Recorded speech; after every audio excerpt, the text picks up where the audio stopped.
You Pump fake pod. What is up? Up and in. There goes the beer down the gullet. Trevor, good to see you showing up for work tonight. How are we doing on this Friday evening? Yeah. I'm actually just like sick of this. This is it Steve the alarm? Jobs' fault. Yeah, dude. These are I woke up at 5:25 today. Blame Apple. Everybody. Dude, it's a real thing. Huff even agree with me. He's heard about it. It's a real fucking thing. I've heard about it, but not 4 times. Dude, no, my alarms are not working at all. None of them. You did wake up on time for work this morning. 5:25. I woke up 20 minutes late. I said next time you miss a pump fake Kerms show, I'm hopping on with a mustache and a wig with a hat on, and I'm gonna give my best Wisconsin accent a little bit. I don't have an accent. We don't have accents. Everybody else has accents. Wisconsin's finest. Let's fucking go. How is everyone doing? Yes. I'll get the elephant in the room out of the way. The Hoosiers got their ass kicked. We kind of saw that coming. I thought they'd pick the first up, but yeah, nothing. No, not even showing up for the first 10 minutes, and Purdue came out with a vengeance. And I'm not going to blame the whistle. The whistle was ridiculous for most of the part, and every TKR highlight reel is just him elbowing somebody on the way up. Unbelievable. The whistle ain't gonna prevent a 30-point blowout, though. No. I mean, I never blame the refs. I don't. 29. I have some respect. Yeah, look at this highlight reel. It's just this all is your team, Trevor. You need to start talking shit. This is your. Not my team. Man. This is your team. I root for them. I hope they do good. I'm not a Purdue guy. Because he talked about the refs constantly when IU won against Wisconsin. So whoa! You did too. Everybody agreed. That was like a universal agreement. That until I saw the footage. Until I saw the footage, he stepped on him. What about the other two phantom calls? What about the Enright one where he's diving like he's taking a slow-mo bullet for someone in an action movie? I never blame refs. And then he gets shot, and they call a fucking offensive. That was bullshit. This is why I never blame refs. That's why I never blame refs. I don't even know what call you're talking about because the pick and choose them bullshit. 38 seconds left when Blackwell was up towards half court, Enright dove sideways, and then they called a fucking offensive foul while he was falling. It's good to see that the IU game's living rent free in your head about that, man. Let's go. I don't think about it. Let's go. It sounds like you do. Do we need to? All right, fine. Keep talking your shit. That's fine. It sounds like you do. Hey, you said at the bar we got to talk shit more on our podcast a little bit. So. No, that's true. No. You're good. I have something. No. It's all good. It's all good. Oh, not the Mick Cronin tape. Oh, speaking of Mick Cronin, I do have something about Mick Cronin too for you. Okay, you got the tapes out tonight, and then we had it last night going too. We were showing buzzer beaters last night. Oh, here we go. He's got the Ken Palm out, Mr. Ken Palm guy over here. I'm just taking a gander at the top teams in this conference. I'm trying to find middle. Oh, they're average. Gotcha. Okay. Just checking. Badgers are up there. 6 right behind the powerhouses, along with our powerhouse ourselves. You pulled up I didn't need the fucking analytics to see that the Indiana's the middle of the road team. Their best players from San Diego. I was just looking at the standings. That was all. I'm not blaming anything. Marquise Noel came from Little Rock. Lamar Wilkerson, Sam Houston State. But Reed Bailey. My God, you're on Mick Cronin's list. I was yelling. I almost got kicked out of Assembly Hall yelling your name. My God, A10 reject. Get out of here. We don't want you in the B10 either. So, but yeah, we'll get that out of the way. But it doesn't matter because I was 6-3 tonight. Let's freaking go. Cash it. Back in the 60-unit category. So we've been fighting tooth and nail. Get to 60 and 60 plus, go back down to 50. So let's get out of this win one, lose one February and keep going. Back in the green in February, up 60 units on the year. And it started with the other Indiana school, Ball State plus 14.5. Elliot, Cash it. Let's go. Rhythm play of the day. No sweat. Rhythm play of the day and no sweat. We love to see that.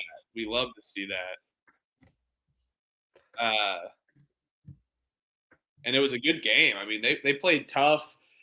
Some people may have gotten 13.5 on one way, which hits for if you took Ball State, of course. But if you took Akron, you got kind of screwed.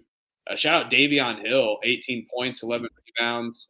Ball State didn't look horrible. They were only down 4 in the first half. They were the ones that played hard in the got first. up to like 20 almost. It was a good game. I had it on the quad. Never They were on national TV. Never a doubt. Worthen was rocking. All 92 of us was rocking, man. It was incredible. Puzzle. Looked like Mackey Arena there. So, but yeah, great. And shout out Puzzle. Let's go. Sending out his Trevor, whatever it's called, his Trevor PSA. Well, that's what it's called, PSAs. Yeah, it's a daily reminder. And Trevor apparently, the iPhones, those notifications don't work either. No, they definitely don't. That's hilarious. What do you got over here, Trevor? Let's see it. Come on, pull it up.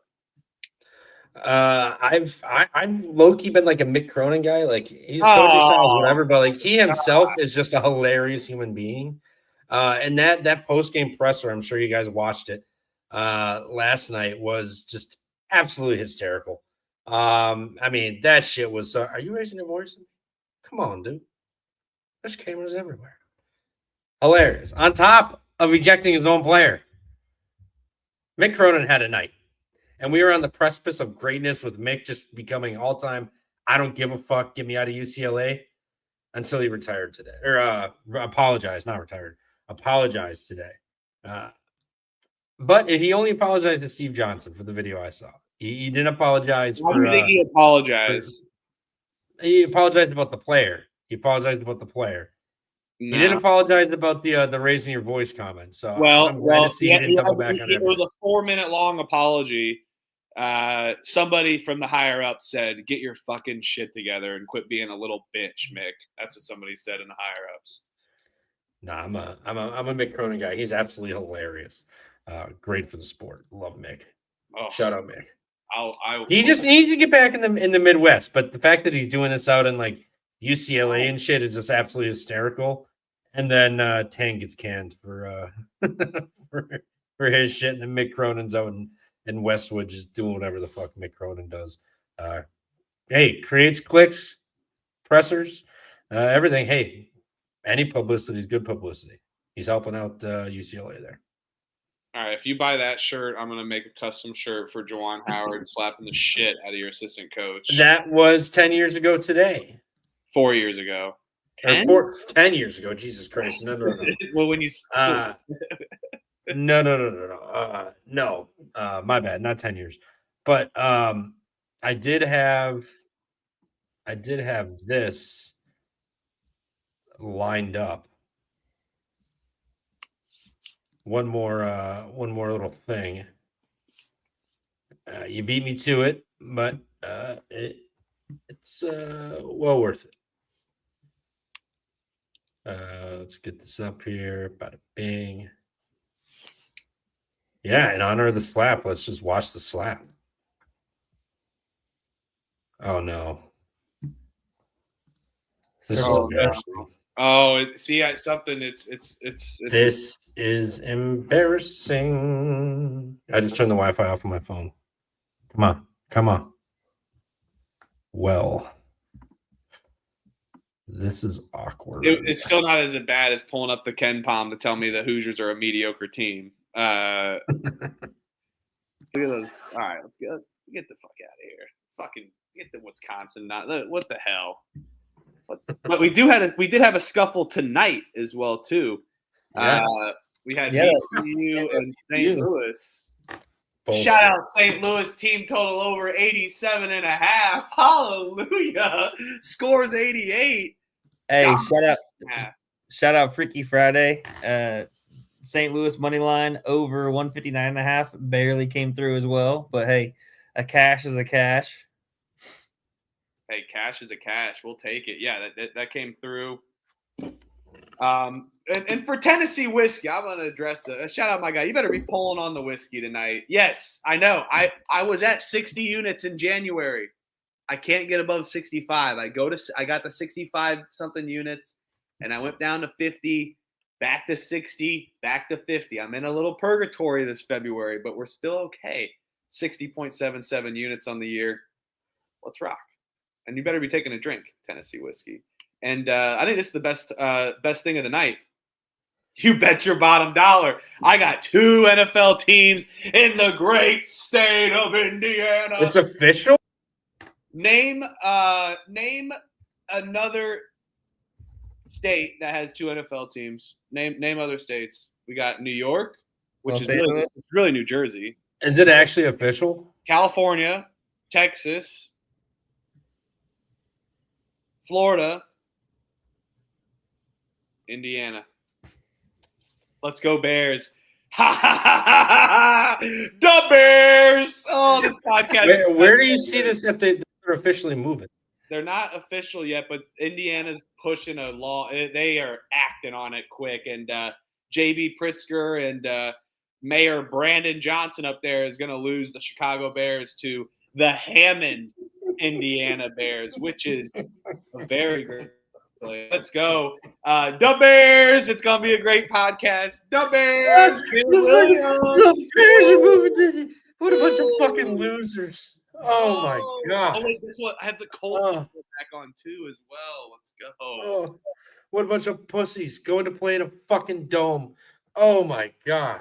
What a bunch of fucking Chicago, you're a bunch of pussies. You're all pussies. That whole fucking town. Bunch of pussies. You got to go play in fucking doors. You, my God. Bear weather, you pussies. You come into Green Bay in January, you're fucked. You're fucked. You're fucked. You're going to be so... Oh, why is this not air conditioned to 65? Why is it so fucking cold? Wait. Pussy ass Bears. You fucking pansies. Fucking Hammond, Indiana. Oh my, the Hammond Bears. Oh, the rivalry dies. Fucking pansies. Who said the stadium's gonna be indoors? That's why they want a new stadium. They want indoors. And they don't own Soldier Field. So they can't do whatever the fuck they want to do with it. And Illinois won't pay for their shit. The owners should pay for their own fucking shit. You're going to make money hand over fist on it. Good God. Ridiculous. Hilarious. You guys, I don't understand the love and hatred rivalry, but we could save that for let's save that for the conference preview talk, since I know you love those so much. Let's finish up tonight. Fairfield gets it done at home, up 10. Mount St. Mary's wins by 13 as well, too. So their 2-team moneyline parlay comes through. Fairfield and Mount St. Mary's. Shout out our guys Green Bay as well, too, catching 6.5. They win by what? 6 exactly? Oh, right. They won by 5 or 6. 5, yep, 5. The get-up spot was so good for Doug Gottlieb. I mean, come on. Gottlieb gone. So good. I love that. But Manhattan shit the bed. That was on us. We called Iona. I didn't bet it, though. Did you bet that, Elliot? I didn't. No, I was on St. Peter's money line. Two of my 3 losses were in overtime. So brutal to be on the wrong side of 2 overtime losses. But 9-3 on the day. Can't complain about that. Yeah, Siena being the one that I believe one of them he's talking about as well. Siena was up 5, was looking really good. They just choked it at the end, then lose by 7 in overtime. Do not cover the 3.5. Very, very unfortunate. So, yeah. And Princeton Brown gets it done, 151 total points. Crazy over, no sweat at all. It was a high-scoring game all over the place. Brown dominated. Let's see. Yeah, Canisius beat Ryder. No one bet that, I hope. Did you bet Canisius? No, we sparred. I was on Ryder. You were on Canisius. Okay, so let's go. You got me in the spar. Let's go. Miami, Ohio, 27-0, 91-77. Trevor, it's unfortunate you hate this team. Got lucky again, man. I never said I hate him. I was going to play him, and I didn't. I can't believe Played they got so VCU lucky. and Purdue instead, and yeah, damn. Missed out. Never getting off that train. And we already talked about the Purdue IU game. Terrible. Didn't even show up. Largest win over Indiana since 1969. Unbelievable. But Ass whooping. DeVries got his win already against Purdue. I think everyone knew, hey, you have to beat Purdue at least once. It's a lot of weight on your shoulders, especially with that roster he's having when Tucker DeVries is eating fucking chicken tender baskets from Dairy Queen all day and just smoking weed and going to Kirkwood bars and probably doing yayo. So, hey, buddy. Nice deep threes, but holy shit, no physicality on that team whatsoever. So, yes, Purdue does dominate. I am a man. I can say that. But Ball State covered motherfuckers. So let's go. And that was the Rhythm play of the day. Shout out Rhythm. Been a great partner with us, spitting out great content and plays, good across all different sports. Elliot's been chopping up golf plays as well. We got WNBA looming upon us. Oh, I would be big on MLB and WNBA this summer. Oh yeah, absolutely. Maybe not MLB for me as much, but I still dabble. I get a little, I take some time off. I like after all these bets that we do all freaking winter. I need some time off other than opening day, of course, but that's like during the college season. But then I take some time off, maybe do some racing bets, golf, but Rhythm does a great job with WNBA. They were absolutely printing last year. Great records for WNBA. I will make sure I find a stat here for the next couple ad reads to go here in a little bit. But yes, WNBA, absolutely stellar. And they got so many great lines that you can kind of snipe. And Rhythm does a great job for that because they give you a confidence rating on every bet, every pick, every spread, total, money line, you name it. All you have to do is search it. You can scroll the whole slate. You can search for a specific game. They got it all the books linked to Rhythm as well. Use promo code PFP25, 25% off your first month. Go to Rhythm. Go. All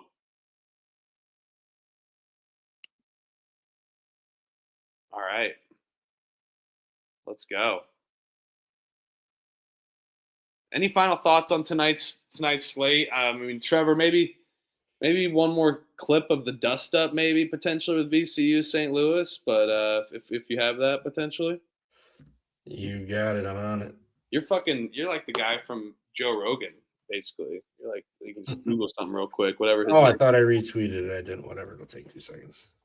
But yeah, 9-3 for Elliot, 6-3 for me. If you watched last night, that's 15-6 combined with us. Yes, we batted on a couple, but we were spitting great ball all night last night. Good week today. This week too, Elliot. Elliot, you've had a very good week. I've had a good week outside of Thursday night's picks. How's the week looking for you? I mean, you got to be like 60 and like 30 or something, maybe less.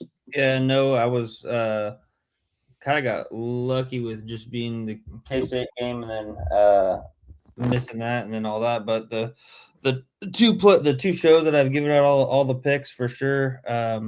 What was it? 18-6 and 9-3, 27-9. Last two shows. So dialing it in. 27-9 last two shows. Unbelievable. Yeah. 4 out of 5 winning days so far for the week for me. Absolutely spitting fire. Trevor was, I think Trevor was up as well. I think we were 38 when you went 18-6. I think we were 38 and like 14. Yeah, we smashed that day. That was what, Tuesday, I think? Yeah, I can't remember, to be honest with you. It was the one I wasn't on, but I did tail and also put in my own bets as well. I'm down like a half unit this week. Hey, better than these guys. I've noticed mid majors have not been my friend. Power conferences is. So I'm gonna get all fucking all primo and prima donna games tomorrow. I'm not going 0-8. Reason he's I can't pick fucking mid majors right now, and I think that's what's been killing me. So we're going fucking we're going ESPN day tomorrow. All right. But bench is clear in St. Louis. So St. Louis was getting their ass kicked on the defense playing good, and then that's a cheap ass move. Oh, yeah. You remember the last time they got together too was that Stan's fight. As they're trying to separate everyone here. Hey, you guys notice the score right now? This is what's casting my over 159.5. Also, unbelievable. Not what you need in this VCU or game here this late. I love when a good hand gets raised on the camera all the time. I just love the bum guy. What a crazy sequence here at the end, and we have 1.1 seconds left. What a crazy sequence at the end. God, what a fucking snooze fest. You're like, this is fucking awesome. God. Oh, this is. The last time they got together was that fan fight in the stands. This is bullshit. Oh, and you see it there for. Look at this. Hey, how about you have some fucking animation? They're fighting each other. Listen, they were talking before that. Listen, they were talking beforehand. No shit, they've been playing 40 minutes of basketball. You ever played a fucking sport? Mike, they were talking trash to each other while the ball was live. So that collision was just the final thing needed to ignite those emotions. But this guy's an idiot. Whoever that guy is an idiot. Hey, shout out to the next K-State coach. Shirts showing off some good speed to get to the other side of the court. Hey, this fucker's gonna be empty. He's been at good bars as well too. He's been going out to bars after wins as well and giving the guys shots. I think he'll fit just well. All right, Trevor, first no bet of the season. Let's go. Or of the night. I'm gonna go to Michigan Sunday. Ugh.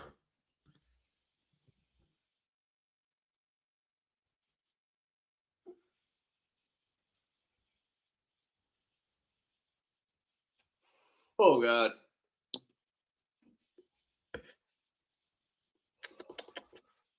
Scrumptious.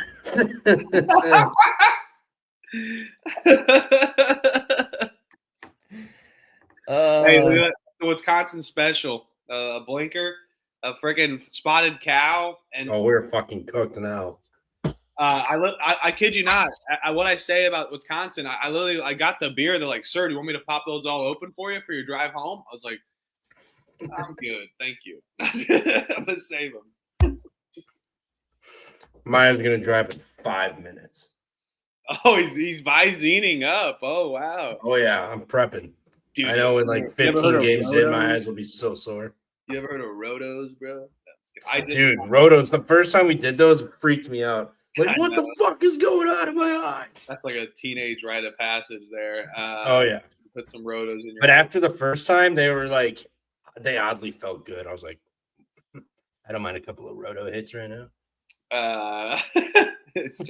Straight knife hits, brother. Straight knife hits. Yes. We will be doing blinkers tonight. I may have just popped a little 20 milli. Let's freaking go. Saturday, 148 games on the slate. It was a great effort for slides today. A factory, they say, for slides. Elliot comes in the early morning. I come in with the logos in the afternoon. Trevor comes in for the night shift. Unbelievable work today, fellas. 148 slides, all lines, logos in there. And it starts tomorrow with a banger. Before we start, like, subscribe. I see how many of you watch and don't subscribe. Subscribe to the damn show. It's free, damn it. Like, subscribe, share. Get everybody out of here. We're talking all the games. Come on. You want it to be. You watch this. You're going to roll into the TCE show. It'll be great. You got like 6 hours of hoops out of you. Hoop talk. This is going to be great.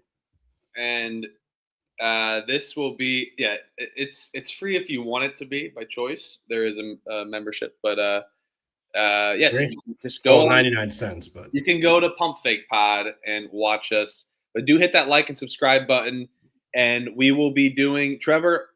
Maybe mark these down, the time units. We are going into the noon Eastern slate We've been hearing the timestamps, guys. We don't have time. I'm just gonna be honest. We don't have time for 148 timestamps. Now you know what? I'm feeling. Hey, you guys, I'm feeling froggy. I'll timestamp all 148 for everybody today. Don't worry about it. They'll get done before the 11 a.m. show. Before the You're insane. No, I'm taking the under. All right. Don't doubt me. I will say I don't doubt Elliot. Elliot is a workhorse. He does. Don't doubt me.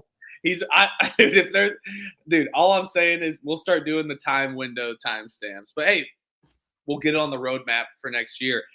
Speaking on the roadmap for next year, Wake Forest. What's going on? Is that with tax or what? Because it's 99 cents. It's all we set it up for, 99 cents. Get a sick logo, and then by the end of the year, we'll give away a free bet off the wheel for somebody. It's $1.49. Any taxes, damn you. Yeah, I'm sick of paying taxes to this fucking government. Before we get into it, also shout out Puzzle for the other $5. Let's go, Puzzle. What you have to do is hit the blinker in it and chug a beer and exhale. Oh, buddy, be a short night. Hey, but maybe later. We get a couple more beers in us. Who knows? Might be down. Hey, that's me every night. Wake Forest versus Virginia Tech. Virginia Tech is laying 4.5. I told you. Speaking of next year, is Wake Forest worried about that? I mean, what we've had with Steve Forbes is a 21-15 team that makes the NIT every fucking year. And this one's even worse. I will say their roster is not too up to speed. I feel like they don't really have the best shooters, mainly a lot of slashers outside of a couple guys. And Wake Forest has been rolling here. Winners of 3 straight. This game last time as well, too, with Virginia Tech came down to the wire. Virginia Tech was up a late 3, I believe, from Nate Calmezzi. Beat Virginia Tech at home when Wake Forest was decent. Now they're terrible. Virginia Tech, on the other hand, has been kind of the opposite side, loses 4 of the last 5. But Wake Forest is due for a shit show. Winners of 3 straight. Just had a big win against Clemson. I'm not buying into this.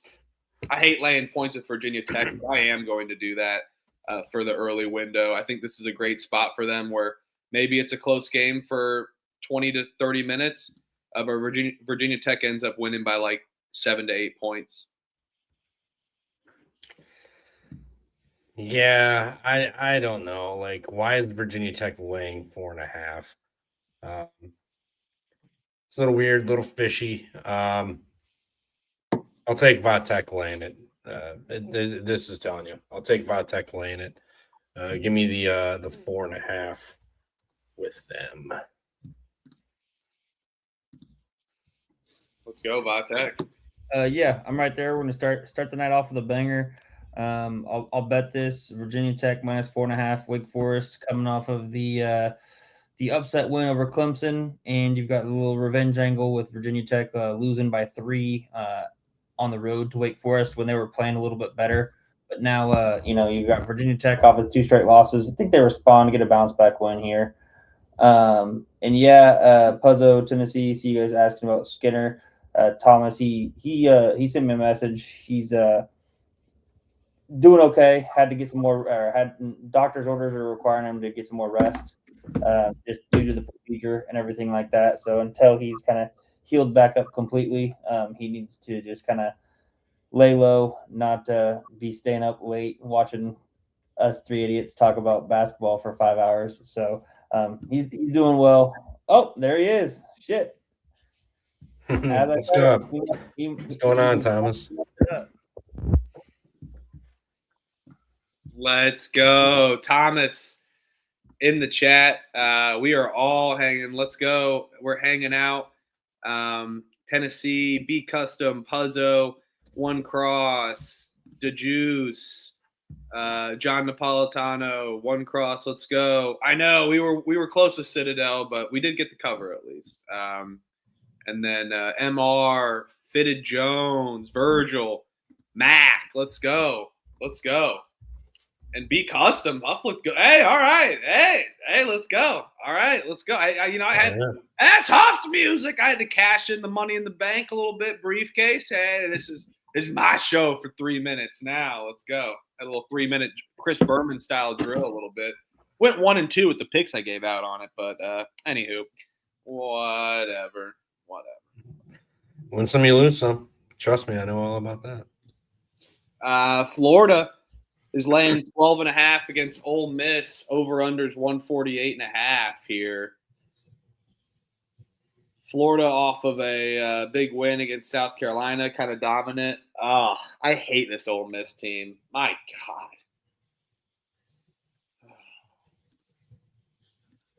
Two teams haven't played yet this year, right? Florida has Texas on deck. I don't think it matters. This is No. terrible.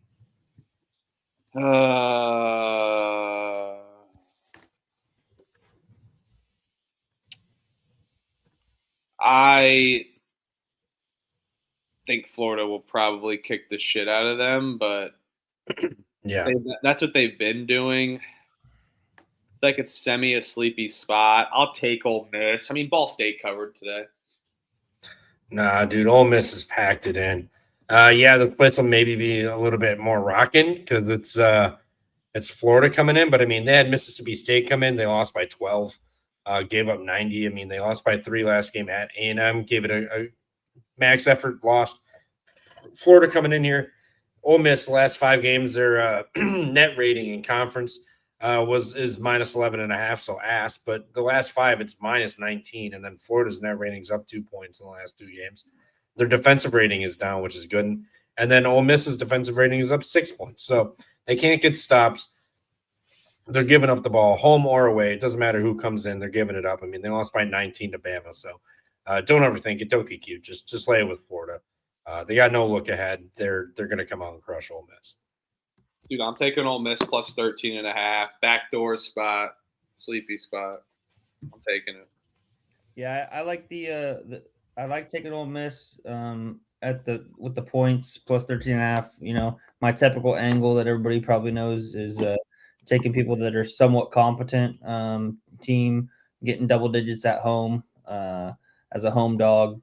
I'll take that. However, I'm going to pivot a little bit, and I'm just going to play the over 148.5 instead of the 13.5, just in case Florida does get this done, because I do think it's going to be around that 10 to 12 point range. Maybe they get 13 or 14 and hook us. But I'm seeing 148 still on FanDuel. It's kind of shot up on 150.5 elsewhere. But yeah, I'm gonna be on the over 148.5. Think Ole Miss should be able to put up some points. Florida, obviously, as they always do, put up points. So yeah, give me the over 148.5, and I will bet it. And I will pick Ole Miss plus 13.5 for the Osmo side. I got 13.5 on the score bet. I'm taking it. Clemson laying 9.5 against Florida State. Over under is 143.5. I will take Clemson minus 9.5. This line's already shot down. I see 8.5 on BetMGM, so I will take that on BetMGM right now with 8.5. Clemson 3 losses in a row. Virginia Tech at home was their last home game as well. They lost by 10. They look kind of really discombobulated offensively. They didn't really have an answer for Wake Forest defensively as well. And Florida State, on the other hand, winners of 4 out of their last 5, but they kind of have beat on the lower end of the conference. I think the writing's on the wall here in Little John, where the tide changes for Clemson and Florida State goes back to what they've been doing earlier in the season, losing. So give me Clemson minus 8.5 at home. Yeah, excuse me. Yeah, you got Florida State's playing well, but I mean they're playing Stanford and Cal at home, and then Notre Dame, Virginia Tech, Boston College. They lost to Virginia, and I got to play hit the road, play a Clemson team that's off of 3 losses to Vatech, Duke, and Wake. They're coming back pissed off. They got to get right before Louisville. So yeah, lay it with Clemson here at 9.5. I think they kind of just clamped down on FSU. I like the under here too. 72-61. That seems about right in this one. Yeah, I'll take Florida here. I don't like laying a big Florida State here. I don't like laying a big number with Clemson. I know they're off of the 2 losses. Would think that kind of just automatically lay it. I think Clemson wins the game, but 9.5 for me is a little bit too many points, especially for a Florida State team who's been playing well as of late. Winners of 5 out of the last 6. Only game that they lost was a 3-point loss to Virginia at home, so played respectable there. First time playing against Clemson. Virginia was a tough, hard-nosed defensive team that they went up against, so I think they'll be able to keep it within double digits here. And so I will bet the, like you said, 8.5, I guess, is what I'm going to have to bet it now because straight across the board, I'm seeing 8.5. So Florida State plus 8.5. FSU has Miami on deck, too. What the fuck does that mean? In-state. I think it's more of a look ahead for Clemson having Louisville on deck at home. I think it's more of a get. Clemson needs to get right. They've lost 3 straight coming back home. You got Louisville on deck. Yep. You heard him. You heard Trevor. He's right. He's right, Elliot. He's right. Yeah, and this is a power conference. Are you betting this, or are you just going to hit the little Benjamin?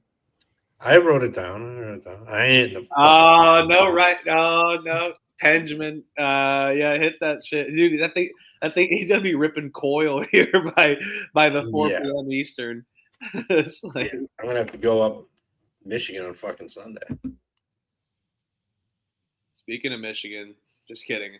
St. John's is laying 13.5 here against Creighton. Over-unders 153.5. Lot of really good lines early, man. Shit. Nice. Yeah. Shortest line we've seen already is 4.5 here on these early windows. What did Creighton just do, guys, in Storrs, Connecticut? I don't know. They hung around and fucking won. On $2 beer night. Remind me how many points they scored? 91. Yes. And I know St. John's has a tempo for a ton of points here. But I don't think Creighton's going to be able to run that back offensively, even with the pace that St. John's is going to push here. Give me Creighton team total under 70.5. I think this is a bad showing from Creighton on their part after a major win here. And I think St. John's defense is going to be able to step it up. Yes, it's in the Garden, so maybe a little bit less defense. But, I mean, even on the road, they only won by like 10 and against Marquette. But St. John's can hold teams down. Creighton scored 73 last time in a 17-point loss to St. John's on January.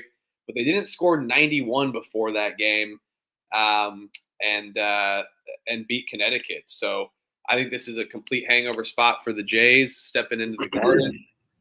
Give me Creighton's team total under 70.5. They're a fairly young team, only 2 seniors on their team, one of them being Josh Dix. But yeah, give me that team total under 70.5. Yeah, I'll lay it with St. John's. Creighton off the UConn win on the road in Gamble. Now they're hitting the road to St. John's. Creighton's got a turnover problem too. St. John's, 16.5 fast break points a game in their last 5. You're going to turn it over that much for the team that likes to run and score quickly in transition. This thing can really steamroll quickly. I'll lay it with St. John's. I think they come out, royally fuck up Creighton. And more chalk for me. I will bet this one. St. John's. Lay it. St. John's is rolling, man. 14-1 in conference. And after the UConn loss, they know they got to keep fucking pushing. Yep. Already got, they have the 1-game lead, but technically they got 2 games lead. I know they got UConn coming up here on the road next game. So maybe a little look ahead spot here. So that kind of is the only thing concerning with me. I'm going to lay it with St. John's, but there's better games to bet. This would be my first no bet of the day.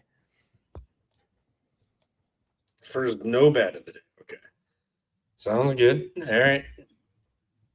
Come with me to the dark side. Let's go, St. John's. Rutgers is heading to Minnesota's laying 8.5. Now, remember they laid 10.5 to Maryland, lost. Now they're going to come back home and lay 8.5 to Rutgers.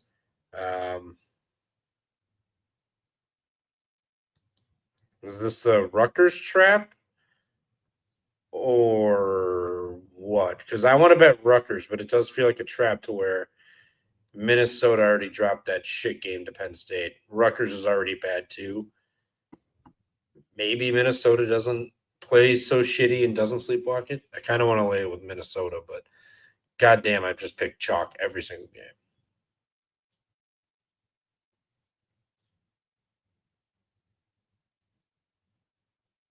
Yeah, I agree. What are you gonna do? Minnesota. I don't know. You No are? bet in this one. Sorry, I was waiting for you. You didn't. Oh, seem, you're didn't my seem bad. like you wrapped up your thoughts. Oh, my bad. No bet Minnesota. I'll take Rutgers here plus the 8.5. I think it's a lot of points for kind of two defensive-minded teams. Total is kind of indicative of that. If it was a little bit higher, maybe I'd take the under. But yeah, Rutgers plus 8.5. No bet for me here on this one. Not going to force this one. Don't really feel like taking this sorry ass Rutgers team on the road, even though they are getting a good amount of points here. Yeah, I switched to Rutgers. Still no bet. Yeah, this one's a weird one, right? Really true Big Ten game. Seeing Rutgers go into the barn. I think this is going to be a sneaky over spot here, like we saw. And, I love those crazy kind of overs. But I'm going to do it a little differently. I'm going to take Minnesota's team total over in the barn, 71.5. I think they get over that number, like against a Rutgers defense that's hit or miss. And they just put up 85 against Penn State on the road. Now they're traveling out to Minnesota. And Minnesota is coming back from out west not too long ago. They were on a 2-game road trip, Washington and Oregon, for a good amount of time. So could be a little sluggish. Yes, it is a little worrisome there. But I think it's going to be a sneaky over, and Minnesota is going to be able to expose this Rutgers defense who's itching to get back home as well, and after a team that just scored 85 the game before. Great logo, Minnesota, by the way. Great logo. I blurred the background. It took out all the white spaces, so that's why. I love the faceless beaver. The transparent, yeah, the transparency. But hey, had to get that basketball logo in. It's fresh. This will be my first no bet of the night. Still in the noon Eastern. Charlotte is laying 5.5 against East Carolina. East Carolina has randomly kind of been playing good basketball, even in their loss to Wichita State, only losing by 3, 92-89. Who wants to lay that many points with Charlotte? But East Carolina is due for an ass kicking the way they've been playing basketball. I'll take ECU. I see plus 6.5 already available, but no bet. First no bet of the day. I'll take ECU, no bet. Both these teams are ass. Charlotte, it's not like their offense can light you up at all without this, fucking crazy bullshit help from God or anything. But give me ECU plus 5.5, no bet. I'm not. Both of these teams are just disgusting. Yeah, I'm right there with you guys. It's going to be a no bet for me. I'll be on the ECU side. These two teams played earlier on in the season, and Charlotte got it done on the road by 3. That was when ECU was kind of playing not very great, and Charlotte was playing a lot better, in my opinion. Now we've got Charlotte kind of off 4 straight losses, including the home loss to UTSA. I think ECU can stay within this number. I don't trust them completely, though, so it is another no bet. Oh, St. Joe's versus Loyola Chicago. St. Joe's is laying 9.5 against Loyola. Over-under is 141.5 here. St. Joe's looked pretty good. We know what St. Joe's does. Very slow, methodical team. They're going to get rebounds, be pretty physical. Last time they played Loyola Chicago, it was a 21-point shellacking on the road in Chicago. I just think Loyola Chicago is a cooked team for the most part. We've said it. They're a dead body, a walking dead body for sure. Just been terrible. I will take Loyola Chicago's team total under 66.5.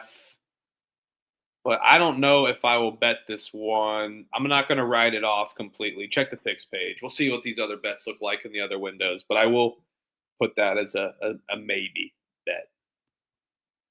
I don't want to bet too many team total this early. For sure, bro. Whoopsies. Yeah, Joe's got George Mason on deck. They lost to George Mason earlier this year.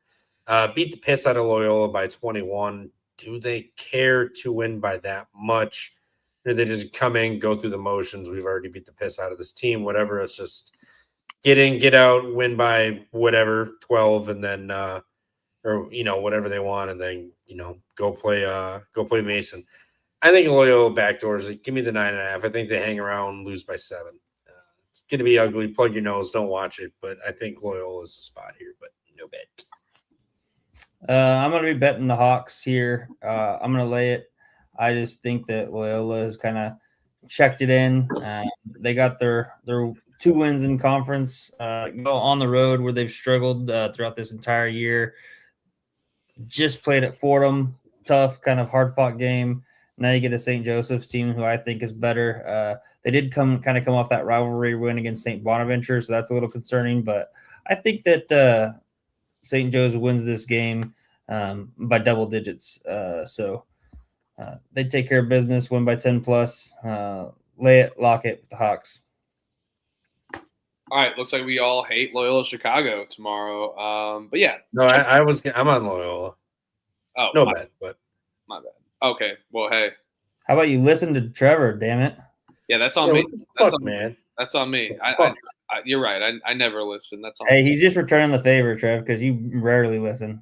That's true. What are you talking about? I listen all the time. No, Trevor. The best part is when I say something that's like, all right, so you're on this. I'm like, no, I'm not, but that's fine.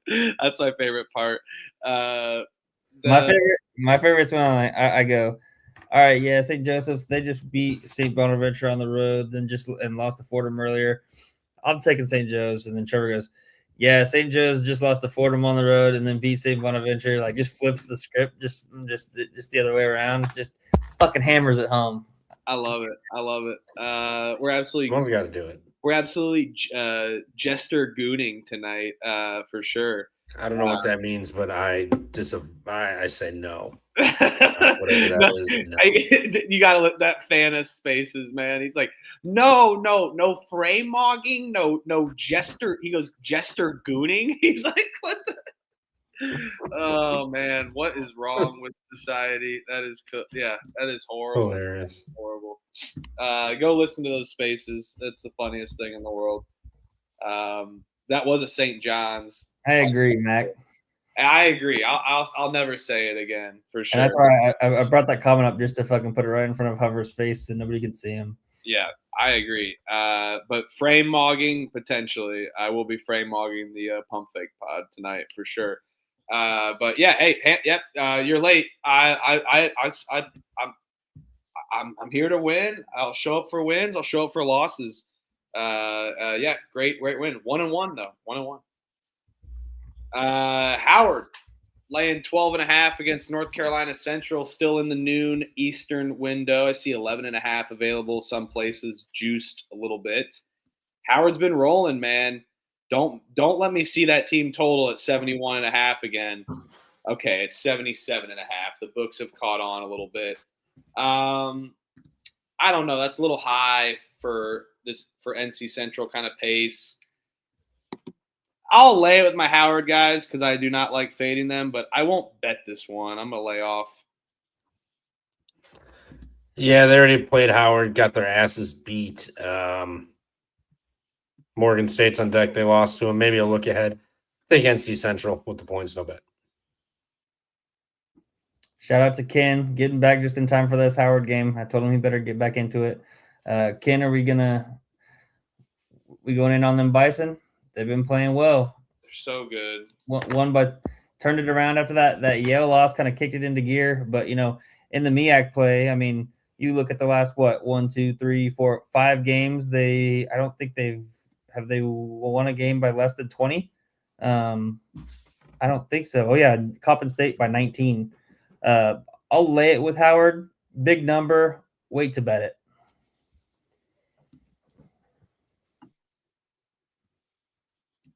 Trev? Oh no, I picked NC Central. No bet. My bad. Sorry, I'm You're done. I was just messing a little bit. And I am seeing this came down a little bit, 11.5. So I'll lay the 11.5. Wait to see if I bet it. Dude, I fucking said that already, man. I'm just kidding. Jesus fucking. I'm trying to hammer it home. We're all good. Yeah. We're preparing to be like Trevor. So when he goes to sleep, No, Trevor's not going to bed and tonight. start saying his shit. Trevor's got Osh Vegas on his hoodie. I love Osh Vegas. I'm a fan. I'm a fan of Osh Vegas. Hey, Puzzle's busting the fucking stickers out. I made some stickers for the chat just to be fun for the membership. Oh, nice. Membership only stickers. 99 cents right there, folks. So we are out of the noon Eastern window that ends that. We are This is my favorite bet of the day.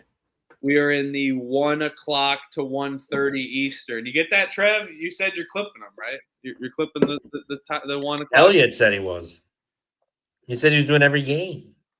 Oh yeah, that's right. Yeah, he is doing. I hope he has been keeping on track. Yep. I think he's been doing them. Yeah. Well, timestamp this one. South Carolina's going to get a victory tomorrow. Yeah, one of my favorite bets tomorrow. State. That's why you don't leave state. Josh Hubbard is awesome. I do love that. I love that. But this one, can I interest you in a terrible bet?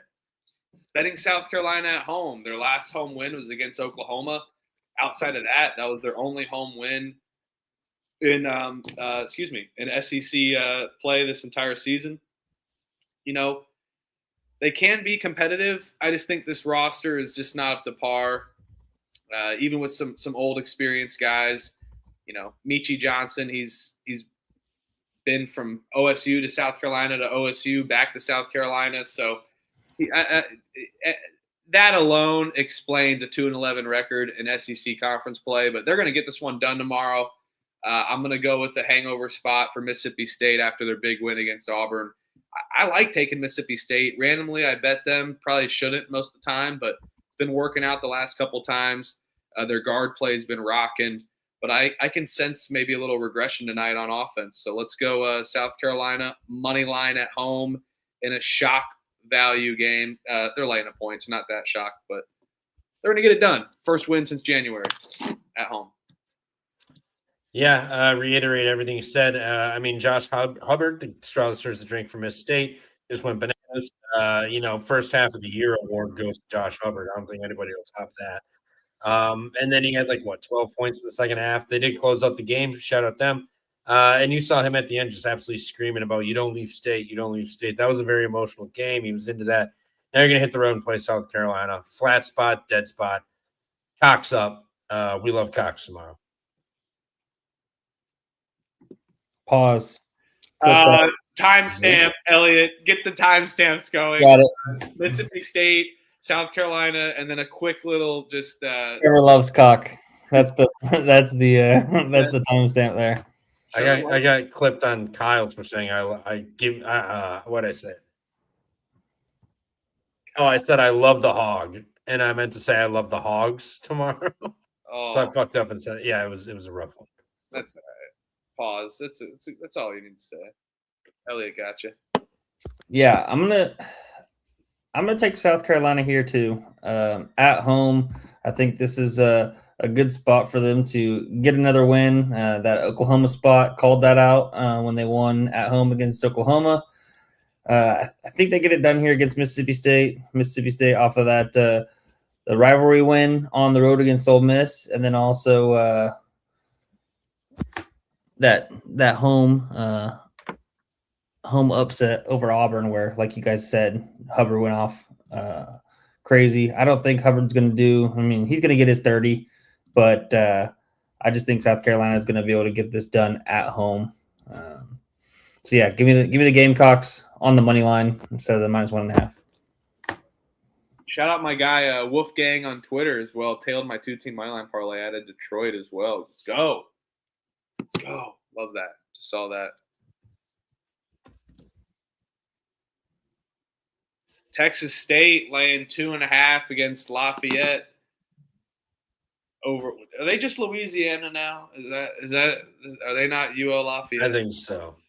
Are they just Louisiana? Okay, they're like, all right, this is our state. They're going to be Lafayette for me. I'll take Lafayette at home. I like betting this team, but I'm not betting this one. They've let me down too much. But Texas State's due 4-6. Starting off in conference play, now at 10-6 off of a good overtime win against South Alabama. They're rolling. I'm not going to jump in front of that train, but this line's a little stinky with me. I'll take Louisiana +2.5. No bet, though. I'll take the better team, Texas State. Lay it. No bet. These mid-majors have fucked me up, and probably Louisiana wins outright tomorrow. That seems to make the most sense based on how my mid-major betting is going. So, yeah, Texas, no bet from me. Yeah, just when you think Texas State's rolling, they get a little hiccup here. Looking forward, Sun Belt as usual. Conference tournament's going to be one of the first ones to start. Only got 2 games left. I think they end on Sunday. Or next Friday, I think is the last little bit for Sun Belt regular season play. So looking forward to conference tournament starting up soon. But yeah, I think I'm going to be on Louisiana here. Plus the am I just seeing 2.5 now? Yeah, just straight 2.5 still. Give me Louisiana plus 2.5. Texas State kind of has gotten, winners of 7 in a row, figuring things out. Just when you think they're just going to continue to roll, they hit a little speed bump. Louisiana plus 2.5. You're going to bet it?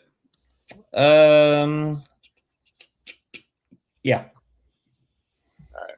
I'm not going to. No bet. Don't do it. I'm not betting. Louisiana's so bad. I'm not betting it. I watched them at the this bar, which is a great bar, by the way. Cheers, everyone. Everyone take a little sip for Thomas in the chat. Everyone send good wishes to Thomas and best wishes, thoughts and prayers, and all in between. Everything. This one's for you, Thomas, and everyone in the chat. Just a great community that we have here. Let's go. I'll be right back. Good man. Yeah, grab me a beer, Elliot. Trevor's down in them. Let's go. 2 Mickey Slims down. Let's go. I can't wait to do shows on the golf course. Basketball. Yeah, flex that again. Yeah, whip. Yeah, come on. Let's show that. No. And my foul ball at a Timber Rattlers game. No big deal. Hey, get that Timber Rattlers game. I love that.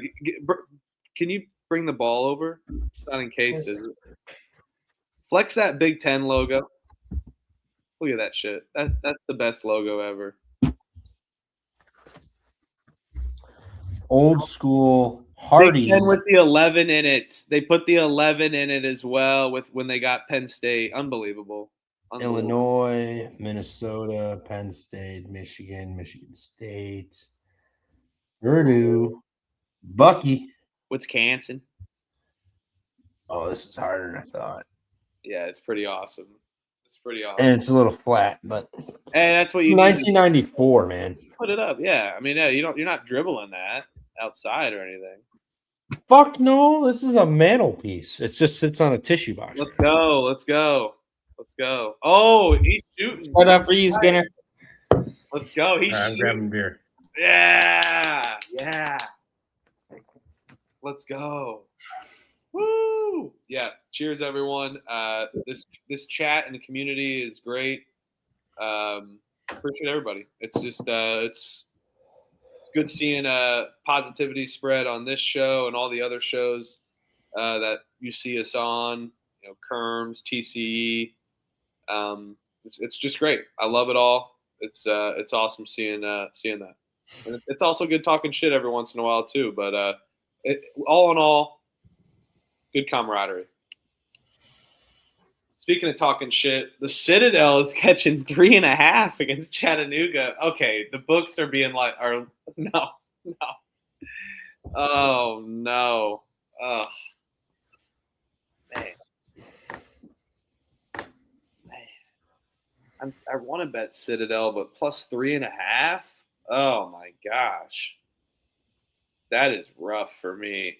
But I will take it. The Citadel team is feisty. Sometimes they can go on scoring droughts and shit the bed a little bit, but the beauty of it is, Chattanooga can do the same, and they just had a road win where they scored 94. Come on, Citadel need to expose them, get outsmart them, find the holes. They do a good job of creating space. Citadel does.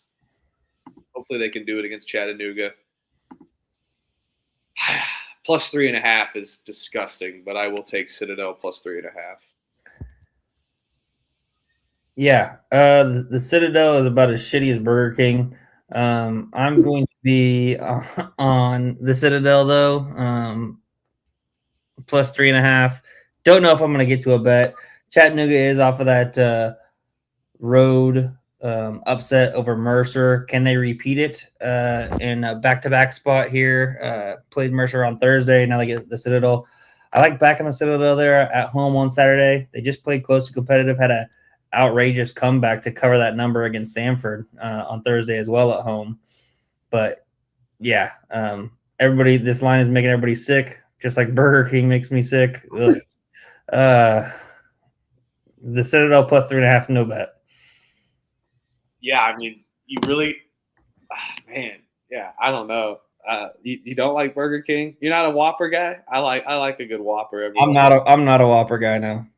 I mean, I will say that I get older, man. I can't do it. I can't do any of that shit anymore. The one thing that I used to really get down with Burger King was they had cinnamon rolls in the morning. Oh, Burger King cinnamon rolls smacked. And I will say, I guess I'm their coffee is really good too. Burger King coffee. If you've ever had it, it's really good. Everyone's got their weird little kinks with fast food. Burger King coffee, the first one I've heard. Mine is Wendy's lettuce. I think they got some supreme lettuce. But anywho, Burger King's not bad. I think a Whopper's good. I used to love the chicken fries as a kid, but I don't get Burger King very often. But when I was in Puerto Rico, a rodeo burger. What'd you say? Rodeo burger, 99 cents, little shitty ass onion ring or two on top of a burger with barbecue sauce. I mean, that sounds fucking amazing. That sounds outstanding. Wendy's isn't that bad.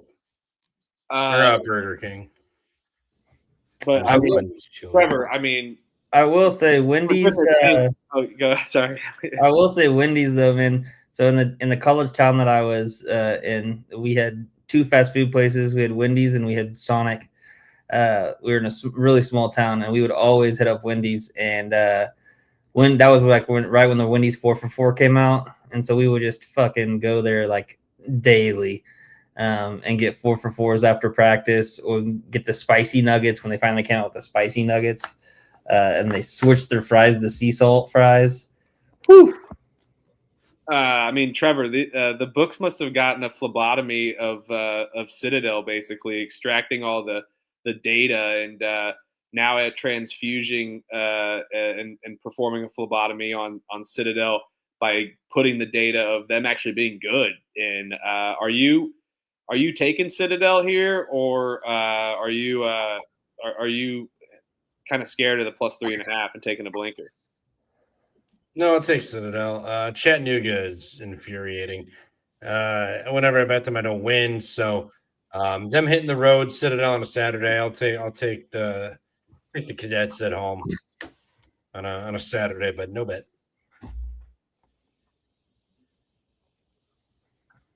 All right, I thought that was pretty good. Cincinnati versus Kansas. Kansas is laying 11.5 against Cincinnati. Over-unders 136.5 here. It's a CBS game. For my guy, Danny Stacks in the comments, you probably don't want me hopping on now, but I've taken Kansas plenty of times, so I'm not a Kansas hater. I took them at home most of the time. But against Oklahoma State was a horrible, horrible bet. I will say they are looking ahead to Houston. I think they're looking ahead to Houston potentially because that's a Monday night game. Houston and Arizona. Hey, Monday night game at home. Bill Self. Woo. Already know what we're doing there on a Sunday night episode.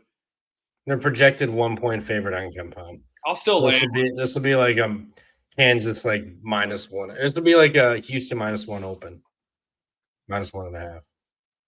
I'll take Kansas -11.5 against Cincinnati. I want to hear more about this Darren Peterson saga. It's a college basketball soap opera here. Of he already has his money. People are saying, I've seen tweets of that. I've seen people that he's actually sick. With whatever. But unbelievable. He can put 20 on you in 15 minutes, and that's all he needs. Imagine if he does play a full 40. But give me Kansas. Even if he does his normal, they're just fine covering this number. Yes, Cincinnati's a good defensive team, but winners of 3 straight, they're going to have to blow it. They have not seen Kansas yet this Big 12 season. They're going to run into a brick wall at the Fog. I'll lay it with Kansas. No, you said it. They got Houston and Arizona on deck. Cincinnati's playing good ball. Baba Miller, if he can handle his own against Florida, they'll be just fine. You already know Darren Peterson's going to play 15 minutes and sub himself out. So not too worried about him. I'll take Cincinnati. They'll back toward the 11.5. Kansas will be up 13-15 with 5 minutes left, and then they'll kind of just go through the motions. Cincinnati loses by 10 or 11. Give me Cincinnati. Kansas looking ahead a little bit. Cincinnati hangs in, holds their own in a defensive battle. It's 10 on flat on Caesars. I'm taking. Oh, damn!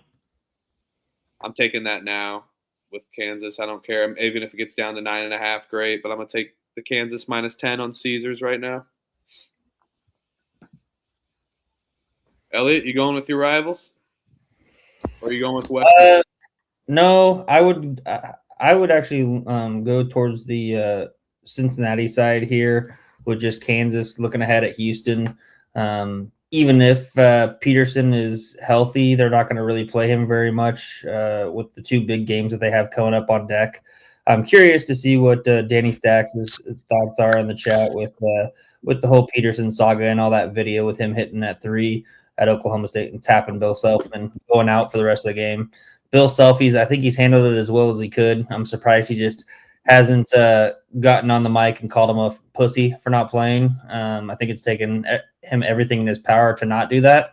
But I think Self was handling it pretty appropriately or as good as he can. But I kind of like the under here. I like a sleepy walk-through spot for Kansas. Just got a good win on the road against Oklahoma State. Bill Self's old stomping grounds. Now they come back home. I see this game, Kansas, maybe like a 70-60 type of a game, right around that number. I like the under. Cincinnati plays really good defense, but so does KU. I think both teams, or at least KU, sleepwalks offensively. Not going to have a really high-scoring game here. So I like the under 136.5, and I actually seen 138.5 now. So I'll take that. I'll maybe wait to see what it does at the end of the show. See if it's kind of still there or if it's coming down or up, and then kind of either snipe it at 138.5 or wait for it to tick up a little bit. All right. Yeah, shout out Cresco, PA. Let's go. Cresco. It's great. That is not an ad, by the way. Make sure to hit that like and subscribe button, everybody. An hour and 11 minutes in. Not quite an hour, 11 minutes in on picks, but we're having fun. Good little Friday slate. App State laying 7.5 against Georgia Southern. Oh, not Georgia Southern. Over-unders 145.5. No. Talk about fall from grace. Georgia Southern and a brutal no cover last game out. Now you're getting App State, who randomly lost a 94-93 game, which was a wild ending at home. I'll lay it with App State here. I think Georgia State Southern has been fallen off. I'm sorry. I loved them earlier in the season. November, December episodes, we were betting Georgia Southern all the time. Not anymore. Give me App State on the bounce back off their choke to Marshall. Yeah, drop both those games. Needed them. One game back right now. They need this game. They already obliterated Georgia Southern. Now they're coming back home off of 2 losses, and they see a team they already crushed. I think they steamroll them. Yeah, give me lay it with App State. More chalk. More chalk. Yeah. App State off of 2 losses. Georgia Southern really has been struggling, except for that surprising win against Marshall at home. Give me App State. No bet for me unless I added in a little money line parlay, because I just think this number's pretty high against an App State team who likes to play at a super slow pace. But Georgia Southern, they do speed up the tempo. App State's just terrible from the free throw line, 63%. So could see a little backdoor potential if they don't blow them out like they did on the road. App State minus 7.5 for me. Tend to lean towards the over 145.5 as well in this game, just with how fast Georgia Southern plays, and App State should be able to score. But probably my bet would be an App State money line parlay would be how I get down for a bet here. Not a bad idea. UMBC's laying 6.5 against Albany. Over-unders 142.5 here. UMBC is looking really good. Winners of how many straight? And then off a big win against Vermont. They're solid at home. But Albany, a feisty team, to say the least. Winners of 2 straight and on the road. I don't think they can win 3 road games in a row. UMBC has been dominant. I'll take UMBC minus 6.5 at home. Yeah, I may actually bet this mid-major. Albany lay the 6. UMBC lay the 6.5. Albany off of the NGIT game where they're getting blown out. Then they just had an insane miracle second half. Got the win, beat number 1 team in the conference play. And now you're going to hit the road for UMBC for your 3rd straight road game. I think it's just a recipe for disaster. I'll lay it with the Retrievers tomorrow. May actually bet this one. Give me UMBC as well, laying the number. Most likely will be a bet. Check the picks page. Also going to look at probably another money line parlay piece here in this at this 6.5 number, but we'll most likely just lay the number here with the Retrievers. 10-2, leading the conference now by a half game over NJIT. They finish out NJIT on the road to end the season, so that'll be a really fun game. But I think they got to get these 2 home wins taken care of, so they're gonna not mess around here. I think I'll lay it with UMBC.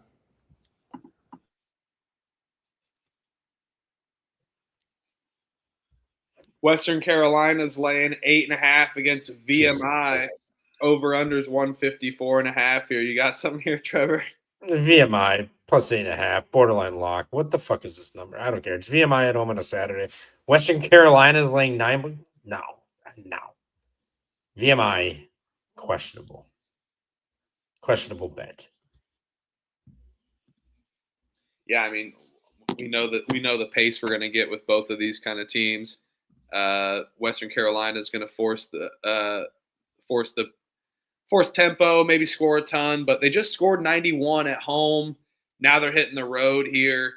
I think VMI can show up and cover. They just played really good against Wofford, covered that number. That was a fun one. 1-14 in conference, never fun to bet, but I will take VMI plus the 9.5. Yeah, I'm right there with you guys. VMI at home on a Saturday. Don't fade the Keydets on a Saturday at home. Not to mention that they got blown out by 30 on the road against Western Carolina. I think they play feisty, play competitive. Last time out at home on a Saturday, the last 2 times on a Saturday at home, lost to East Tennessee State and Furman, didn't cover the number. They're going to cover it. They can't lose it. They can't not cover 3 straight at home on a Saturday. Let's go VMI plus the 9.5.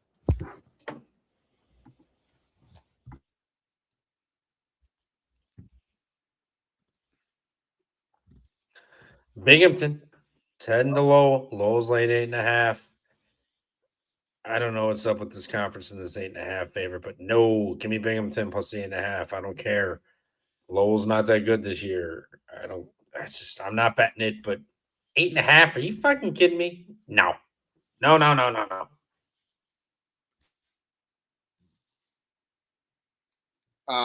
Binghamton's terrible. UMass Lowell been drilling teams at home.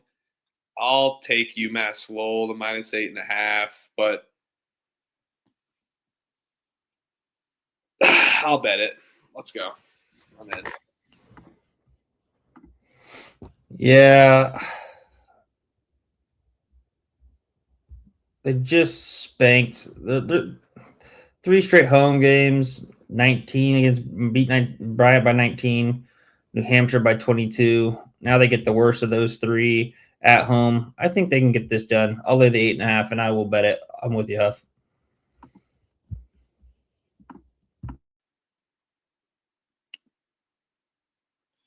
Big one.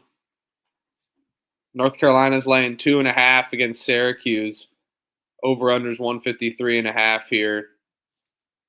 Trevor, this line stinks, does it not? Or does it? Off the injury news. Down to a flat 1 at the moment. All right, perfect. Let suckers keep betting up Syracuse. This is a don't get keep play of the day. Carolina just got blown out. They lost their other guy. After Caleb Wilson, they lost Visar. They got blown out. Now everybody's gonna go lay points with Syracuse, and will soon to be like they're gonna flip them over to favorites. No, don't get cute play of the day. Carolina's got better players.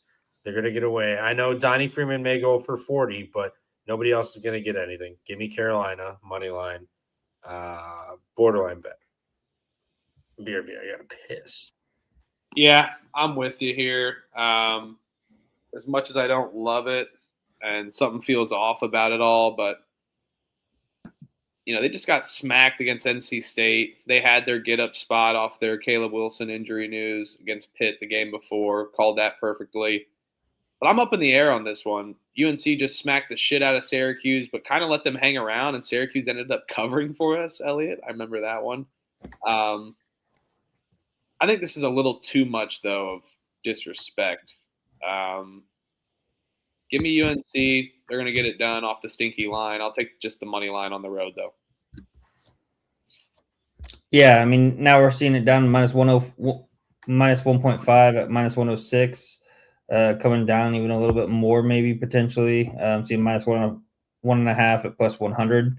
So yeah, I'll be on UNC money line. I'm with Skinner. He called this out earlier. Was wondering why this line was what it was. I think it's a good buy low spot for North Carolina. They just got absolutely smoked by NC State, which we called, I believe, both me and you on Monday night show. We lost that game by 24. I think they bounce back here. They get it done at home. Now I can get them in a pick 'em against the Syracuse team, who is, towards the bottom of the conference, in my opinion, there in the ACC, maybe like bottom 6 team.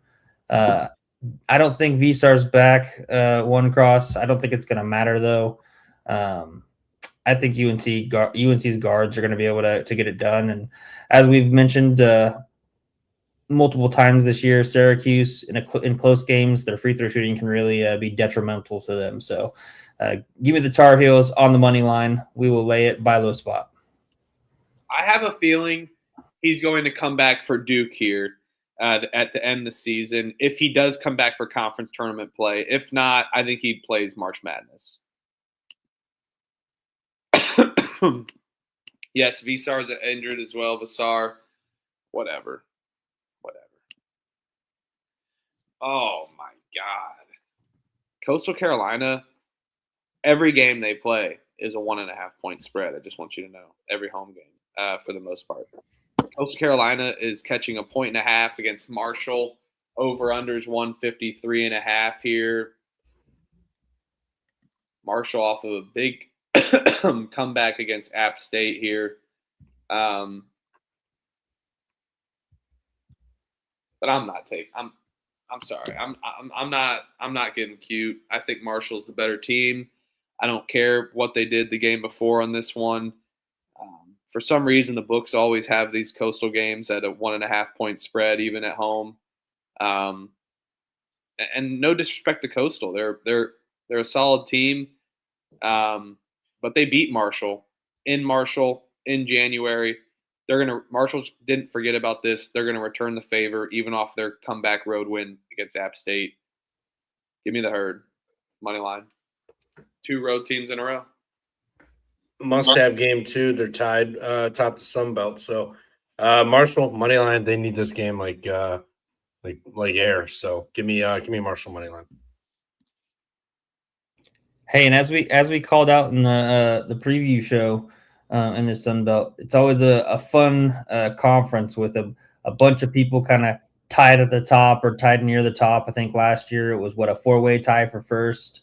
This year you got Troy and Marshall at 10-5, tied at the top. And then you got App State and Texas State at 10-6, South Alabama at 9-6. 2 other teams, Ark State and Coastal at 8-7, and then you got a slew of 4 other teams at 7-8, and then 2 other teams at 6-9. So, it's kind of funny that from 1 to damn near the bottom. I mean, throughout Louisiana, Monroe, everybody else is within 4 games of first place. So, fun little conference where people kind of get up and beat people, pick people off. I think Marshall gets it done on the road against Coastal here. Get their revenge. They split the series by stealing each other's home game. Lay it with Marshall. I know it's, people are, like to back Marshall at home, but away they haven't been very bad this year either. So yeah, give me Marshall money line, better team. I'll trust that.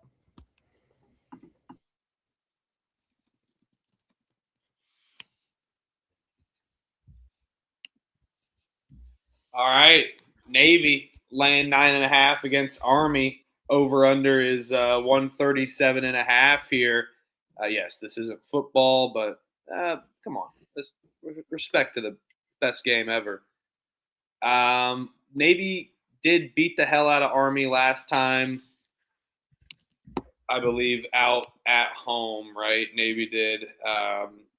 Correct. Yes, wasn't even close. Navy's been rolling. I mean, I really hate to get in front of this train, but this means more. Damn it, Army, 2 losses in a row at home. Problem is Army's just going to live and die by that 3. I mean, I'm talking live and die by that 3. Army does, and Navy defends it very well, which is a little scary. But I hope it just means more a little bit. I can't believe I'm getting in front of this train here with how Navy's been kind of rolling. But rivalry game, I'm going to go with a little heart kind of play on this one. It's 9.5. I'll keep an eye on it, see if I can get around 10 potentially if people are starting to bet Navy. But I will take Army plus the points and probably laugh at myself after.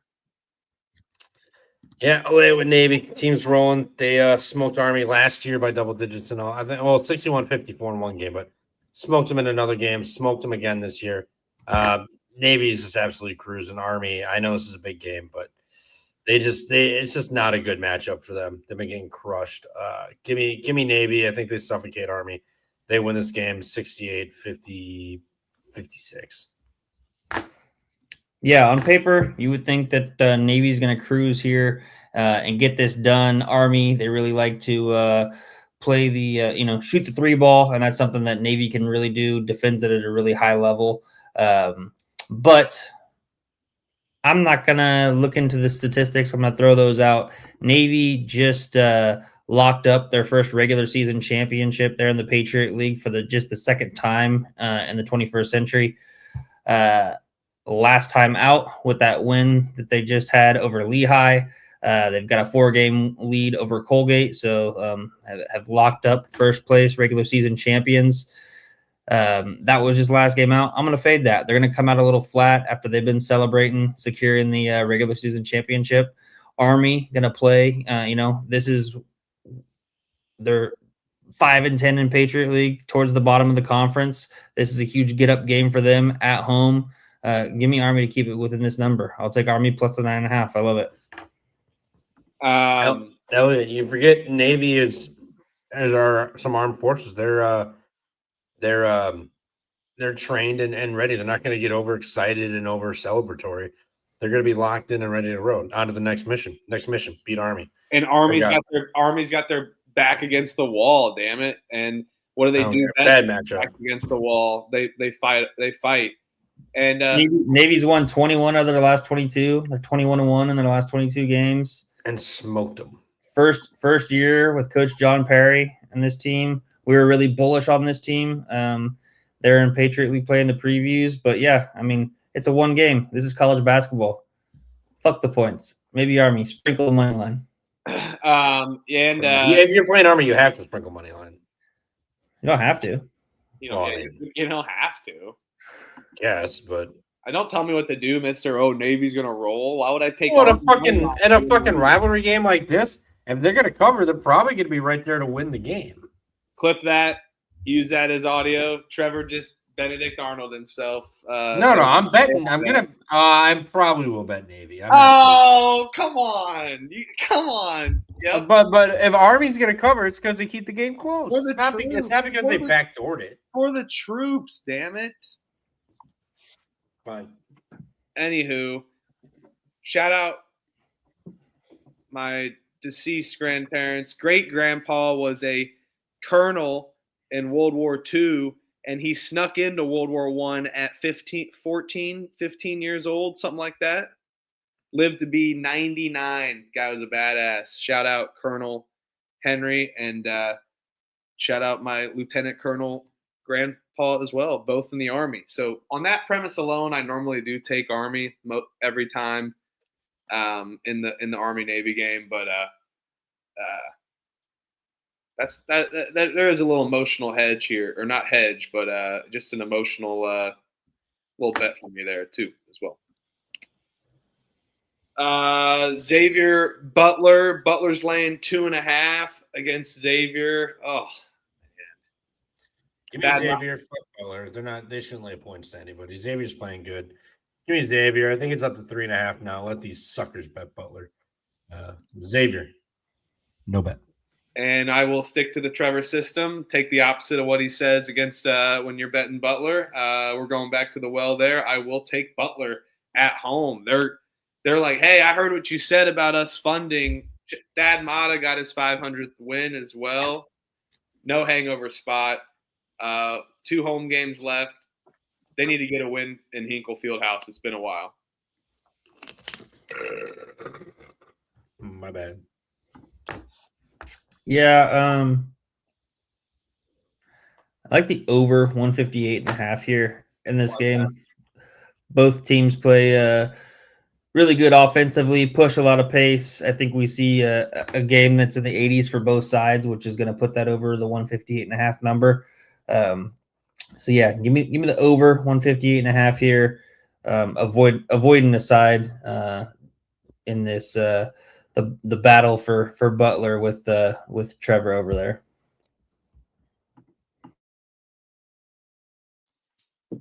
Thomas, I don't think I will make the MAC tournament. Maybe the championship, but I will be going to the Horizon League conference tournament, which is in the hometown. And I'll be at the Final Four this year as well, too. Did not get media credentials. And no, I'm not going on Twitter and trying to get a freaking GoFundMe for it. So I got denied as well. Long Island, Mercyhurst. Long Island's laying 3.5 against Mercyhurst. Over under is 134.5. Get out of here. You know, I mean, you already know what I'm doing, so I'll pass the blunt to you guys. Give me Bernie Blunt. Oh, someone clicked it, not me. So someone's on Mercyhurst. Someone in the comments is like, "What song is it?" Mercyhurst King, Laker Squad, NEC Like when your Ring. friend says, "What song is this?" When you're on off. So, yeah. Bernie Blood. Bernie Blood, king of the court. Yeah, Mercyhurst baller can't be stopped. Hey, ABC go, dropping buddies non stop. King of the court, king of the court. Bernie Blood, king of the court. Yeah, Mercyhurst baller can't be stopped. Hey. Oh, muted. Unbelievable. Pump fake versus CC, Mercyhurst versus LIU.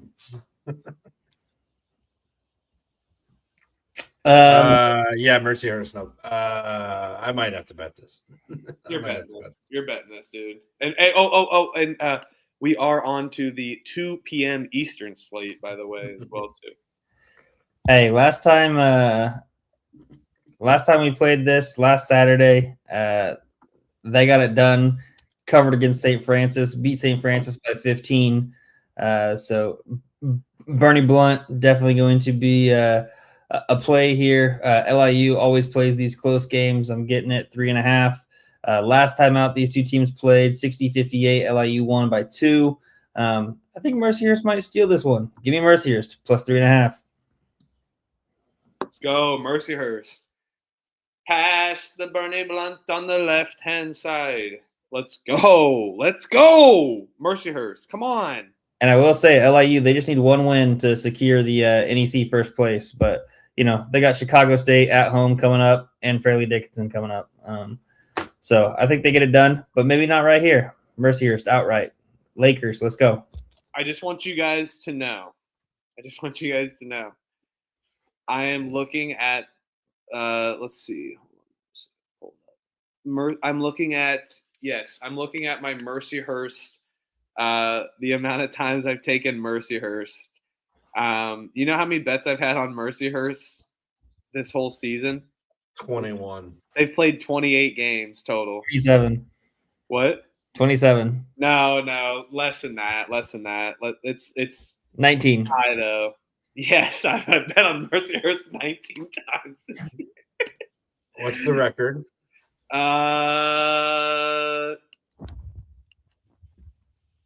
10 and 9 with Mercyhurst. Wait, 9 and 10. And then 10 tomorrow. 10 and 10 tomorrow. Let's go. Hey, that's fun. That's good old entertainment with Mercyhurst, man. And when they win, it's even more special. What is Mercyhurst total against the spread? I'm curious. I'll look it up real quick. You guys can give your cap. Oh, you already did. So Yeah.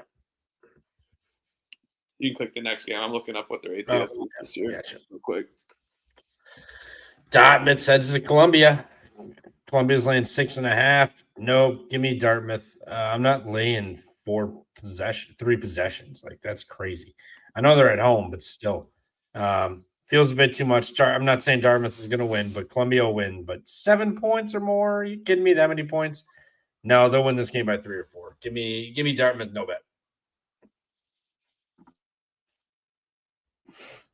Yeah, I'm gonna take Columbia on the money line in a little money line parlay. This might be the one that I pair with App State potentially. Don't like laying the 6.5 though. I do think Dartmouth is can be somewhat competitive in this game. But I do like the over 150.5 as well. That's something that I might end up betting solo. That's what I'm going to do. I'm going to bet Dartmouth, Columbia over 150.5. Let me check one thing before I firmly lock that in. But I will be adding Columbia. I think they're going to get it done at home. So I will be adding them on the money line for sure.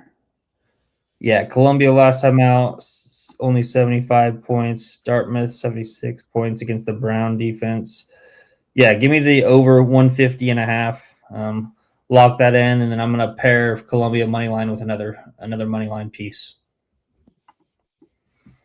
Mercyhurst is 16-11 against the spread. By the way, they did have a D2 game, but yes. So I'm with you here on Columbia, but I'm not betting this. I don't want to lay too many points in the Ivy League on a Saturday, even though Dartmouth sucks.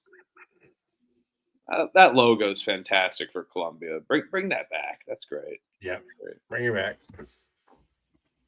Oh, Virginia's laying 8.5 against Miami. Over under is 146.5 here.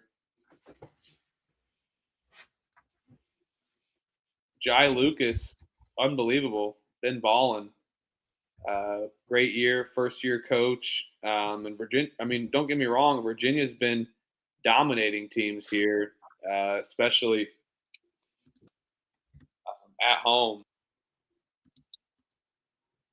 Miami really good down low. Malik Renew's looking very good. So shout out all about Miami. I'm all for it, but I think that they could run into a tough one here and take a step back. They're due for a loss, and Virginia won't be too kind to Miami, I don't think, especially on the defensive side of the ball. They're fully capable of playing down low, playing good in the interior.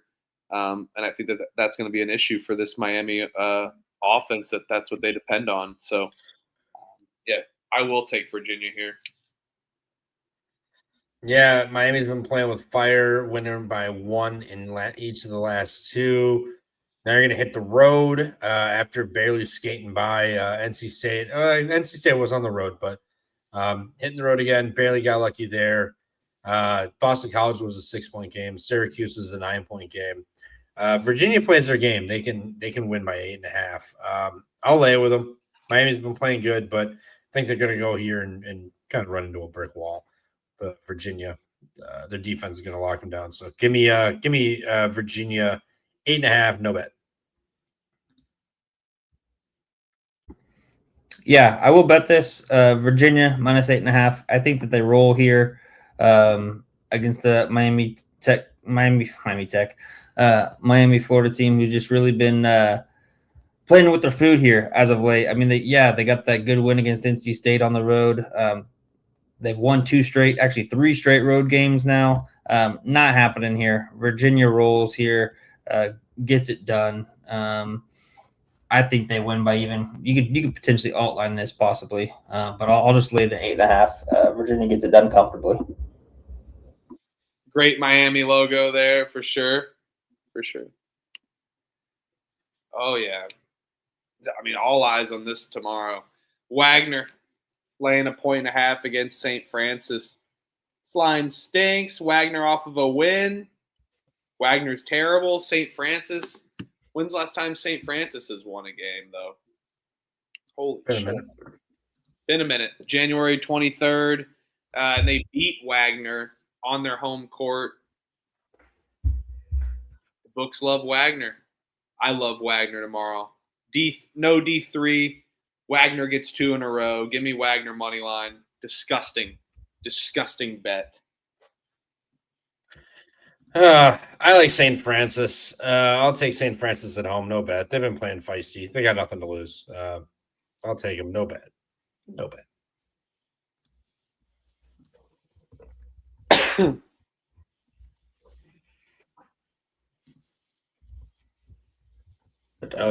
I'm thinking. Give me a sec. I shouldn't be thinking this. It's Wagner. What's the acronym for St. Francis, Trevor?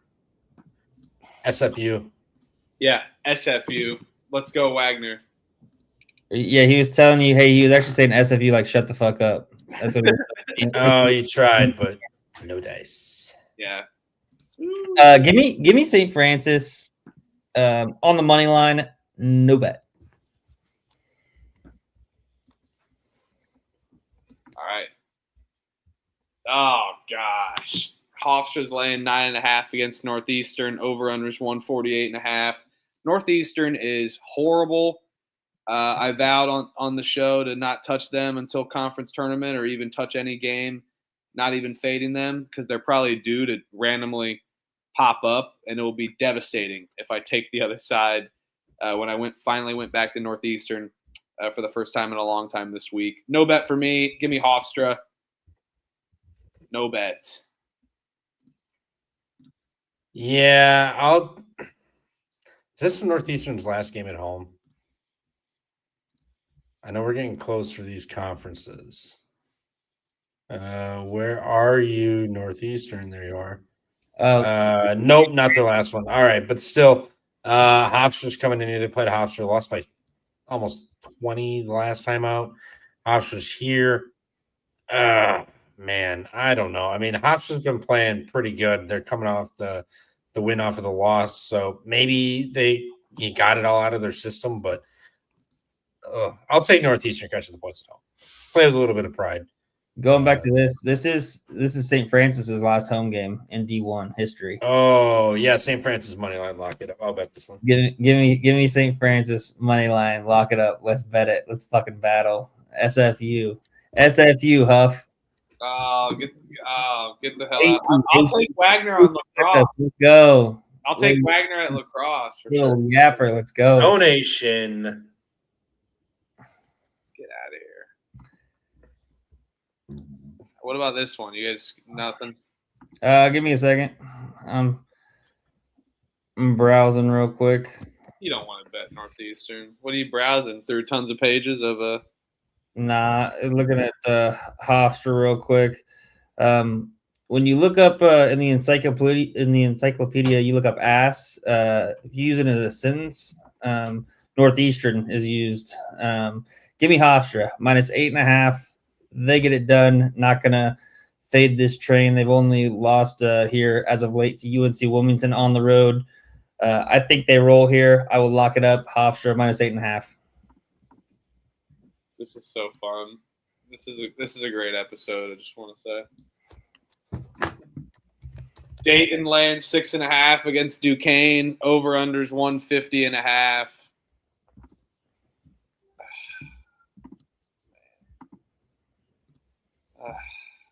This one just doesn't excite me. This was a 6-point game last time. Dayton won at home. Dayton won on the road, and Dayton's been hot. Three out of their last 4. Beating decent teams. I mean, they just had a good win on the road against George Mason. I'm going to take Duquesne, though. I feel like it's a lazy book spot, so kind of scary, but Duquesne's been rolling. And I stepped it up. I think that they could come out feisty against a Dayton team where maybe when they've been winning after they've been losing could take a step back. But and Duquesne been feisty. I don't think that there's a chance for them to get blown out. I think this is a good spot for them. This will be a close game. Let's go Duquesne. Duquesne. Yeah, Dayton just got that big home win. I don't think Dayton's very good. Got the big one. Earl Grant, big win. I mean, they've won 3 of their last 4, so they're starting to play well. But they do have St. Louis on deck. Duquesne comes in here playing really well ball. I think they keep it close. I think they're live to win, but I don't think they do. I think they lose by 2. Dayton wins. Duquesne covers. Give me Duquesne points. Yeah, I like that. I like Duquesne plus the 6.5. I think this is going to be a very close and competitive game. This is going to be a fight for the double bye here in A10 play. Both of these teams are tied at 4th with St. Joseph's. They're sitting at 8 and 5. Davidson's right there behind them. So double bye is going to be really important here in the A10 play. So both these teams are going to want to win this game. Duquesne, they each play St. Louis still, so you could kind of maybe chalk that up to a potential loss. But Dayton, I think they really need this one just with the fact that they've got a pretty tough schedule to end. They end with St. Louis, George Washington, Richmond, and then VCU. But I just think that the Dukes are going to want to, they're going to give it their all here. I like the 6.5. Rather not pick a side here. I tend to almost also lean towards the under in this game, kind of crazy. But with a game with this kind of amounts of importance here down the end of the season, I think both these teams are going to be able to lock it up pretty easily defensively. Could be a little grinded out game, but and for that reason, that's why I'll take the Dukes plus the 6.5.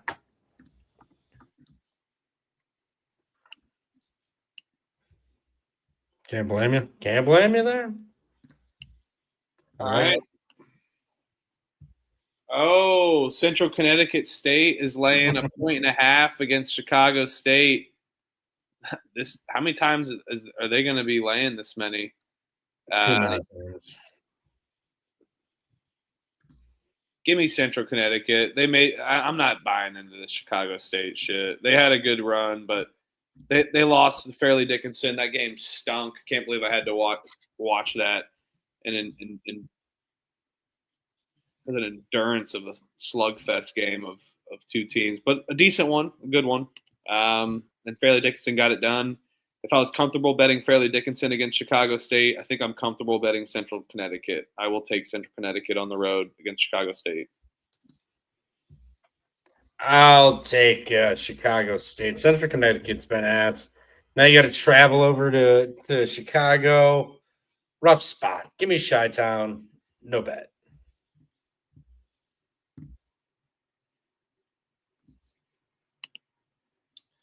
Lemoyne laying 2.5 against Stonehill. Over under is 136.5 here. No, Lemoyne's better. I will say this: they played a tough game. That was a fun one. Let's see here. Yeah, I think I'm gonna go a little gross here on this one. Lemoyne, fast tempo team, but Stonehill, solid defense. Lemoyne, solid defense. So can be a little scary. I think that's why we're getting a low total here. But I think both teams are fully capable of scoring. Lemoyne, that is. This is gross. I'm going to take an over here. This is disgusting. I'm going to take a gross over for Lemoyne and Stonehill. I advise many probably not to bet this one because Stonehill can be incapable of scoring, and their defense can be does a very. They are. They are. But it's more so this. It's more so the pace that they have, and now you're getting a Lemoyne tempo where the books are pricing it a little high. So I'm taking a gross over.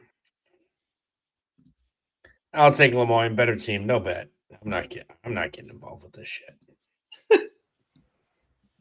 Yeah, going back to the game before this, I'm going to take Central Connecticut State on the money line, but I'm actually going to I'm seeing the Central Connecticut State line all the way up to like 2.5, even 3. Lemoyne's at 2.5. I'm going to actually pair those two together: Central Connecticut State money line plus Lemoyne money line. Get rid of the fact that we've got two teams kind of on the road in the NEC. You always see these games kind of come close. You get Central Connecticut winning by 1 last time out. Now you got Lemoyne going into Stonehill. They've kind of been reeling here as of late, but they still play really close games despite the losses. So going to be a 2-team money line piece for me. Central Connecticut State, Lemoyne, lock it up there in the NEC.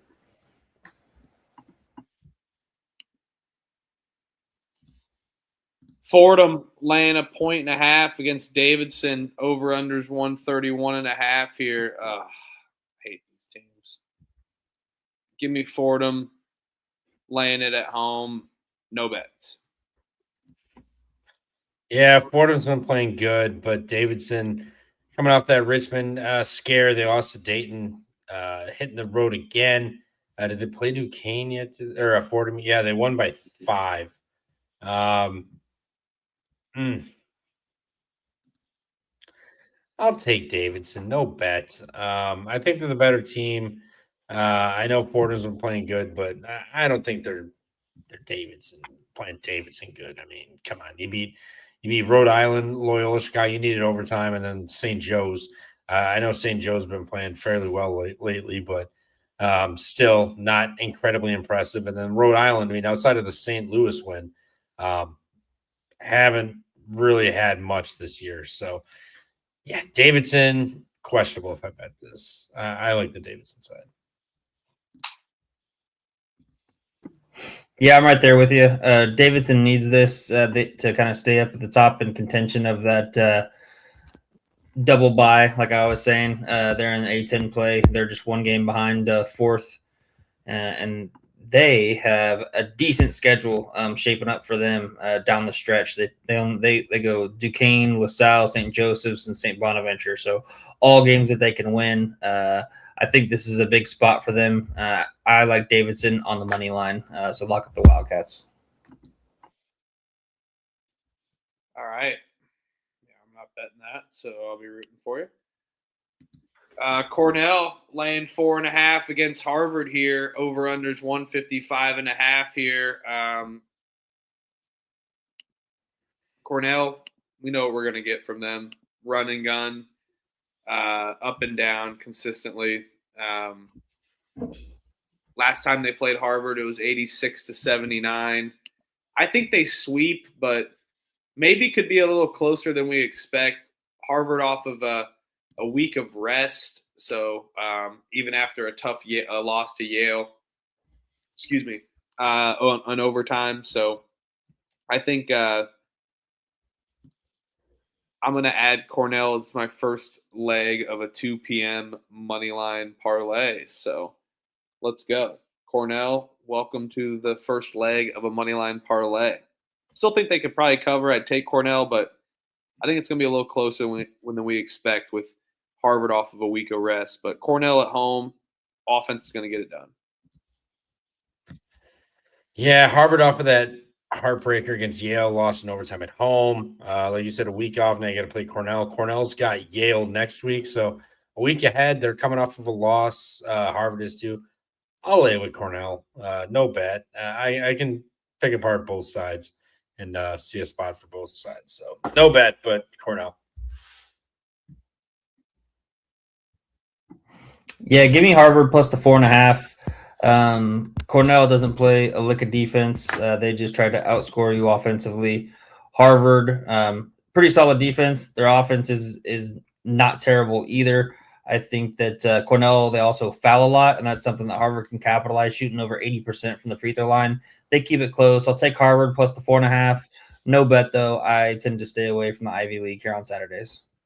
And I will be locking up Lemoyne. Shout out my guy, Thomas Skinner. Let's go. And shout out my guy, UNLV. Thanks for tuning in. If Thomas says lock, I'm tailing. Let's go. Let's go.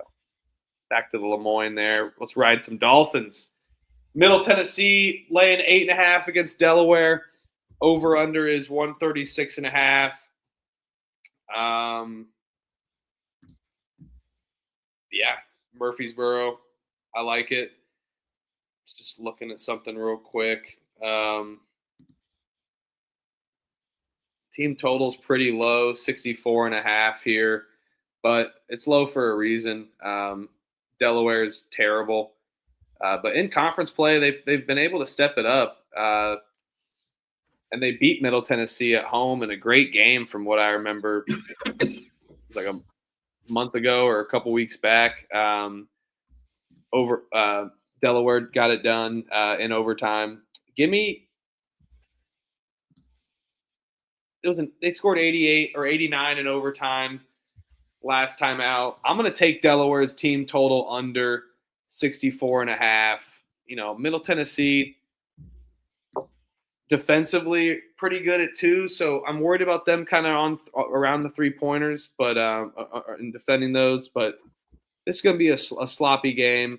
Going to be a slugfest, and I don't know if I trust them laying this many points. I think I'm just going to go with it being a kind of a knockout, drag-out fight versus being kind of the high-paced tempo game it was out in Delaware.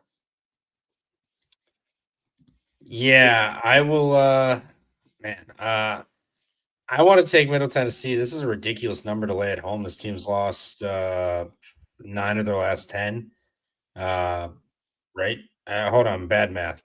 7 of their last 8. Sorry. 7 of the last 8. Lost to Delaware in overtime on the road by 1.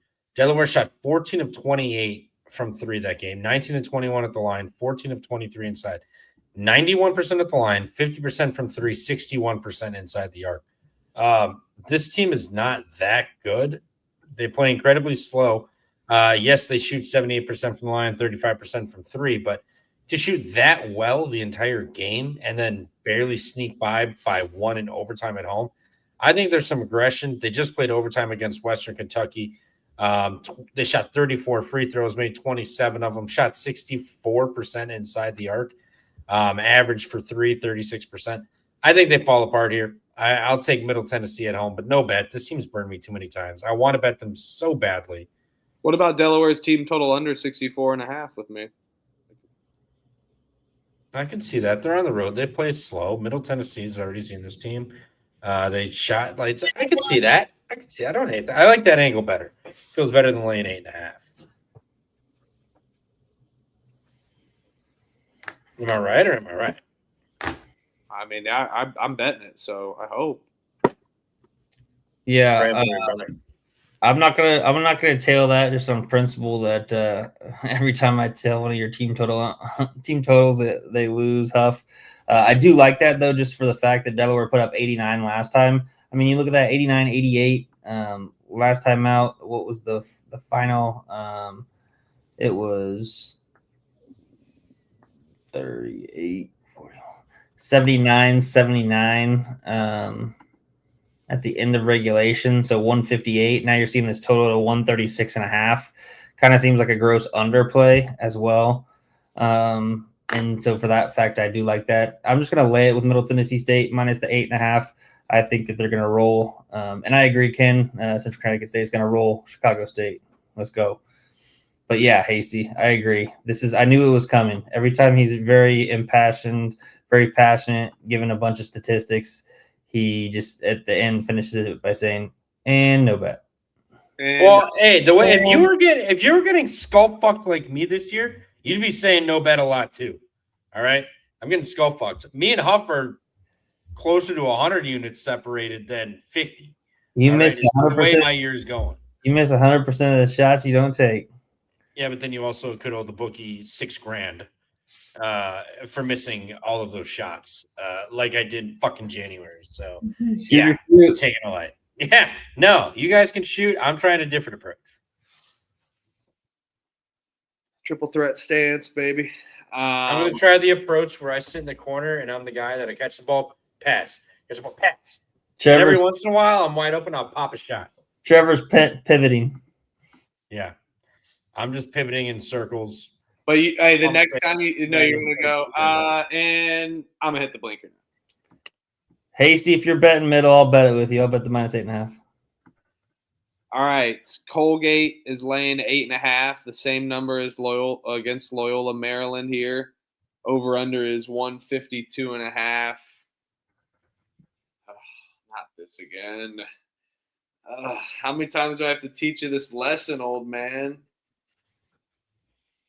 I hate betting Colgate right now.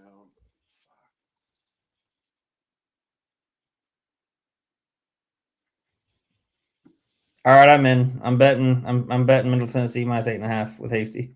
Y'all are filthy. What about this one? I can't. Just locked it. I don't know, man. I don't know about this one. This one stinks. I hate this Colgate team. Don't you guys this season? It's disgusting. Loyola's played good. I mean, some of their losses are blowouts. Which Colgate just lost like 33 points, or almost 30, like 27 points. Loyola already lost this Colgate team 86-80 at home. Now they're going to hit the road. They're off of a loss by 10 to Army. Colgate's off of a double loss back home now. And their last home loss was to Navy. Now they play Loyola. I could see a bounce back here. But Colgate can't cover games. Give me Loyola. No bet. Sorry, Dusty. Dude, I'm getting skull fucked this year. If you guys faded every pick I had, you were living in a cardboard box. And then January hit, you're in a fucking penthouse. That's how I bought a penthouse. You're eating caviar. You're hitting your yacht tomorrow to go to Barbados, and you're gonna sit on your upper deck with your chicks in bikinis, and you're gonna have all your games on. You're gonna be making a fortune, and then I'm gonna be sitting there on my couch, screaming because kids can't hit the free throws, and I lost yet another bet. gentlemen? Yes. Yes. I have no comment. But Colgate's. No way. I guess I'll take Loyola, but You took too long. Just stay away from this game. Yeah, I'm not. I think that's a great call. Yeah, I love Loyola too. I love taking Loyola, but Colgate, after scoring 58 points against Boston, they could be due. No bets. That's what friends are for there. Oh, I think this is an Elliott spot to take the lead here. He loves Central Arkansas. Central Arkansas is laying 1.5. Over/under is 151.5. He's not quite in Central Arkansas, but he's damn near in Arkansas sometimes. He'll be all over the states. Give me let's hear what we got. Central Arkansas. I think is that a purple shirt as well too? K-State. Yep. Easy money. Yep. K-State. No, you know it takes Kansas to spell out Arkansas, so gotta root for the Central Arkansas Bears here. I'm going to take them on the money line.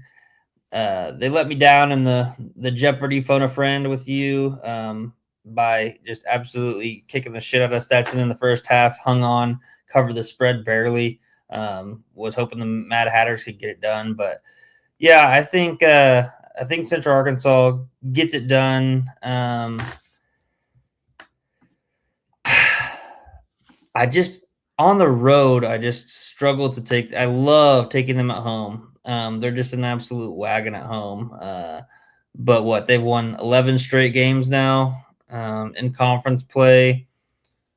Haven't beat this Florida Gulf Coast team by 2. No, I think the smart side here is fading them on the road here and taking Florida Gulf Coast on the money line. But what I'll probably end up doing is just taking the over 151.5 instead, since I don't like to fade my Central Arkansas team very much. So I do think it'd be the Florida Gulf Coast spot here, but I'm going to take the over 151.5. I like that. Yeah, we're going to battle. Well, not battle, I guess, but I'm going to take Central Arkansas on the road. Florida Gulf Coast, one of the worst teams against the spread this whole season. It is a little scary. I think the spot's there, but I feel like their spot's kind of been there. It's been the Florida Gulf Coast spot lots of times, and they've won 3 straight. They're due to lose, and let's go Central Arkansas. Let's take Elliott's darling. So let's freaking go. And yes, Trevor is the GOAT. Let's go. This dude loves the Indy 500. If you guys want to have fun on Memorial Day weekend, you come out to the Indy 500. Trevor knows it's a good time. It's a good time. Boozing. Great time. Now that I'm unmuted, first game, 2-point game. Central Arkansas won, but at Florida Gulf Coast, 14-31 from 3, 11-12 from free throw, 15-23 from inside the arc. I mean, they shot 45 from 3, 65 inside, only had 10 turnovers. And that game, 18 assists. I mean, Central Arkansas shot pretty great, 16-20 from the line, 21-35 inside, but 9-23 inside. They got outscored by 15 from 3, and they still found a way to win the game. I don't think either team's going to shoot that great again, but I really don't think Florida Gulf Coast is going to shoot that great. They just had 3 home games. Now they're going to hit the road in a revenge spot. I'll take Central Arkansas here. Oh, wait, they're home. Sorry. No. Last home game, I got to take Florida Gulf Coast. No bet, though. I thought they were on the road. Damn. Shit, that fucked up my whole angle. Gulf Coast, no bet. Senior night. What does that mean anymore in this sport? True.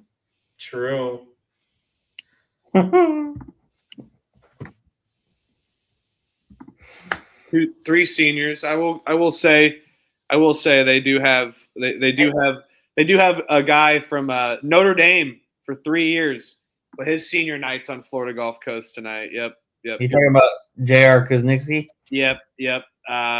And then you also have I guess you have Dubuque, Iowa, Michael Dua.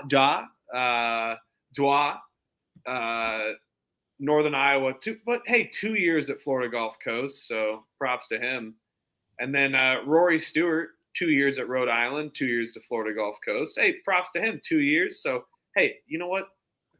That's how it is. It's a quick 2-year cycle these day and age. So yeah, you know what? They got some seniors. Hey, good get up spot for the seniors. They're going to score a lot of points. UCA is going to score a lot of points. Over is going to hit. Let's go. Nope, spoiled. Bears come in and spoil. Oh no, I hate Penn State. Is awful. I think Penn State is the worst P5 school. I think They're up there. Well, who's worse? Not Boston P5? College. Boston College would beat Penn State.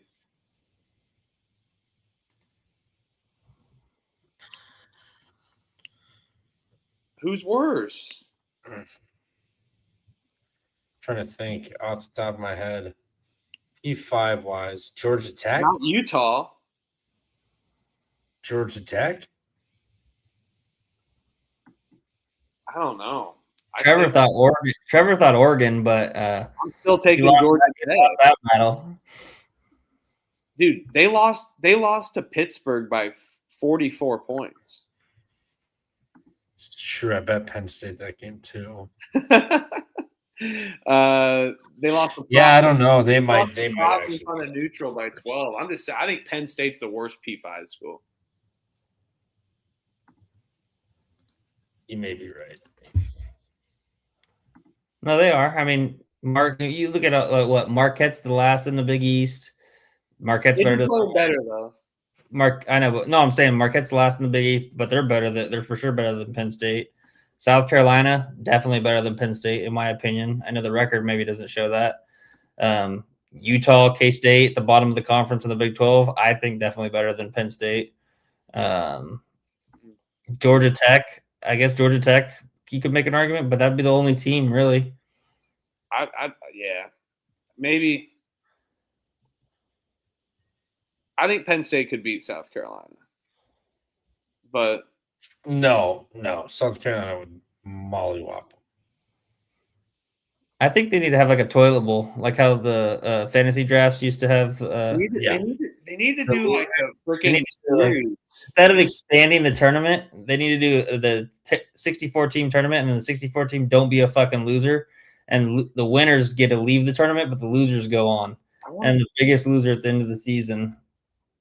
They need. I mean, I guess that's what the crown is. I guess. I mean, basically, it's like, oh, let's pay them. But anywho, worst team in the Big Ten. Nebraska's laying 18.5.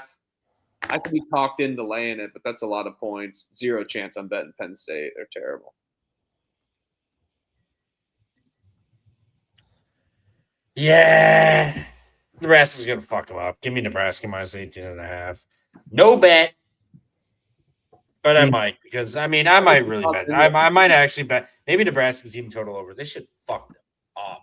Oh, my God. Trev, you're going to bet this. You're going to I could be talked into betting this. Elliot?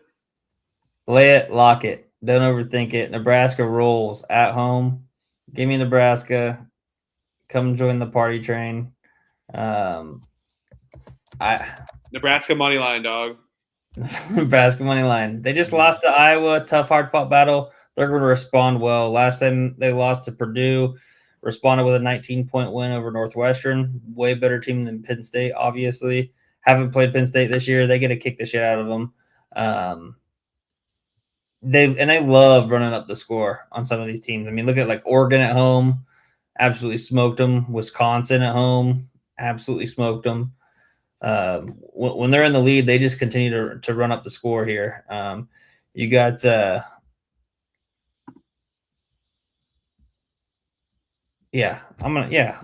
it. Let's go. All right, I'm in. I just placed it. Let's go, Nebraska. Just placed it. Pitt laying 2.5 against Notre Dame. Over-unders 138.5. We were just talking about the toilet bowl. This one Here it is. is up there. Pittsburgh, Notre Dame. Whoop fucking do.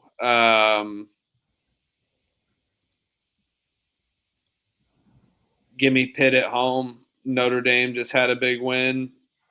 Pitt is so freaking bad, though. Haven't won since January 27th against Wake Forest. That was a good game. I was watching that. Disgusting game. But, yeah, this one's disgusting as well. But Pitt gets it done at home. Good God. This game sucks. I'm not laying points with Pitt, even if they are at home. Give me Notre Dame, no bet. Shrewsbury gets the boys up tomorrow. Come on. Oh, what? He's gonna be crying in the press conference as well too. I like Micah Shrewsbury, so I'm not gonna. He's no Mick Cronin. I can't believe you're gonna get that T-shirt, man. Oh. Yeah, I'm seeing this number. It came down to -1.5 now. At the -106, so it's even coming down, maybe even at a money line price, -1 on Caesars. I'm passing on this. I'm not going to bet it. If I would bet it, I'd look at maybe the over 138.5. I'll take that. No bet. Ugh. Any bet in this game sounds disgusting.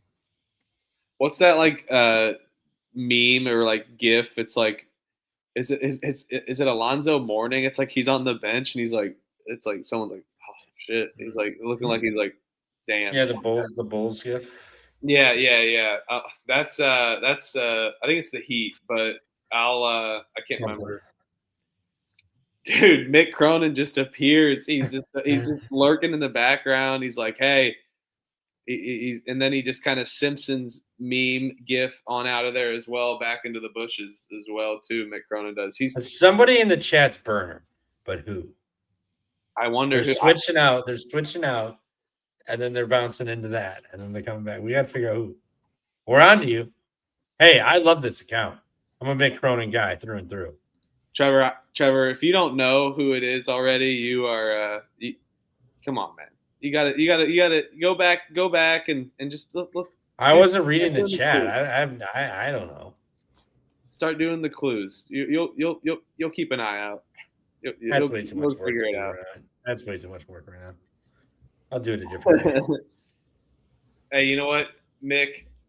Appreciate you apologizing, man, for 9 hours. But we know UCLA did that because they're like, we're going to take away your pay for a little bit if you don't.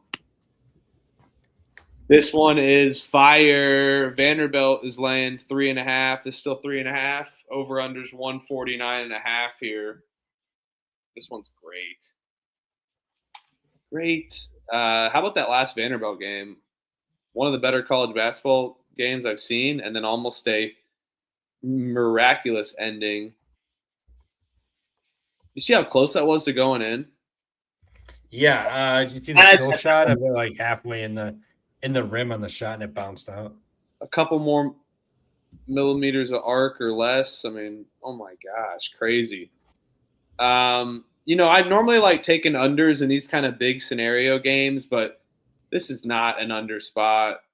I do think this line's a little short, so it kind of scares me, but I'm going to take the over here. I see 150 available, as it's probably already going to be bet up, as people like betting overs, obviously. But big game here. I think Vanderbilt needs this one as well. I like Vanderbilt at home against Tennessee, but I'm going to go with the offense. A lot of buckets, three-pointers galore. I think Vanderbilt's going to be able to force some turnovers, where Tennessee kind of, that's where their kryptonite is on offense. But let's see what the guard play matchup is with Tanner and Miles versus Gillespie. I'm excited for that matchup, and I'm excited for this game. I'm going to take the over and just root for points the whole time. Let's have some fun.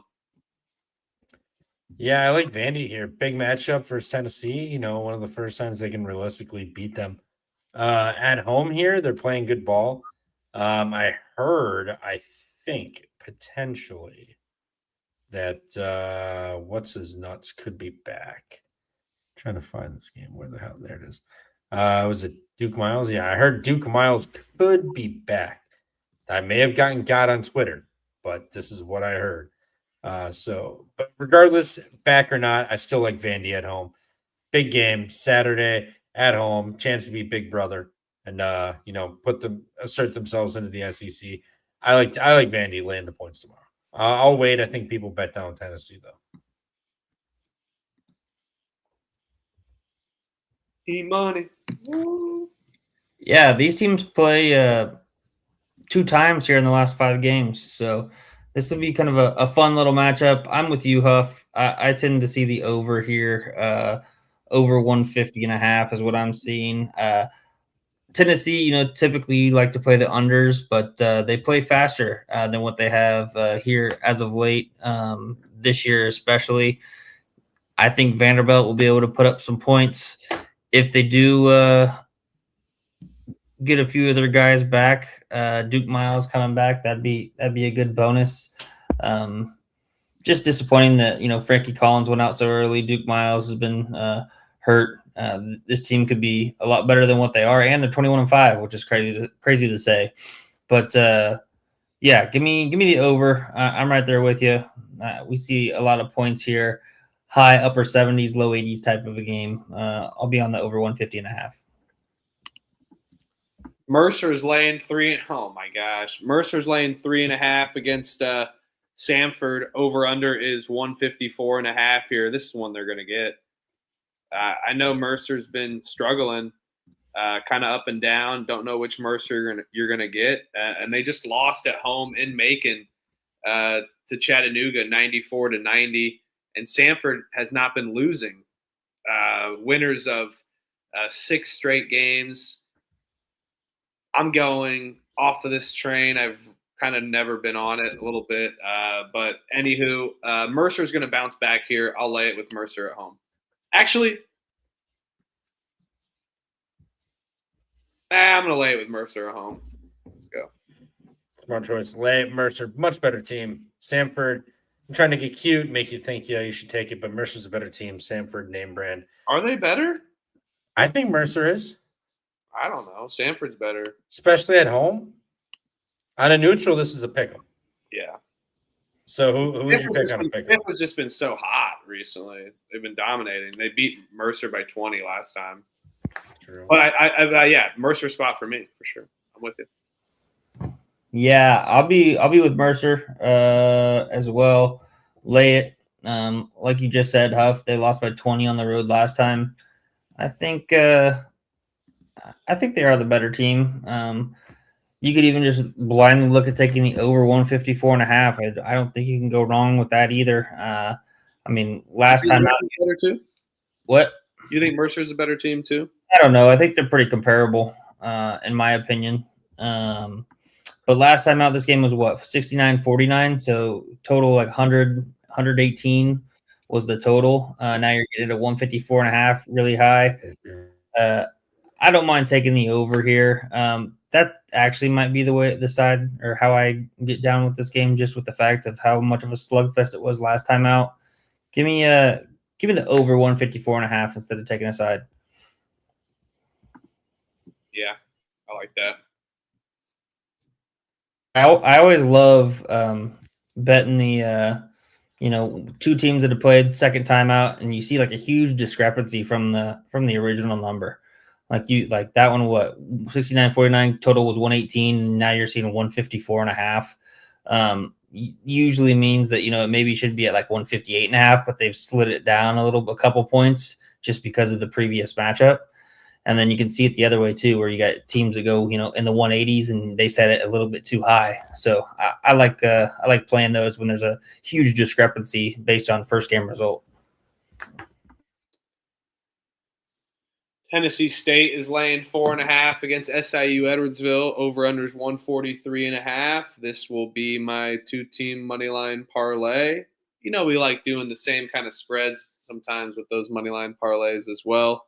I had Tennessee State in a money line parlay last time out. It did not come home thanks to North Texas, but this one will. I'm gonna do the 2-team money line parlay, Tennessee State with Cornell, like I had earlier. Let's go, Nolan Smith. Yeah. What? Edwardsville's lost 2 in a row. Tennessee State just got that solid win over Lindenwood at home. Last home game on the year here. Like you said, I mean, they've got what 4 or 5 seniors, but shit, it's probably the first year for a lot of them. Maybe second, but for the most part, first year.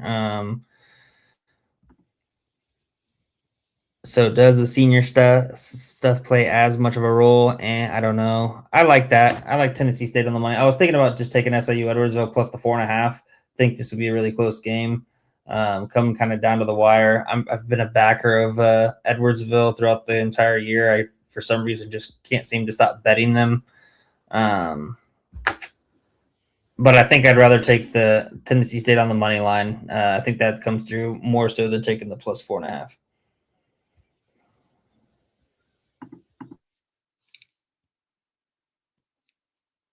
Yale laying 9.5 against Penn. Over under is 152.5 here. We are in the. Are we still in the 2 p.m. window? Yeah.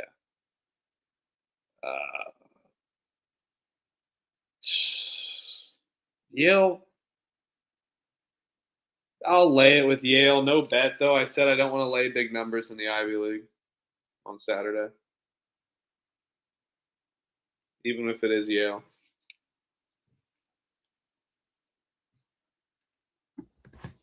Yeah, I'm gonna.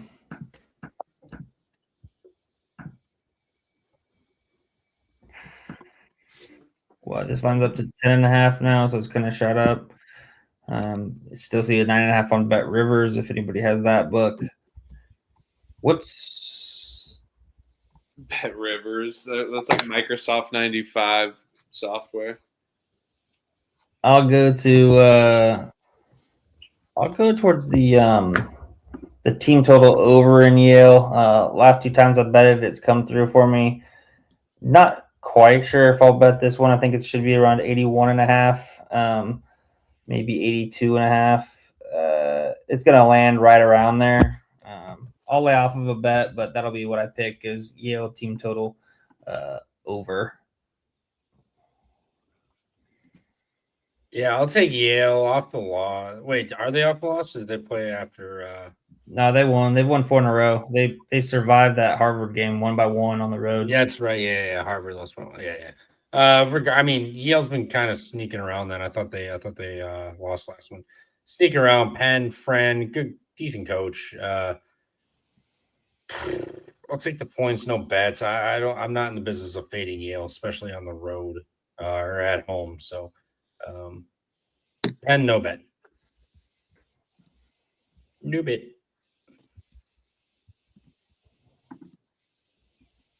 North Dakota State is laying 19.5. I see 18.5 as well. Over under is 146.5. North Dakota State just played a really tough game against South Dakota State, went into Brookings and got it done. I will take North Dakota State, but in a different way. UMKC's defense is horrible, and now you're getting North Dakota State at home. Give me their team total over 83.5. They're going to score tons of points against this bad Ruse defense. I'm just going to lay with North Dakota State. UMKC is an auto fade team. They're like 6-19, 6-20 against the spread, something like that this year. It's nothing great. So, UMKC fade. Give me North Dakota State minus the 19.5 in this one. Yeah, last time out, North Dakota State won on the road against UMKC 97-73, put up 97 points. I'll not going to bet it, but I would take that team total over 83.5 with North Dakota State with you, Huff. Yeah, I like that. I was going to take UMKC team total under because, I mean, they're so flaccid on offense and just limp and just, I mean, barely, just flaccid. But a little too low. I'd rather just take the North Dakota State team total. Oh, my God. Louisville's laying 23.5 against Georgia Tech. Over-unders 163.5 here. No. With Clemson on deck? Nope. I don't give a shit. I'm taking Georgia Tech. These big numbers they've been covering, these P5 schools. I know that they just lost to Virginia by however many. They've been sucking, not covering games. They covered a couple. They covered. We've been on the right side. I'm not buying into this Louisville freaking big number. They'll still beat the shit out of them, but just too many damn points. I'll take Georgia Tech. Yeah, I mean, they've got North Carolina on deck too, in case you didn't know. So they're coming off the road loss, come back home to play Georgia Tech, who's also off of shocking another loss. Lost by 24 at home to Virginia. Now they hit the road. I think it's a spot Louisville looks ahead a little bit. I think they win this game by 18-19. Give me Georgia Tech. I ain't betting this game, though. No, I'm not in my right mind. Am I betting a Georgia Tech game with my hard-earned cash? No chance. Yeah, I'll lay it here with Louisville. It'll be a no bet for me. I just think that they do like to run up these on these lower end teams, run up the score here. Georgia Tech seems like every time that I've taken them at a big number, they've just shit the bed and it hasn't came through. So I'm gonna lay away from a bet here, but I would lay it with Louisville minus 23.5. Pat Kelsey's bitch ass will run up the score here if he gets a chance to. Rhode Island's laying 4.5 against LaSalle. Over under is 135.5 here. I kind of like the under here. I think they're going to see tons of defense and a good amount of pace. There are a little amount of pace. Sorry, not good amount of pace. All over the place there, but LaSalle and Rhode Island good at forcing turnovers on defense. So there could be some extra possessions turnover-wise, but not like their offense is anything worthy to rave about. There was 151 total points last time these two teams played. I think it's a major step down. I will take a under here and looking for a potential higher line as well. I see 136.5 available places as well. So. I don't hate that under. Rhode Island on the road, LaSalle at home. Gonna get their style of play. 135 seems a bit high. Like this feels like a game in the 120s, like both in the 60s, low to mid 60s. So, I'll ride with it. Give me the under 135.5. I like that. LaSalle gets their game, which is as few possessions as possible. So I'll bank on both offenses being inefficient in those possessions. Give me under 135.5. Yeah, Rhode Island is now a favorite off of the big upset win over St. Louis on Tuesday at home. I'll take LaSalle plus the 4.5. They've got a chance to win this outright. They already beat Rhode Island on the road by 7, so I'm kind of stuck at like an existential crossroad here. Not quite sure how I want to go about this, just because Rhode Island could get the revenge angle, but it's also fading Rhode Island off of the big win. Give me LaSalle plus 4.5, no bet. All right.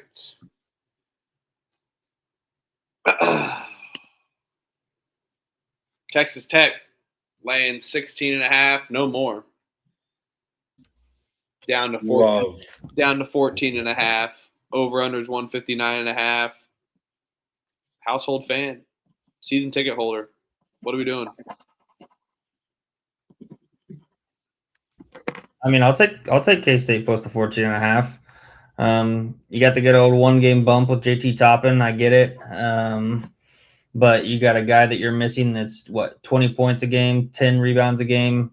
First guy since I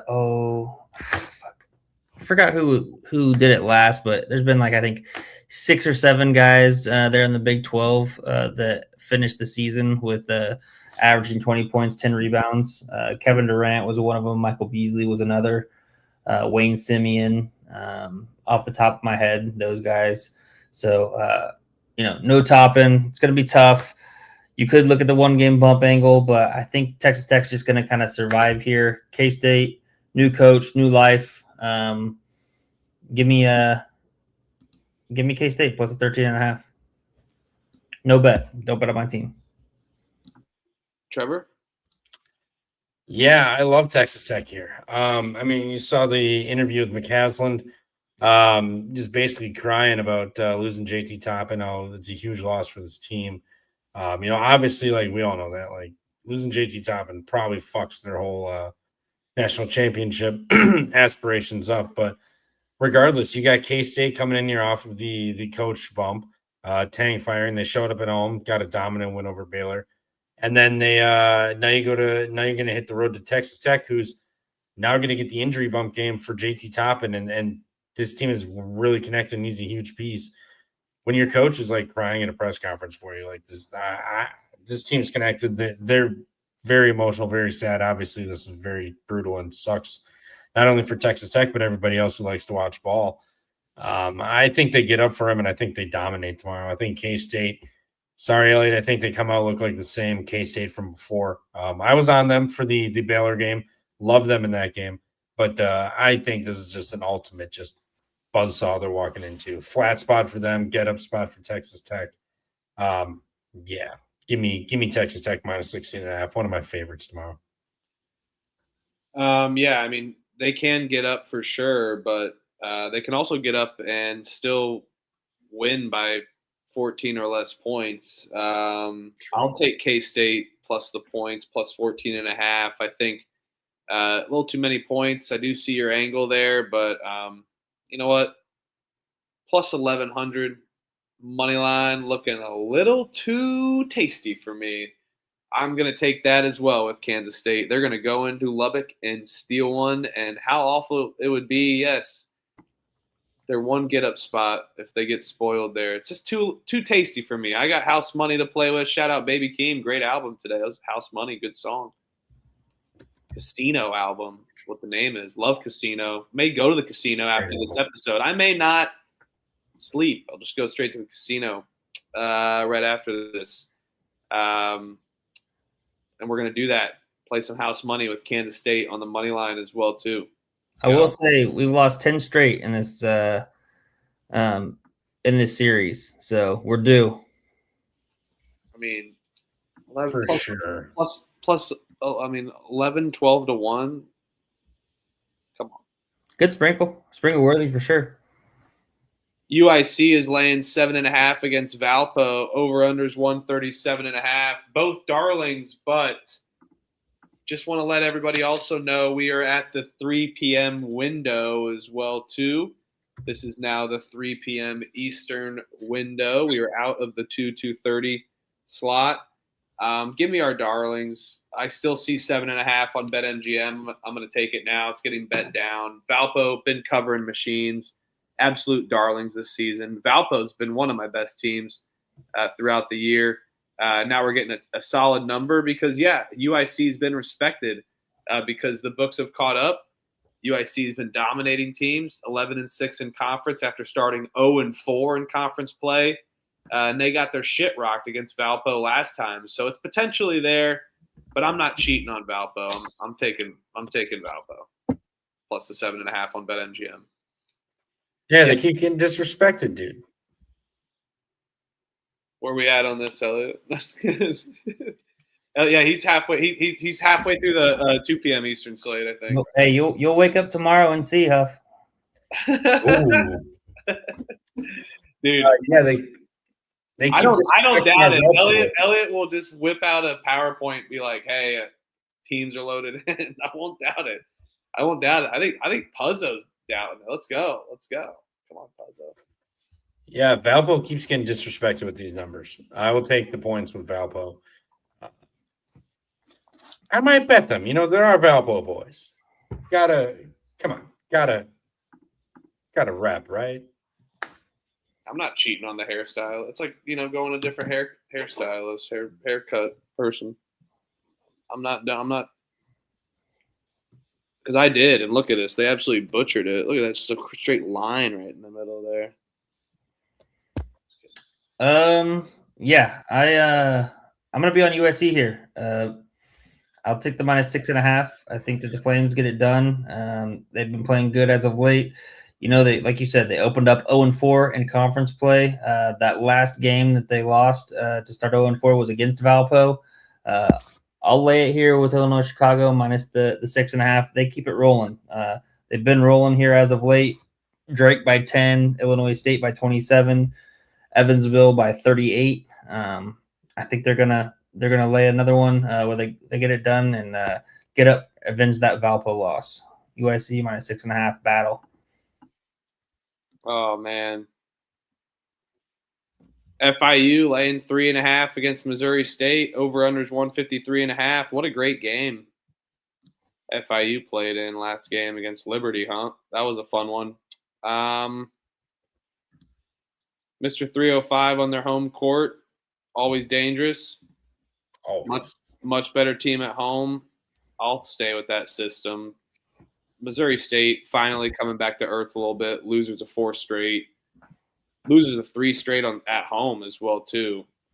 I hate laying points with FIU, though, but I will. Yeah, they played at Missouri State, lost by 8. They're coming in off of an OT loss to Liberty. Had them. Couldn't get it done. Does feel like a bit of a flat spot potentially for FIU. I'll take Missouri State plus the points. I think FIU max effort game last time out. And they come out a little flat tonight or tomorrow. No big deal, but yeah, I'll take Missouri State plus the 3.5. I think they'll hang in with this game within a possession. Yeah, I will. I'll take Florida International. I think they get it done at home. Like Huff said, you know, despite that Louisiana Tech win where they won by 13, kind of came back in the second half, kind of ran away with that. They had lost their last 3 games at home before then. So, you know, we typically like back and then there in the 305, Missouri State, decent team. They play at a super slow pace. I'd expect FIU to be able to kind of run and gun, get whatever they want at home. I'll lay it FIU. Let's go Panthers. Let's go Pitbull.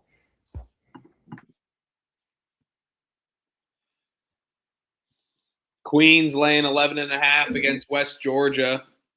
Over under is 162.5 here. We know what Queens does. They dominate. They lost to West Georgia by 8 on the road. Queens definitely capable of scoring. Did not cover.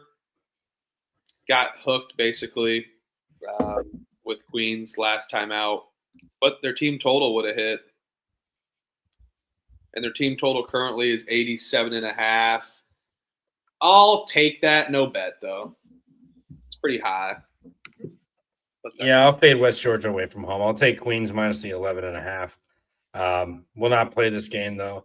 But Puzzle says FIU coach looks like a girl. No, he looks like Slideshow Bob from The Simpsons. You're welcome. You can't unsee it when you see it.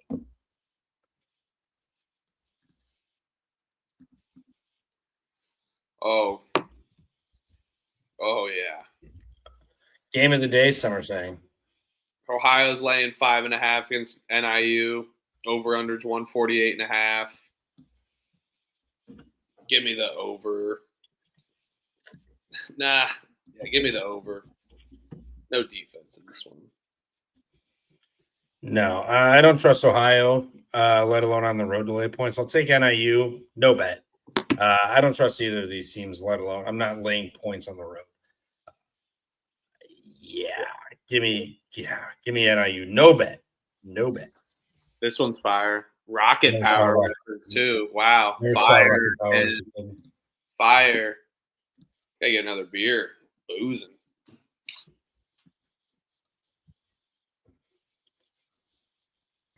Give me the over in that West Georgia Queens game. No bet for me. I think you and Huff are on the same thing there. Is that what he's on? I think so, yeah. I'm pretty okay. Perfect. Yeah, I'll take the over there then. I wasn't going to bet it, but if he's betting it, I'll see when he gets back. I'll bet it with him. This game, and I don't know what I want to do on this. Kind of want to bet Northern Illinois, but I kind of don't want to bet Northern Illinois at the same time. I know I like betting on shitty teams. I do it pretty on the regular.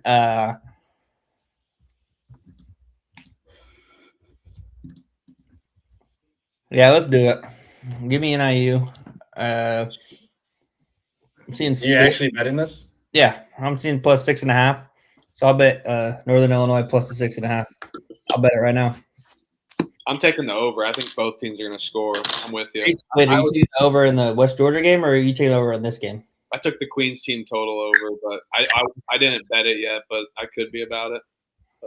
About it? Cheers, fellas. Cheers. Cheers.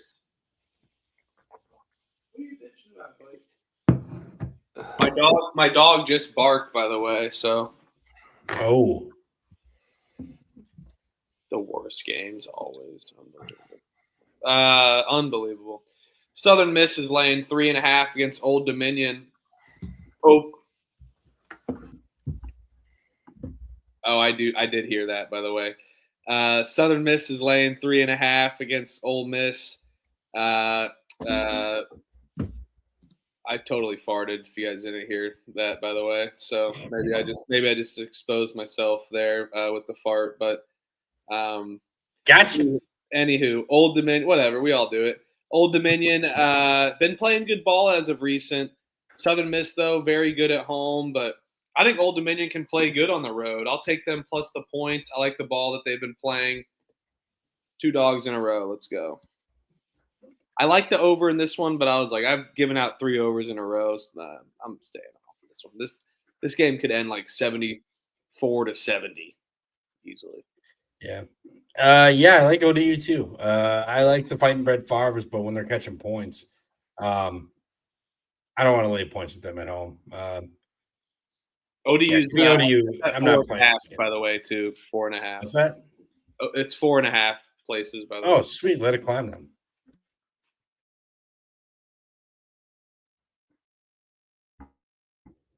Yeah, I kind of like ODU in this spot too. I've been kind of on them here as of late. They've been playing better. Have finally won some home games, thankfully. Yeah, I'll take a Old Dominion plus the 4.5. I don't think that Southern Miss should be laying more than 2 possessions here. So yeah, give me Old Dominion plus 4.5. And my face just went blue and with the blue screen, so that means ride the blue team. ODU plus 4.5. Let's go, Violet. You're turning violet. The signs are there. The signs. Those are like 0 and like 14 this year, something like that, right, Trev? Maybe 1. I will say when I was rewatching the show from last, was it might have been Monday or something, I believe. My screens went blank on me because I hadn't touched the screens in the back, and they went blue on me. And I bet on the team that wasn't the blue team, and I lost. So maybe the blue screen play of the day. Let's go, blue screen play of the day. Yeah, I farted all right. North Dakota versus South Dakota State. South Dakota State is laying 6.5 against North Dakota. Not this again. How many times do you have to teach you this lesson, old man? I kind of want to. We have to get that from SpongeBob. We got to clip that. Give me, man.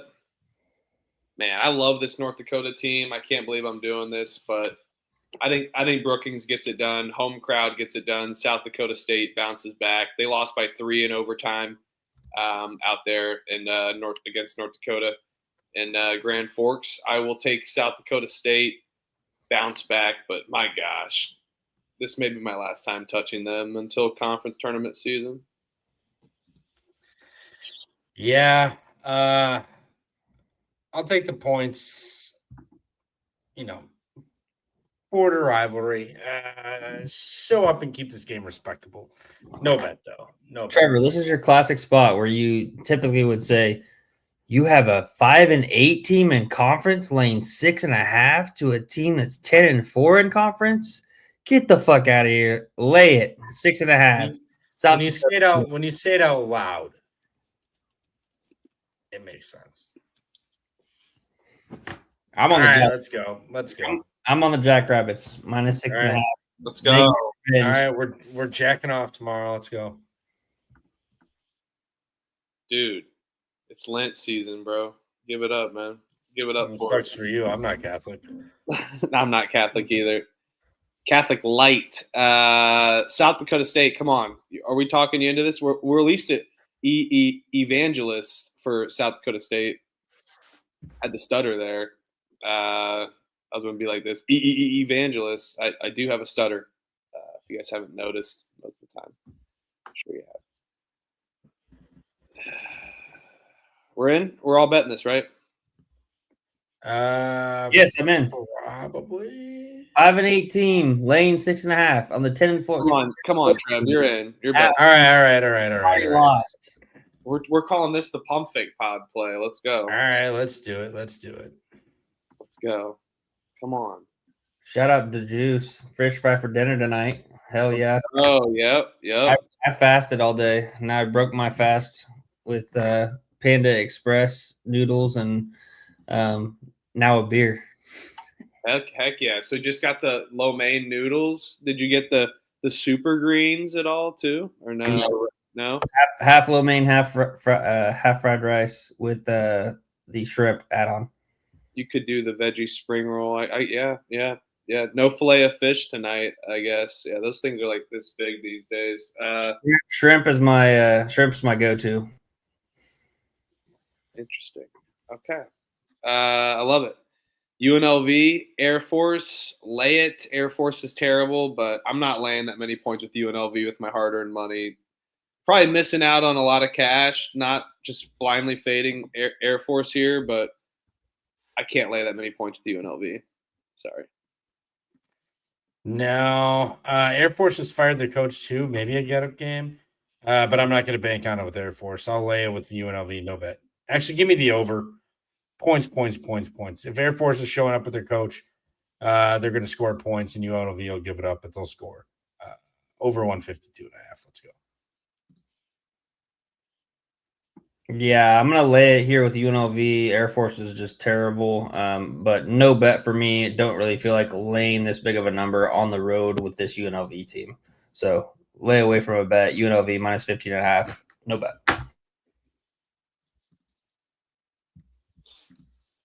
Washington is laying 4.5 against Maryland. Over unders 145.5.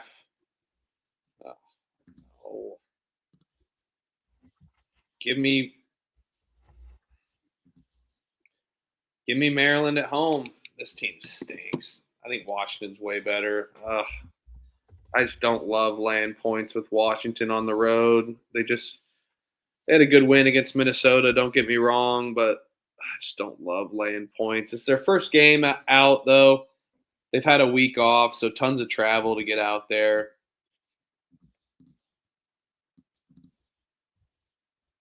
This feels like a Maryland spot for me, but I'm probably not going to bet this. I could be talked into it.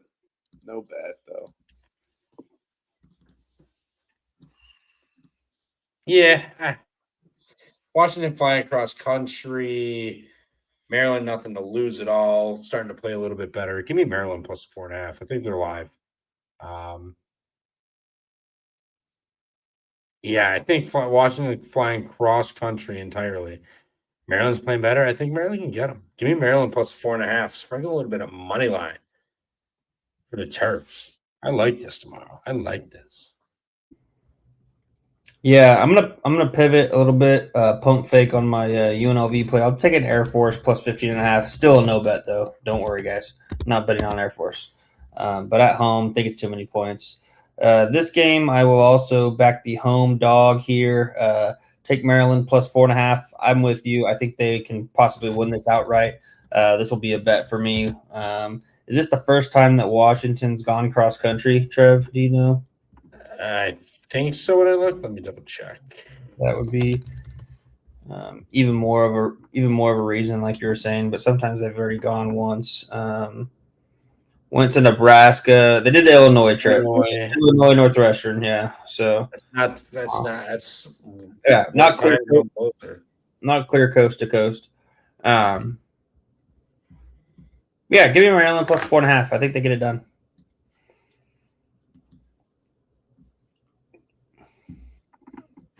Oh yeah. And Go Terps. Virgil, we need to find something where you like the same team in college lacrosse that we like in basketball, and we'll do a little 2-team money line parlay for tomorrow on the same team. Hell yeah, that would be fun. A little college sport crossover, a little team crossover.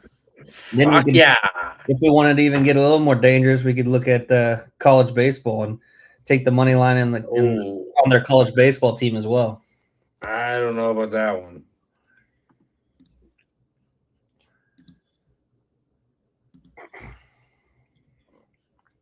What do we got here? Arkansas State heading into Louisiana Monroe.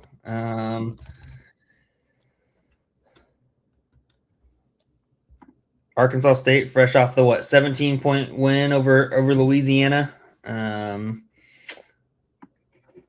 Louisiana Monroe, worst team in the conference by far, 1-14, only win over Old Dominion, who all three of us are betting on tomorrow.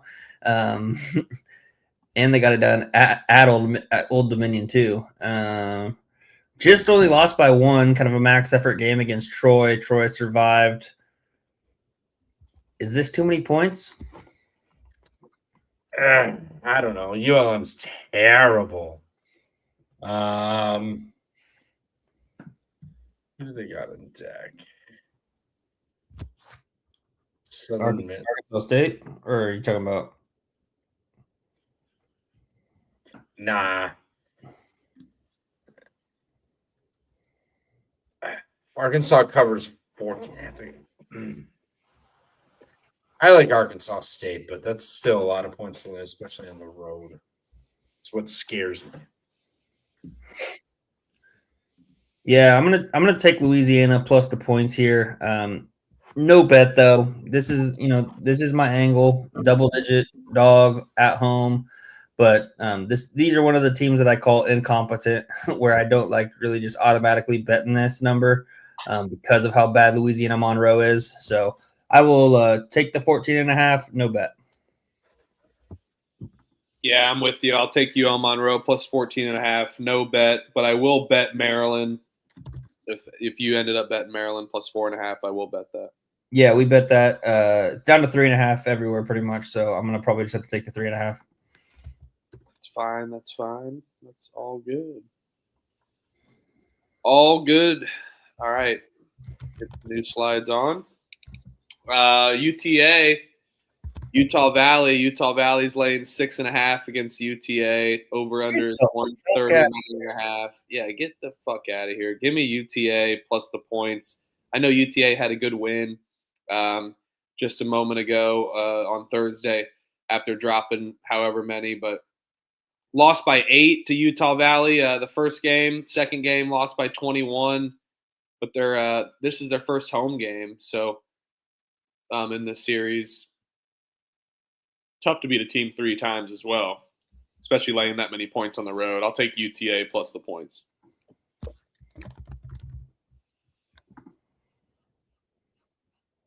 Yeah, I'm right there with you. I mean, I couldn't have said it better.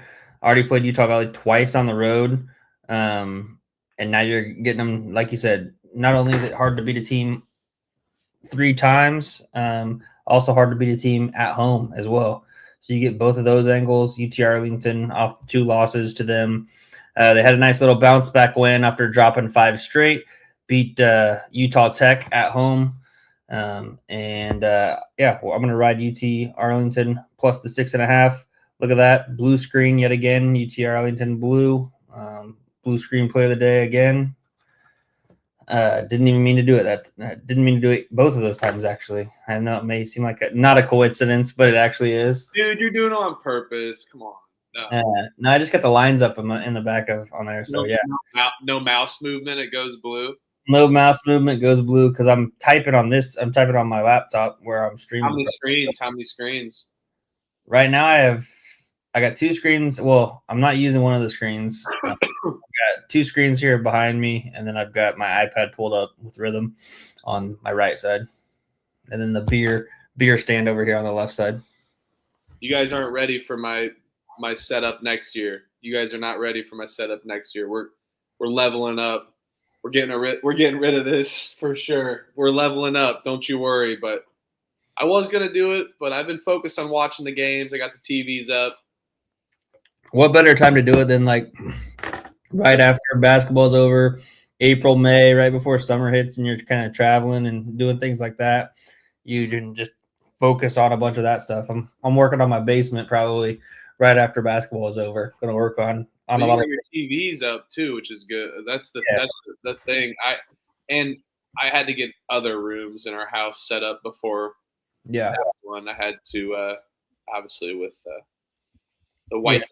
I got the TV and TV's up, which is nice, couches and stuff. I just need to kind of rearrange everything there in the basement, get it kind of a good feel, get all my memorabilia up on the walls, and then kind of create like a little corner, a little cubby hole probably for the podcast to where I can, put some things up on the wall behind me, things like that, instead of kind of rotating rooms like I typically do now. Houston, big one, laying 4.5 against Arizona. Over under is 141.5 here. Trevor, you just get another beer? Grabbed one more beer and made 1 cup of coffee. Oh, wow. This line's already tailed up a little bit. Is Koa Pete going to play? Is this telling you he's not? I mean, it is Houston at home. Yeah, I know, but 4.5 against Arizona. I know, it's a lot of points. I see 5.5 places as well, too. Yeah, 5.5 on DK. Houston is off of a loss, though, against Iowa. Palm has it, too.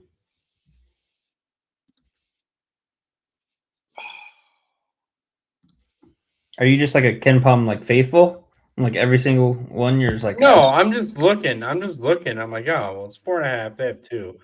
I mean, I leaned Houston anyway. Like this line tells me Koa Pete's probably not going to play 4.5, and then Braden Burry's freshman Houston group of men. Houston hasn't played as great as they normally have defensive wise this year, but they've got offense too. I mean, Kingston Flemings can go get them 40 whenever they need to.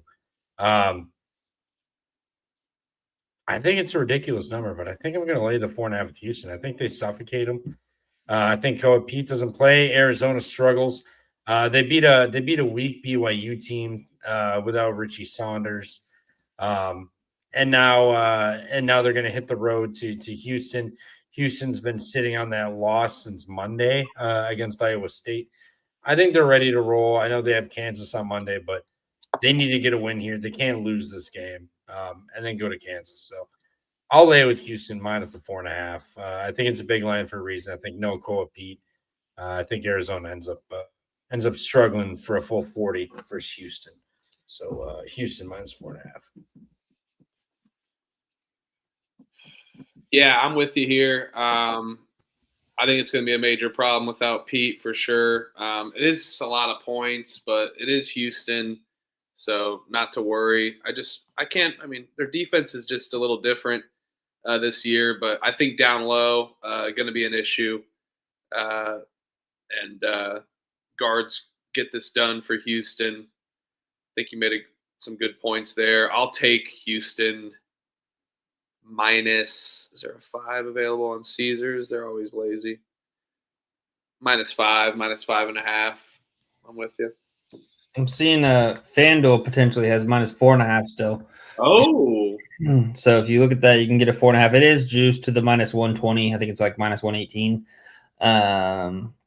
But other than that, it's flat 5.5s out there pretty much. I'm going to be on Houston here. I think, Arizona, they kind of showed me losing to KU and Texas Tech. They showed me that when people can really kind of match up with them size-wise down low and really just kind of play physical, they aren't as good. I mean, they're still really good, but they aren't as good, and they don't look, just completely dominant like they have previously before their 2 losses, KU and Texas Tech. I think Houston can do the similar thing. I know Koa Pete, he's out, not going to play. But you've got your other you got Krivas and a couple other people. But for Houston, Kristanak, he's just been getting better and better. You got Tugler down low, both physical players. Houston, one of the most physical defenses there in the country, with freshmen that are continuing to get better and better throughout the season. I like them at home. Love it. I'm going to lay the 5.5. Don't mind laying the 5.5. I think they win this game by 10. Fleming, awesome, Hasty, hell of a player. It also shows that you don't have to play on some big ass AAU circuit or anything like that to really get noticed. He could have taken more money elsewhere, decided to go to Houston where he wasn't promised the starting position, earned his starting position. Now look, he's going to be a top 5 draft pick here coming out as a lottery pick. So showing that he can definitely do that. And the over, I don't mind the over at all, the juice. I would definitely, if I was looking at the side, it would be the over for me. But yeah, I think we've got I'd much rather play Houston at the -5.5 instead. Yeah, I'm going to take – I mean, Arizona had their bounce back with BYU after losing 2 straight, and I think Houston off the loss is just a kind of a system within itself, even with the injury news with Arizona. Sam Houston State's laying 8.5 against Jacksonville State. Over under is 149.5 here.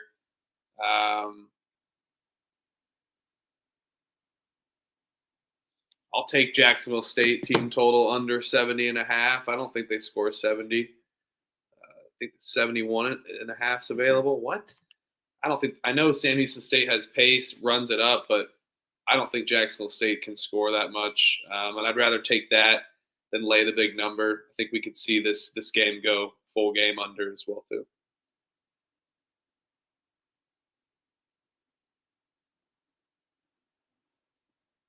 Right.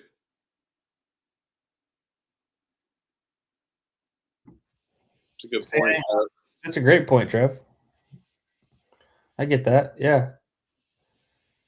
What else you got to add to that? Oh, yeah. I don't know. Are you sure about that? Check the tapes. Oh, fuck you. I was like, what are you talking about? Yeah, short and sweet. Sam Houston at home during their home stretch. Jacksonville State on the road, lost 3 straight back-to-back road games. I'll lay it with Sam Houston. Oh man, that's fucking funny. Yeah, I'm right there with you. I will lay it with Sam Houston. I'm seeing it came down to -7.5 now, and it's even maybe coming down a little bit lower than that. BetMGM has it at -105 here at the 7.5. So maybe just wait. Trev, you might have to wait for this one. I don't know if the line's open yet, but could be trickling down a little bit if you're going to bet it. I'll lay it with Sam Houston. I'm probably going to lay off of a bet here. Haven't been great on reading this Sam Houston State team, but I do think they're in the midst of a 4-game home stretch. I like Sam Houston State. Fuck it. Yeah, I'll bet it. -7.5. Team total under 71. Let's all hit. Let's go. Everyone can go home happy here. Yes, and everyone's going to go home happy here as well. Put your hats on. Oh, wait. You guys have playing? What? The Yankees are playing? No, yeah. North Florida here. Very cool rendition, but they're not cool at defense. That's for damn sure. You know the defense that I love. Yeah, go right ahead kind of defense. Just, yeah, go for it. There's the bucket. And Stetson's going to have that tomorrow at home. I will take Stetson here. Let's go. Come on, Elliot. You know you love Stetson. Didn't come home last You're time. Mr. Stetson, dude. What'd you say? I said he's Mr. Stetson. Yeah, he is. He is Mr. Stetson. No, I do love Stetson. I like Stetson here as well. North Florida off of the just absolute heartbreaker. They were beating first place Austin P.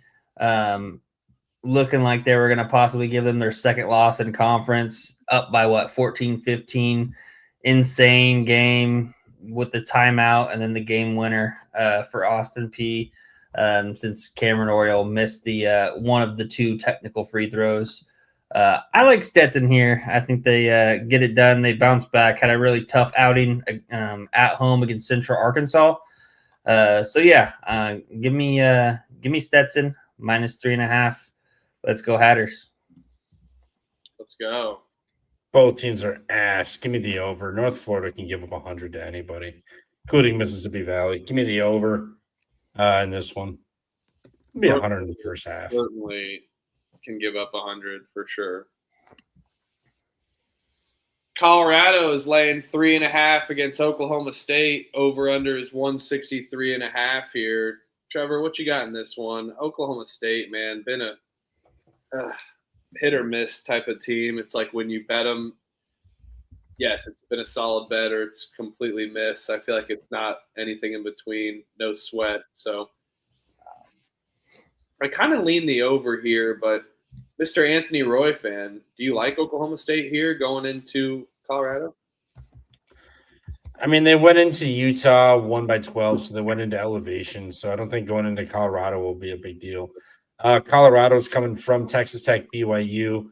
Now back home. They've been off for a week, so they got that going for them. Kansas or Oklahoma State off of Kansas. I don't think Colorado's that good to lay 3.5 points, but Oklahoma's infuriating. I'll take the points with Oklahoma State, but no bet. You don't know who's going to show up every day for either of these teams.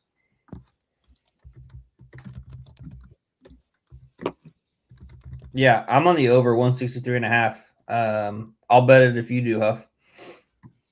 Yeah, I'm in. Let's go. Okay. Yep. I love that. Colorado at home. Very good offensive-minded team. Oklahoma State, they do put up a shit ton of points. Defense is optional. So yeah, give me the over 163.5. Bet it up. All right, Texas versus Georgia. Georgia's laying 1.5 against Texas. Georgia really another similar season where they start off kind of hot, then lose, but big win against Kentucky on the road. Goes in and gets one done. Now they're laying a point against this Texas team that hasn't lost since January 28th. I think the writing's on the wall and the writing's on the line here. Give me Georgia at home to steal one and bounce back, and Texas suffers their first loss in February. Yeah. Man, I want to play Texas bad, but 5 straight wins. You beat Georgia by 20 on the road. Or I'm sorry, at home. Now you got to hit the road. I love Georgia in this spot. Texas, I like making money off them, but when they hit the road, their offense isn't as efficient. And you busted Georgia up for 20. They're going to remember that. So, big win in Kentucky, but coming home, they remember the Texas beatdown. They'll be ready for this one. Not to mention that was Tuesday. So Wednesday, Thursday, Friday off, and then Saturday. So they'll be fine. Give me Georgia money line.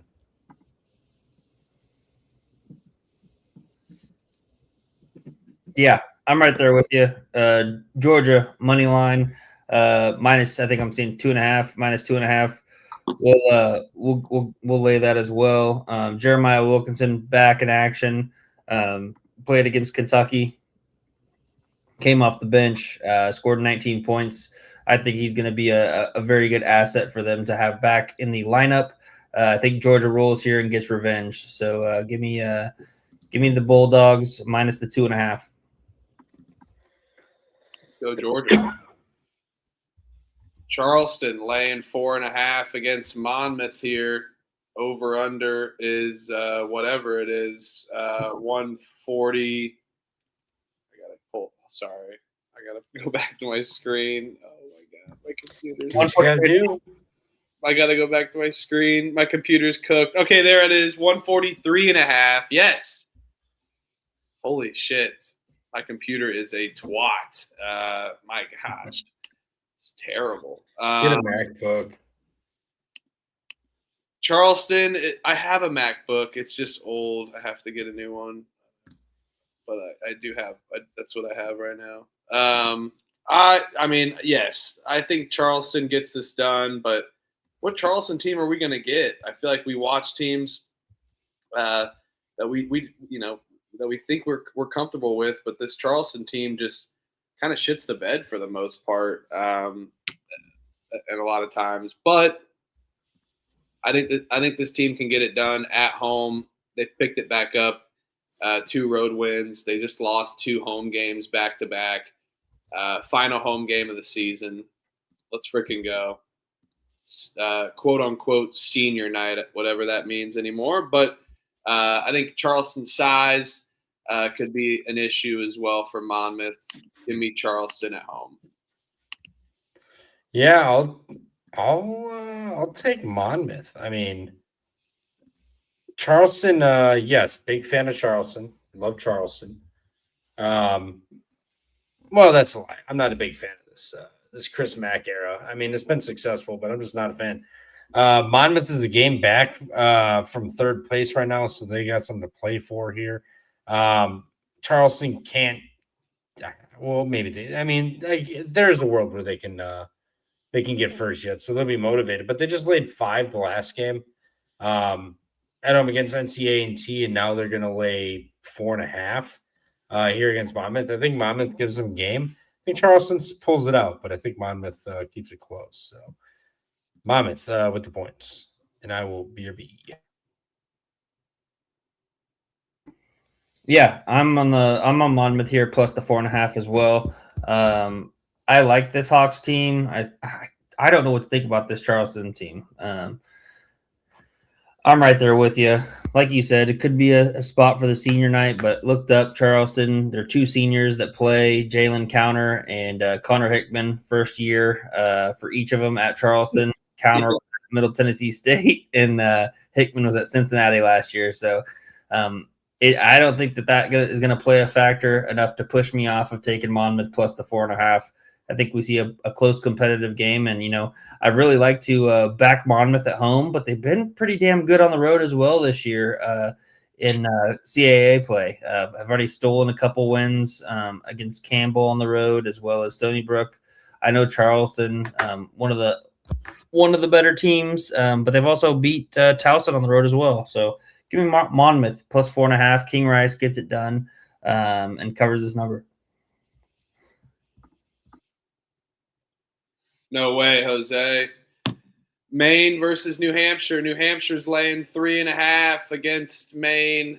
I took New Hampshire against UMass Lowell. I don't want to bet on this team on a Saturday. Give me Maine plus the points at home, but Maine is horrible. Have you watched them, especially on the road?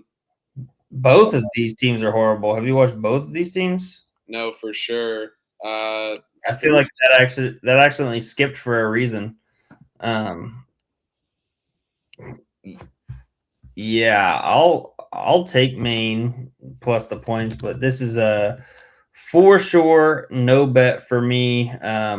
New Hampshire smoked them at home by 17. Good night, Zoe. Sleep good. And I just think that 17 points. New Hampshire smoked them by 17 on the road. Main get back spot. Main plus 3.5. No bet. I was skipping it because I think we skipped a game on the slides for some reason. I don't know why. I can't find the game. Oh, it's out of order. This is at 3:30, so I'll go to this one just to stay in line with the slides here. 3:30 Eastern. James Madison laying a point against Georgia State. Over/unders 142.5. Georgia State is terrible. They are such bullshit. But they did have a good win at home against Georgia Southern. But they kind of just play those grind you out style games. And James Madison has picked it up. So maybe they're due for a loss before heading back home. But I'm not going to bet on Georgia State. I'm going to take James Madison, actually. Yeah, me too. I'm going to take James Madison money line here to get it done. They just played here, 9 days ago. James Madison survived at home in overtime by 2. So could be a close competitive game, I think. But I'm just going to go off the fact that Georgia State got the rivalry win over Georgia Southern on Thursday. A little bit of a letdown. Their last 4 games are at home. Maybe they take care of business down the stretch, but I think James Madison's playing a lot better. And so I'll take James Madison on the money line. Are you betting it? I don't know.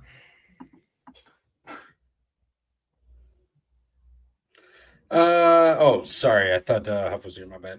No, I already did. Jamie's so infuriating. They won the first game by 2 in overtime, like you had said, but Georgia State made 10 threes that game. JMU made 9. Free throws 15-14, inside 17-20. It was a pretty even game, but JMU had 15 turnovers that game. So I mean, like they got lucky to win that game.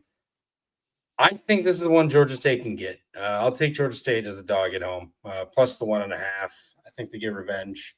I think they play a little bit better than they did on the road in JMU. Doesn't get as fortunate. So give me Georgia State plus 1.5. Battle. Yeah, why is the Panther giving us the bird? I don't know. I love that. Fuck the Panther. All right, so now we are at the 4 p.m. Eastern slate officially. So helping with timestamps here. You can just do the windows. Just do the windows. It's all good. I think the time windows is perfect. Trevor, we're not betting this. I know you're not betting this. We took May. Yeah, we're not betting. All right. No. All right. Still in the 4 p.m. Eastern window. Baylor is laying 5.5 against Arizona State. Over unders 156.5 here. What is Arizona State bad at? Rebounding. Baylor's okay at it. I mean, not great by any means, but better at home, and losers of 4 straight. I think Baylor can get this one done, but I'm going to take. I mean, to Arizona State's credit, they've been hot, but 2 big wins in a row. A big win after Texas Tech. Come on, they were partying. That school is fun. I'll take Baylor, but I'm going to add them as the first part of the 2-team money line parlay here. Yeah, this is shot up too. It's minus 7.5 in most spots. I'm seeing a 6.5 still, but it's juiced minus 120. Just FYI.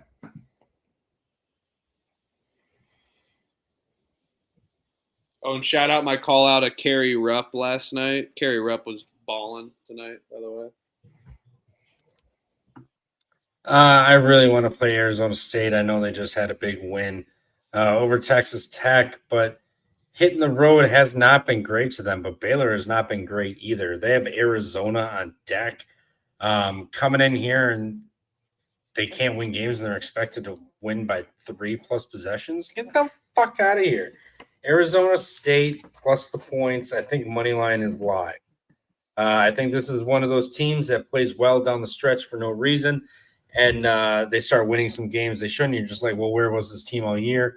And then they'll win a game or two in the conference tournament, get bounced by 30, and be like, there they are. So I think this is just one of those random teams get hot and go on a stretch teams. So I'll take Arizona with the points. Is it 5.5 still, or is it up? 7.5. Ooh, baby, love it. These suckers keep fucking laying 4 possessions with Baylor. Probably's going up a little more too. So just FYI. That's why I'm thinking the money line parlay with them. I can't do that. Yeah, no, I'm right there with you, Huff. I'm not laying it with Baylor. I do think Baylor wins. Arizona State fade them off of the outright win over Texas Tech. Now they're going on the road. Haven't been very good on the road all year. So I'll take Baylor money line. Look as a money line piece and find something to pair it with. Oh, Hasey's out of here. Hey, good night. Catch you later. Good luck tomorrow, my guy. Kill him.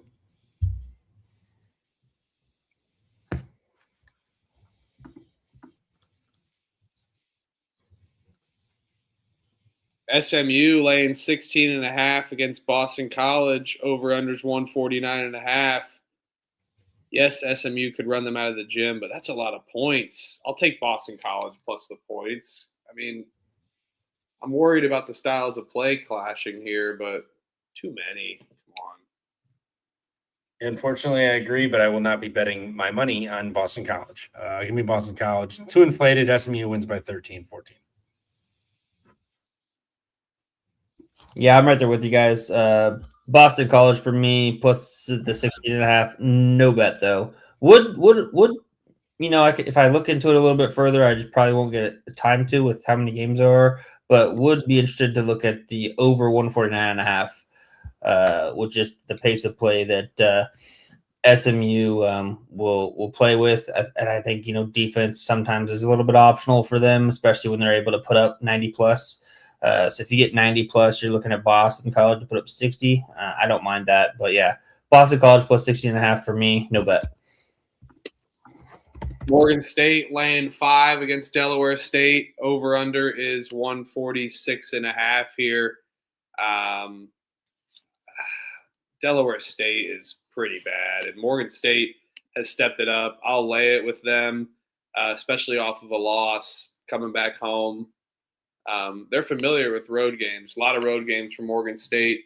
I think they've been itching to get back home, and excited for this one. Had this one circled. I'll lay it with Morgan State. I will bet this. I can't argue with you. I mean, coming home, then you had that streak. You're off of a loss now. Heartbreaker by 4, and I come home to Delaware State. Delaware State's mailed the season in weeks ago. So yeah, I'll take Morgan State. Not to mention it was a 1-point game the last time. What's it called? Delaware State shot 39 free throws in that one. Morgan State didn't shoot well inside, but 42%, but still found a way to cover. They did make 6 more threes, so that's probably going to equal out, but I don't think the free throws and the inside shooting is going to be as good for Delaware State. So yeah, Morgan State play. Yep. This will be a bet for me. I love back in Morgan State at home. 6-3 so far in the MEAC. Surprisingly, only a half game back against Howard. Puzzle. Yep, let's do it. I'm glad you said that. We're gonna do that. Morgan State, Baylor, 2-team money line parlay. I like that. I like that even better. Bear parlay too. Ooh. Oh yeah. Baylor. Ooh, Puzzle. You're already lost. Come on. Oh, I love it. I love it. I love it. I love it. Yep. Bear down. Let's go. Bear parlay. I like that. Look, I'm glad I didn't bet Morgan State -5 right there. Me too. I have it pulled up. I was looking and I was like, where can I get the best number? I saw -5.5 at like -105, and I was about to pull the trigger, and then I see Puzzle. Whew. I normally bet it after we're done talking about the game, like right after, and then catch up. But anyway, Morgan State. If you guys like to donate money, be my guest. You think Arizona State's gonna win outright? Potentially. potentially. Are we talking about playing this better? at 3:30? Longwood. Longwood. Charleston Southern's laying 4 against Longwood. Over-under's 152.5. Zoe, do you like that Longwood against Charleston Southern? What I do. I think Longwood bounces back here. Longwood goes a long way. No pun intended here. Who's Charleston Southern to be laying this many points? I mean, yes, Longwood, an up and down team, but off of losses, they bounce back.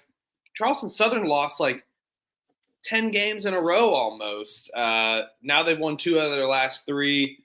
I think they fall back to earth a little bit. I'll take Longwood plus the points. They'll blow it. I know it, but whatever. No shit. No pun intended, I guess. Yeah, blow that Longwood. Let's go. Yeah, give me Charleston Southern. I'm not playing around with Longwood tomorrow. Just give me Charleston Southern, no bet. See if I did that. Yeah, Longwood's gonna lay a painting on Charleston Southern. Give me Longwood plus 4. You think Longwood paints Charleston Southern now? Yeah. Not painting with the Longwood. I think Longwood explodes on Charleston Southern tomorrow. Big day tomorrow. I'm just kidding. You can go I can't believe you're going to bed after the Longwood game. God, oh no. Hampton versus Stony Brook. Stony Brook's That doesn't get you ready to talk ball about 20-year-olds. I don't know what will. Stony Brook's laying 3.5 against Hampton. Over under is Flow Sports game 133.5. I do hate Flow Stony Sports. Total fart. I do hate laying points with Stony Brook, but they lost to Hampton by 3 a long time ago, December 29th. Long time ago. They're going to get this one at home. Give me Stony Brook. I like this team. They're feisty, they're physical, and they I like the way that they control tempo, and Hampton's fine playing at that pace, and I think that Stony Brook's going to win a full game of 40 minutes against this team and cover. Yeah, first time they played too, Stony Brook couldn't hit a shot. I know they're not like a fantastic free throw team. They're not god awful. They scored 59 points, 8 of 19 from 3, 9 of 20 from the line, 13 of 27 inside the arc, 16 turnovers. Hampton, 3 of 20 from 3, but 21 of 32 inside the arc, 66%. And then free throws 11 of 20 or 11 of 19. So shot better there too. It was a 3-point game. I think Stony Brook improved on that. Give me Stony Brook. They're playing better. Lay it. Sea Wolves. Let's go. Yeah, I think Stony Brook can get revenge here. I know last time out, Hampton ended up beating them by 3, like you said. But they, like you said, they shot couldn't hit the freaking broadside of a barn. Hampton's kind of been struggling here as of late. Lost 5 out of the last 7. Give me Stony Brook. I don't necessarily know if I'm going to bet this game. I'm seeing 4.5s across the board now. Seems like a lot of points. I'll take Stony Brook minus 4.5. No bet though.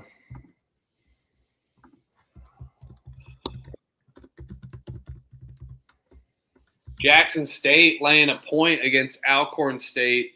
Over-under is 150.5. Alcorn's good at home, but, man, it'd be like fornicating on Jackson State if I basically didn't take them. This line is weird. I'll take Jackson State money line, though. This line's weird, but I feel like Jackson State's just better. All respect to Alcorn at home, though.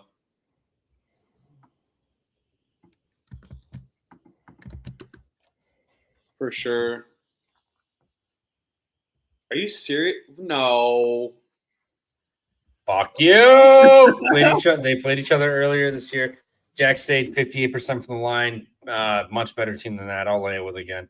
They're not going to shoot. They're not going to miss that many free throws. Give me Jax State. Elkhorn is booty cheeks. Jax State. Jackson State. I thought they'd be number one in this conference. I'm going to believe in my boys. Let's go. Money line. Jackson. Shout out Mo Williams, baby. Yeah, I'll lay it with Jackson. This might be one of my only plays from the SWAC that I play tomorrow. I will bet Jacksonville State -1.5. They get it done on the road. Let's go, Jackson State. Abilene laying 6.5 against Southern Utah. Over-unders 144.5 here. Good old whack. They don't know what they're doing. Teams aren't paying. Southern Utah beat Abilene the last 2 times, so Abilene is due, but I don't want to lay that many points. Give me Southern Utah plus the points. No bet, though, on this one.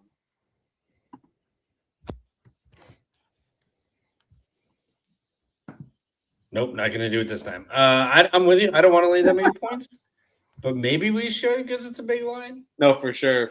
No, I'm going to start saying that now so you think that's actually on Fuck mute. you. I caught myself immediately. I was like, no, you dumbass. Unmute. No, for sure.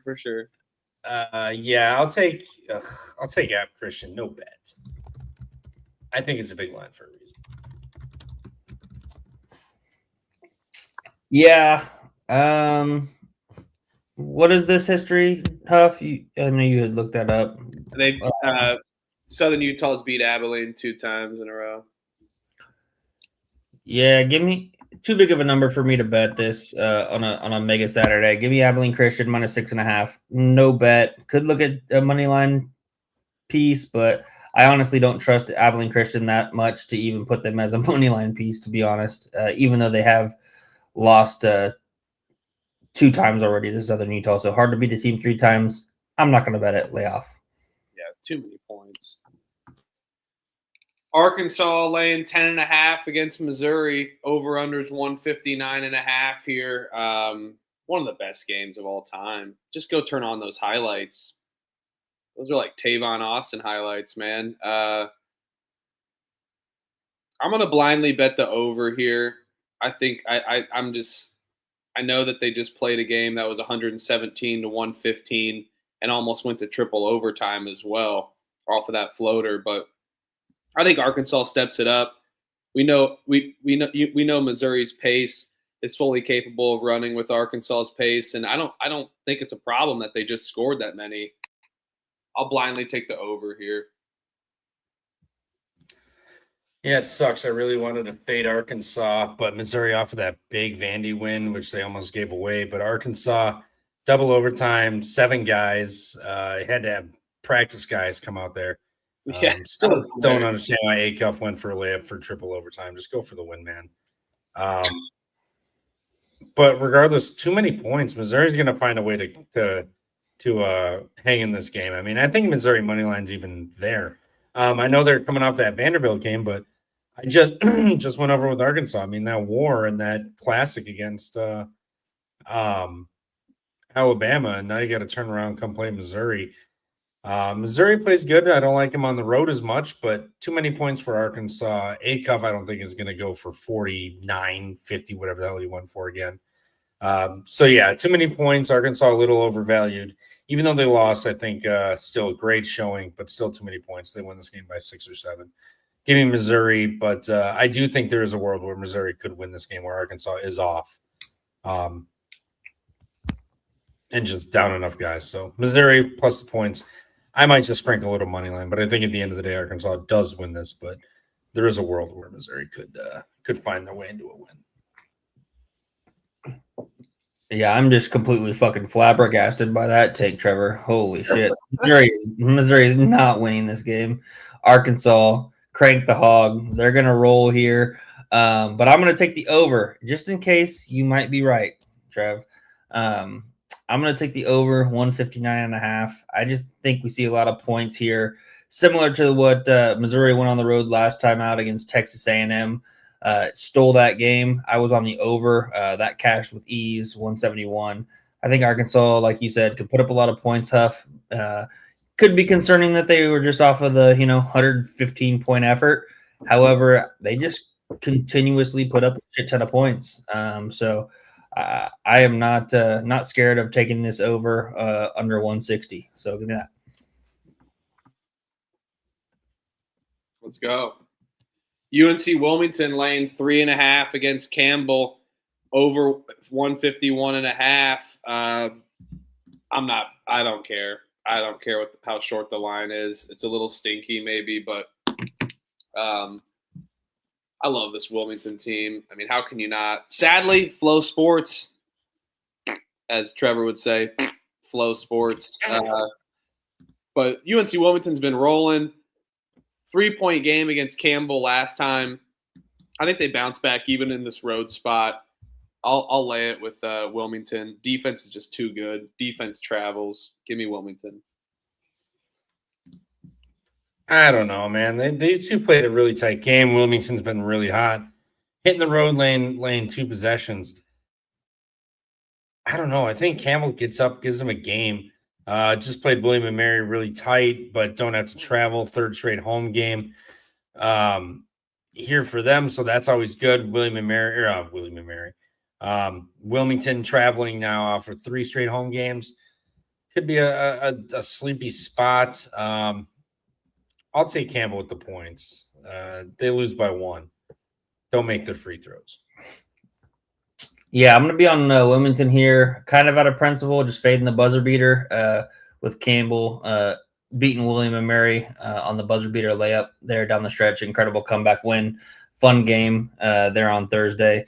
But I just think UNC Wilmington is a better team. I'm seeing a flat 3. I don't mind laying the flat 3, so I will take Wilmington -3, and I will bet this. Fade the buzzer beater.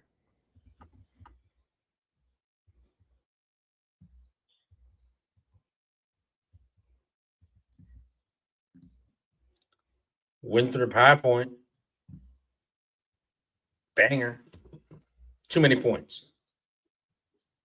High Point's not blowing teams out. This is a battle. This game means something. It's a battle for, I believe, 1st place. Am I wrong or am I right?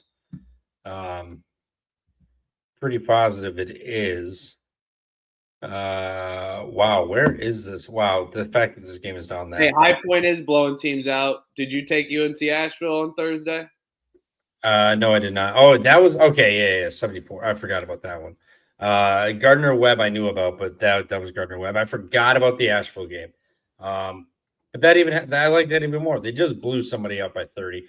I'm not going to do it again. They blew their load game too early. Hey, what happened last time out against Winthrop?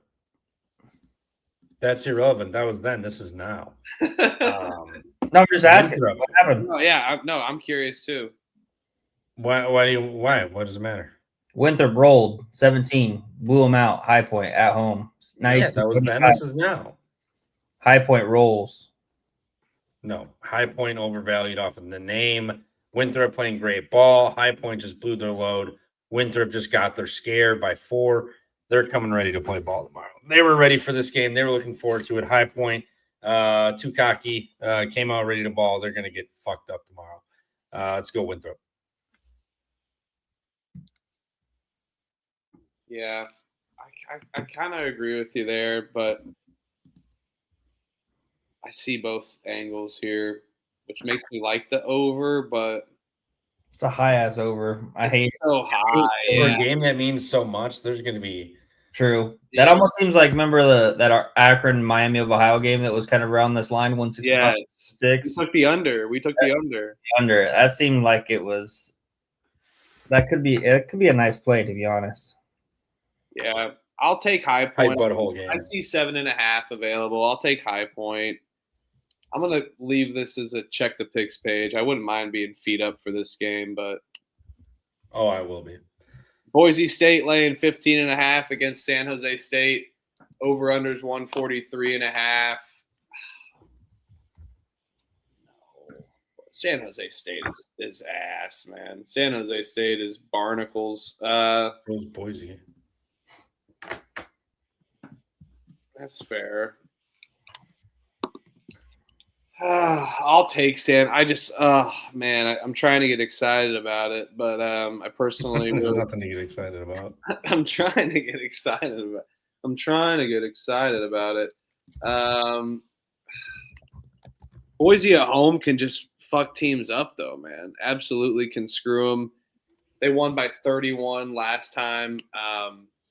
I'll take San Jose State, but I'm not excited about it. I'll bet them, though. Yeah, no bet just because San Jose State hit the road again, but too many points for Boise to lay. They're going to win this game by 9. They dominated inside. They shot 70% inside the arc last time. Even if they do have a massive size advantage, I don't think they're going to shoot like that again. Give me San Jose plus a 15.5.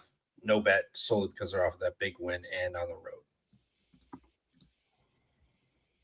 Yeah, I'll take Boise State minus the 15.5. Bounce back after losing 2 in a row to UNLV at home, including that, and then getting rolled by Utah State by 19.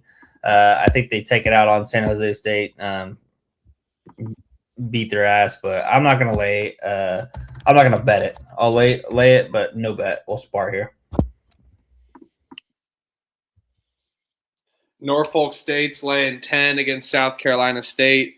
Over-under is 146.5 here. I'll take the under. No bet, though. I don't trust these defenses as of late, but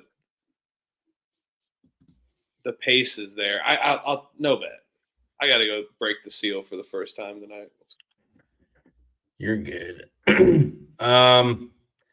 Yeah, I kind of like the over solely because of free throws. Norfolk State, all they try to do is get to the line, so that's just going to be racking up fouls, bonus, double bonus, free throws, clock stopped. I think we just see a fuck. I mean, the first time they shot 47 free throws on the road, so now they're home. I could see them getting some points here. Give me over 146.5 in this one. But no bet because it's a total. And I can't bet totals unless it's a team total. Yeah, I'll take South Carolina State plus. I'm seeing 10.5. I'll take a plus the 10.5. No bet for me. Stay away from this game. Accurate. Speaking of games to stay away of, Oregon has had USC. Musselman's laying 5.5 over Altman.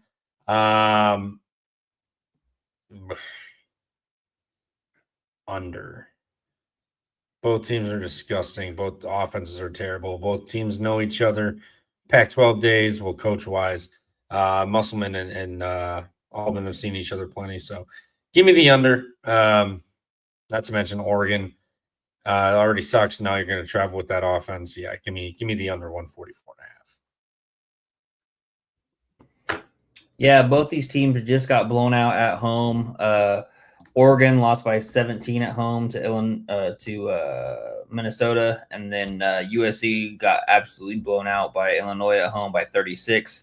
I'll take USC minus the 6 or minus the 5.5. Ken Palm's got this line at 9. I think that's kind of a little weird why the line is down at this level. Give me USC. I'll bet it. I ain't betting this game. No fucking way. Oregon season's over. USC's kind of fighting for a bid. Give me USC as well. I liked everything you guys said. Troy versus South Alabama. How many overtime games is South Alabama capable of playing? Goodness. More. Holy cow. More. I want more overtime games. Incredible. 2 out of their last 3 games going to OT. I think this one's a close game. 2-3 zone gets it done. They've lost 2 in a row. Tough one last time in overtime. They were controlling this game, and Troy's been kind of sneaking by and struggling as of late. Lost 2 on the road, barely beat UL Monroe. Give me South Alabama, home dog. I like their defense. Yeah, I'm with you. South Alabama, dog. First time they played, they couldn't hit water if they fell out of a boat. Back at home, more comfortable. I like them too. Give me South Bama +3.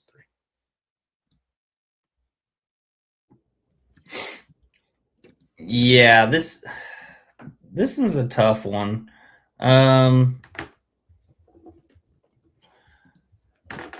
Maybe you do sprinkle the little over game to go to OT because Troy, man, they played in a lot of overtime games as well. I'm seeing this. It came down. It's now at -2. I'm seeing -2 on Caesars flat. -2.5 looks like it's coming down as well.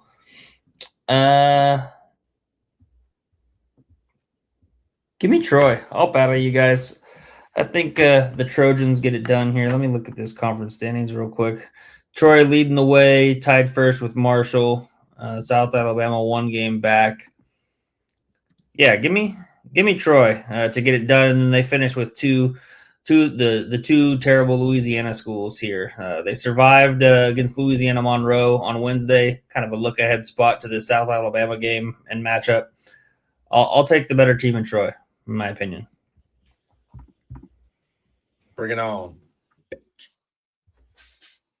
East Tennessee State is laying 6.5 against UNC Greensboro.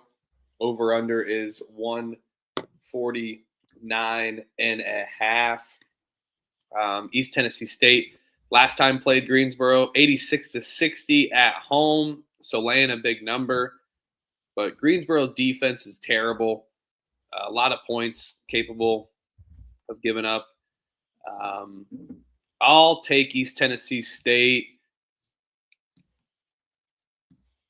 Their defense is just too good. I think they get it done. I'm looking at UNC Greensboro's team total under, but with how their pace is and bad defense, there could be a ton of points. Yeah, it's 71.5. A little low for me there. But I do think East Tennessee State scores a ton. I'll take East Tennessee State. Yeah, I'm with you. I'm going to take the total over 77.5. They're going to score 80. Yep. And if they score 80, I think they cover this. Yep. The defense is very dominant, very good. UNCG, not the same team we know and love. Not their year, but East Tennessee State's playing good ball. They got great defense. They do everything well that UNCG struggles with. So let's go. Bucks up. Yeah, I mean, Greensboro, they've been playing not bad here as of late. Winners of 4 of their last 5.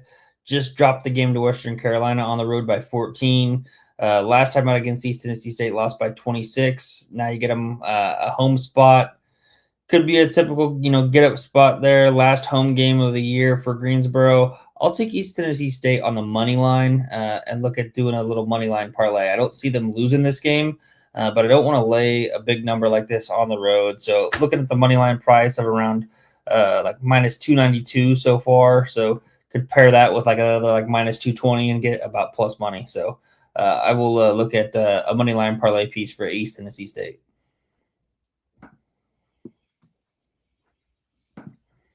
All right. SEMO laying 2.5 against Little Rock. Over under is 134.5 or 43.5 here. Little Rock decent at home, but SEMO better team.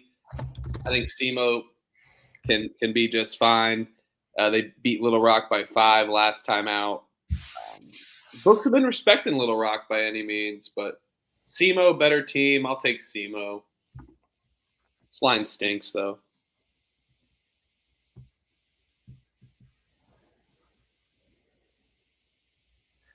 Yeah, sorry. SEMO lay a better team, but you just don't know which Little Rock team will show up. Cannot trust them at all. So SEMO, no bet for me. Yeah, I'll take SEMO here. I will lay the 2.5. They've got to keep pace with both Morehead and Tennessee State. Morehead State, man, surprising, 12-5 in conference. Kind of Ohio Valley, really packed at the top. Should be like I said earlier, fun ass conference tournament. You got 3 teams tied at the top first. You got Tennessee Martin in second.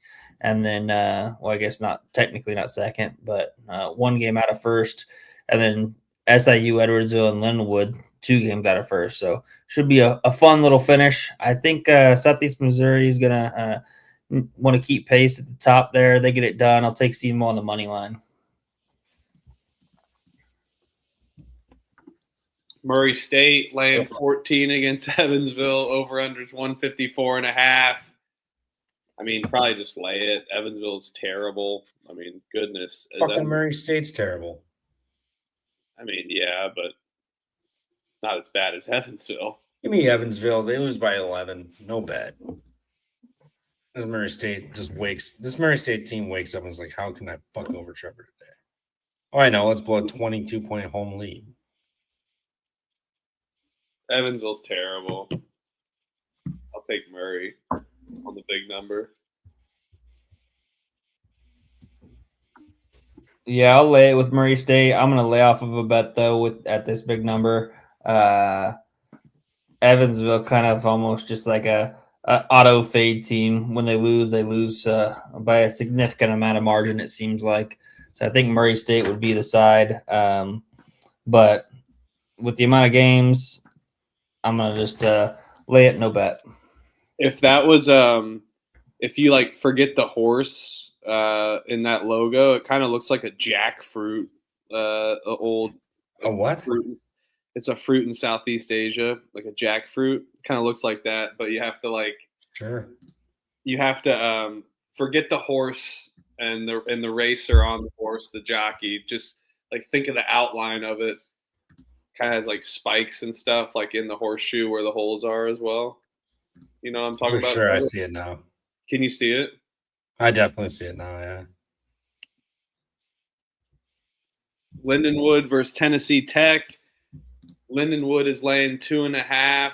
Lindenwood is better than Tennessee Tech. A lot of weird lines here.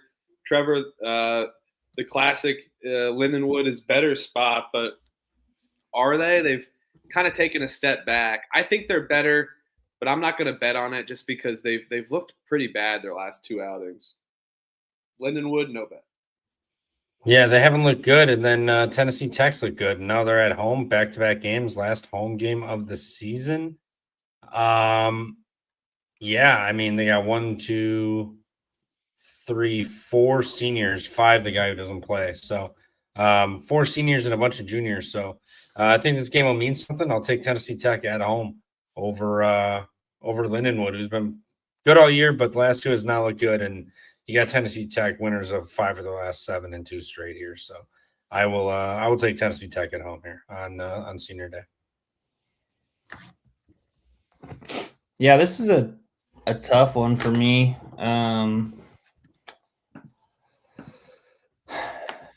Man, I kind of want to take an under in this game.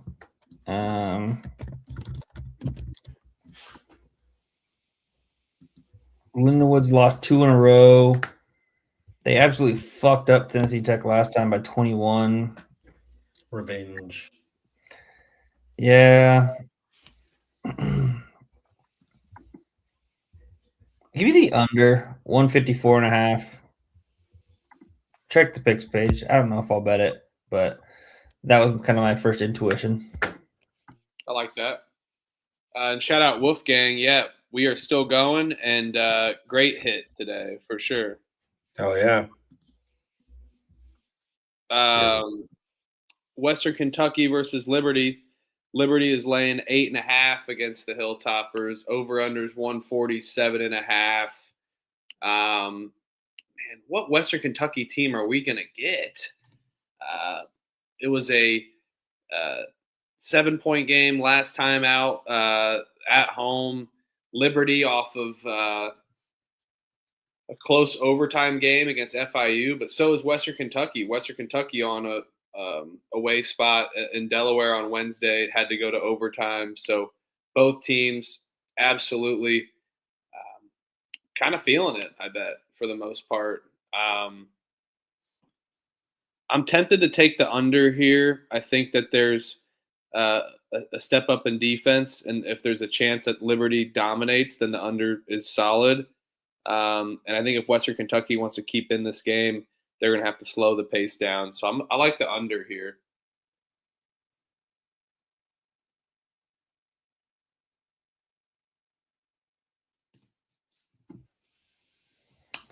I'm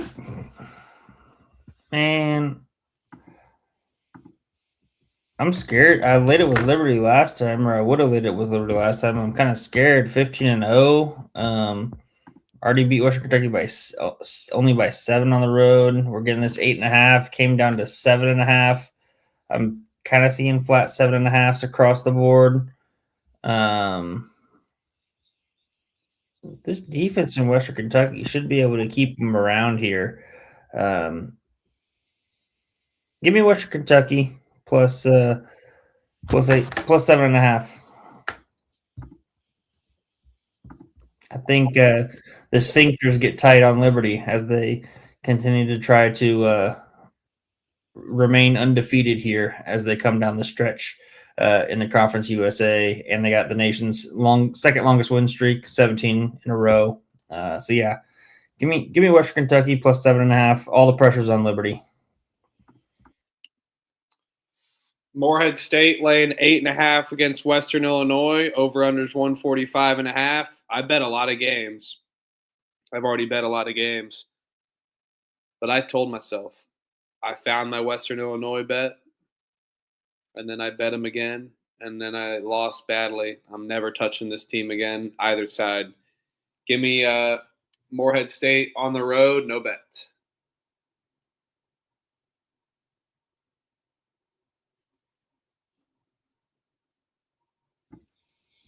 Yeah, I will take Morehead State. Too big of a number for me to lay, though, and I'm not really confident in this Western Illinois team to lay the 8.5 with them, or to take the 8.5 with them. So I'll lay it here. Morehead State, no bet.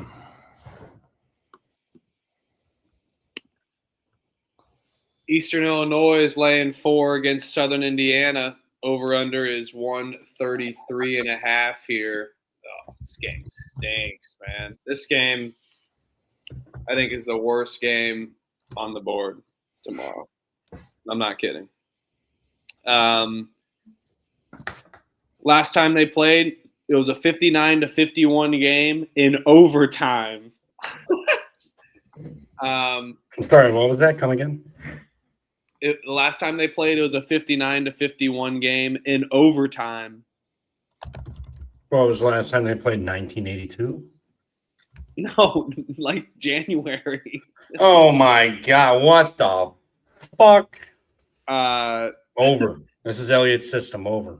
Yeah. Gross over here for sure. That's exactly what I was thinking.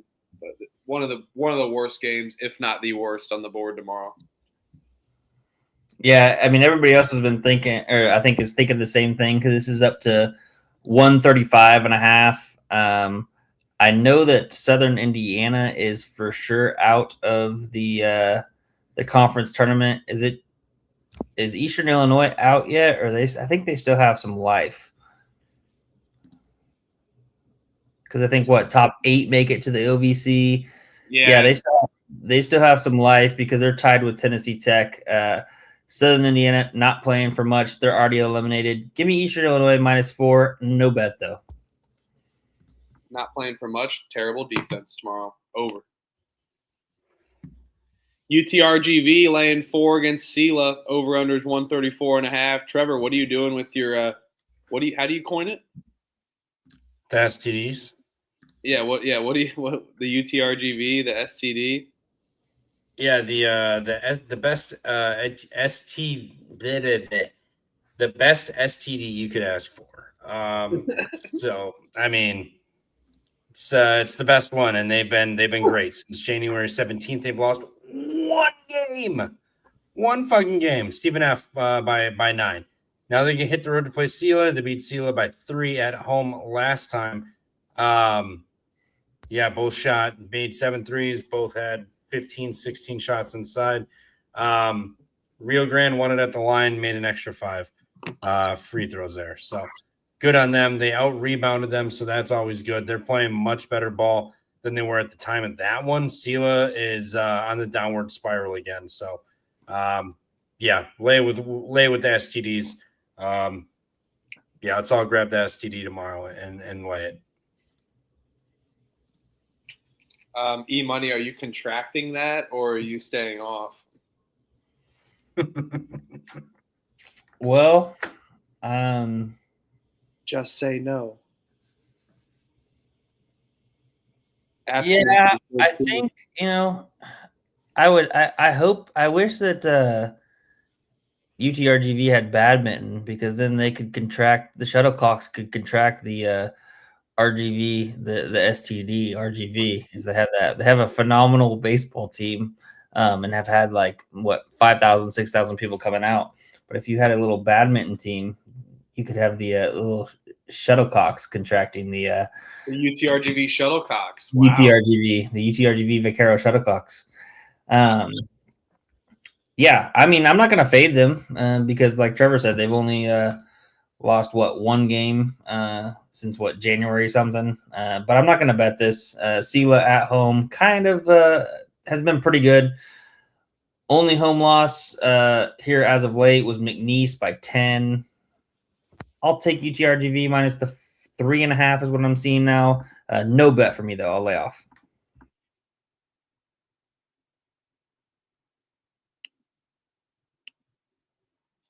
UMass laying 3 against Coppin. Over-unders 128.5. I don't want anything to do with this game either, but I'll tell you what.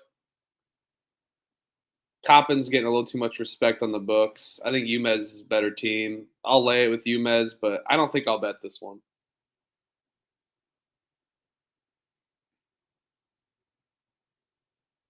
Not going to bet it? Yeah, me neither. Maryland needs to short lay it. I mean, does this game mean anything for either of these teams? 128.5 total, random Saturday game. Everybody's season's over. Give me under 128.5. They ain't scoring dick tomorrow, but I ain't betting it because they could just decide who gives a fuck about defense. So, I think it's at that point in the season where they're just like, whatever, season's done. Just get the conference tournament over. Let's get the fuck out of here. They may not even get to play in the tournament because I know a lot of these conferences changed up their tournament style. So they may not even make it in this. These games may be pointless on the stretch. So under 128.5. I'll take Coppin State plus. I'm seeing 3.5. But we will spar here. I'm not betting this game. Nope. I'm betting this one though. Northwestern State laying 2.5 against Houston Christian. Over under is 134.5 here. I love Northwestern State at home. I think they're a feisty team. And now we get this Houston Christian team that's totally up and down. I love Northwestern State at home. I know they're not the best team, but they're a different animal at home, and they could be down and come back. But 6-12 in conference play, nothing to be too proud of here.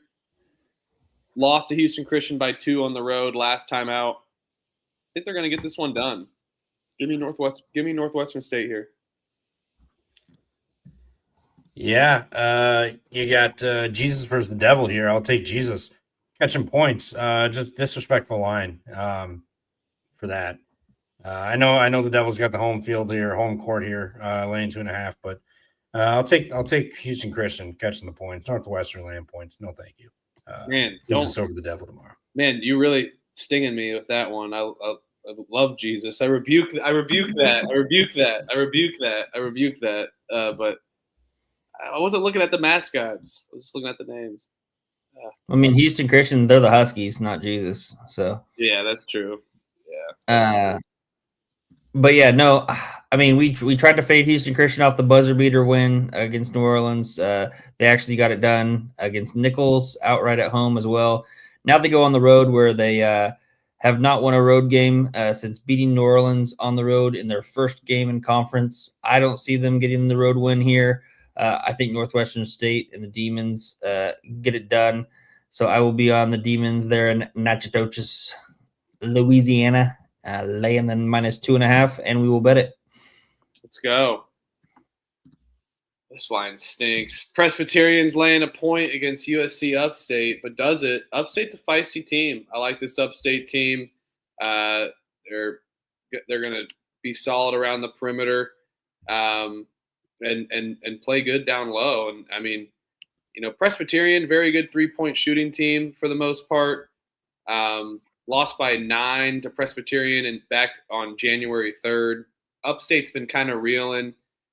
I know they're 3-10 in conference play, not very good, but 3-10 in conference play, only catching a point. This line personally stinks to me. Presbyterian's been playing good ball. They're due to fall back to earth a little bit. I will take Upstate on this gross number here. Yeah. Upstate at home. Nah, them hoes are laying points on the road for a reason. Give me them blue hoes. -1. Let's go. Come on. Them hoes ain't loyal. Yeah. You hear me? Them hoes ain't loyal. Can't trust them, especially on the road. Give me USC Upstate on the money line at home. I love taking Upstate at home for some reason. Hasn't done too well here as of late. Now that they were have been reeling and a little struggling here. But 2 of their games they won at home against Charleston Southern and Longwood. Presbyterian, they just had the comeback win, which I cashed there at halftime when they were down by 13 points at halftime against Longwood at home. They were able to come back, stormed back 47-28 in the second half, ended up winning that game by 7 after being down double digits. I think they exhausted a lot of effort to get that done.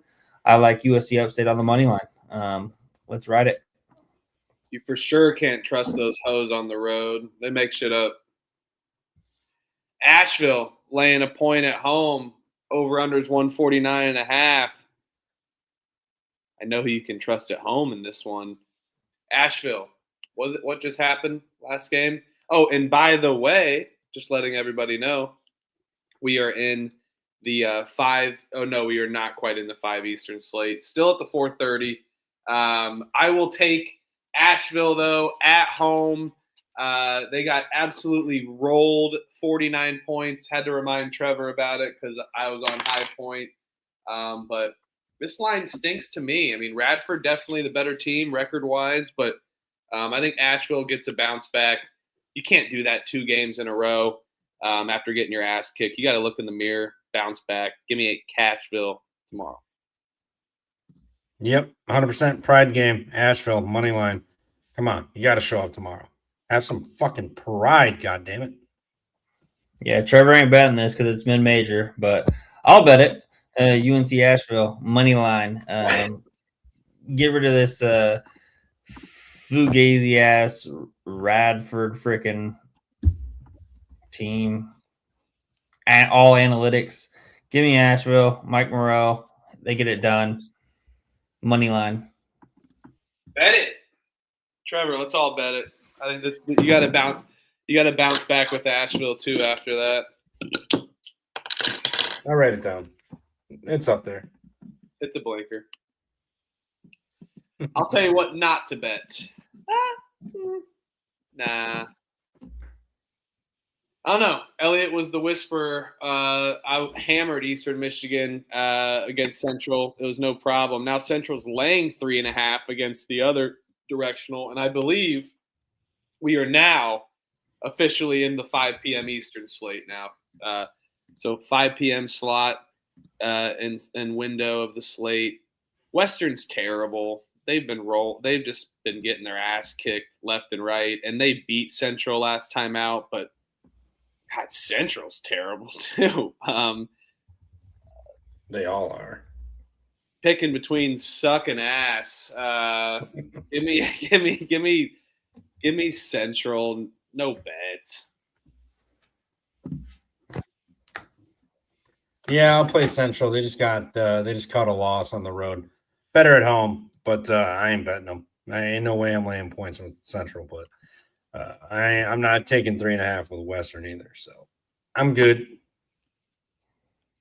Yeah, I'm good too. I will lay it though with Central Michigan minus 3.5. Lost to the Broncos by 12 on the road last time out. So it could be a little revenge game spot here. But I don't trust them enough to lay it and put my hard-earned money on it. So it'll be the Chippewas for me. No bet. Kennesaw laying 7 on the road or at home against Louisiana Tech. And yes, hit that like button. Appreciate you all, guys. Everyone in the chat watching right now, live with us. Thank you. Appreciate you guys. It's always fun on a Friday slate. Kennesaw at home. It's a big number. They're due to bounce back. They've been regressing and have looked terrible as of recent. We kind of called that after their bounce, kicking off Simeon Cottle and basically losing their entire offense. But they had their get-ups. Then they lost. But they lost 2 in a row at home. They're definitely not going to do that, I don't think, against the punching bag of Louisiana Tech as of lately. But honestly, Tech fights. They fight hard. They're not quite the punching bag as we once know, but they're going to play some low-end games. But they already beat Kennesaw. So to me, the writing's on the wall that Kennesaw can get this done. It is a big spread, but I think they get this done at home. Yeah, I hate La Tech. They're fucking bad, dude. Kennesaw at home. That place gets rocking. They're always jumping there. Give me Kennesaw laying the points. I want no part of La Tech ever.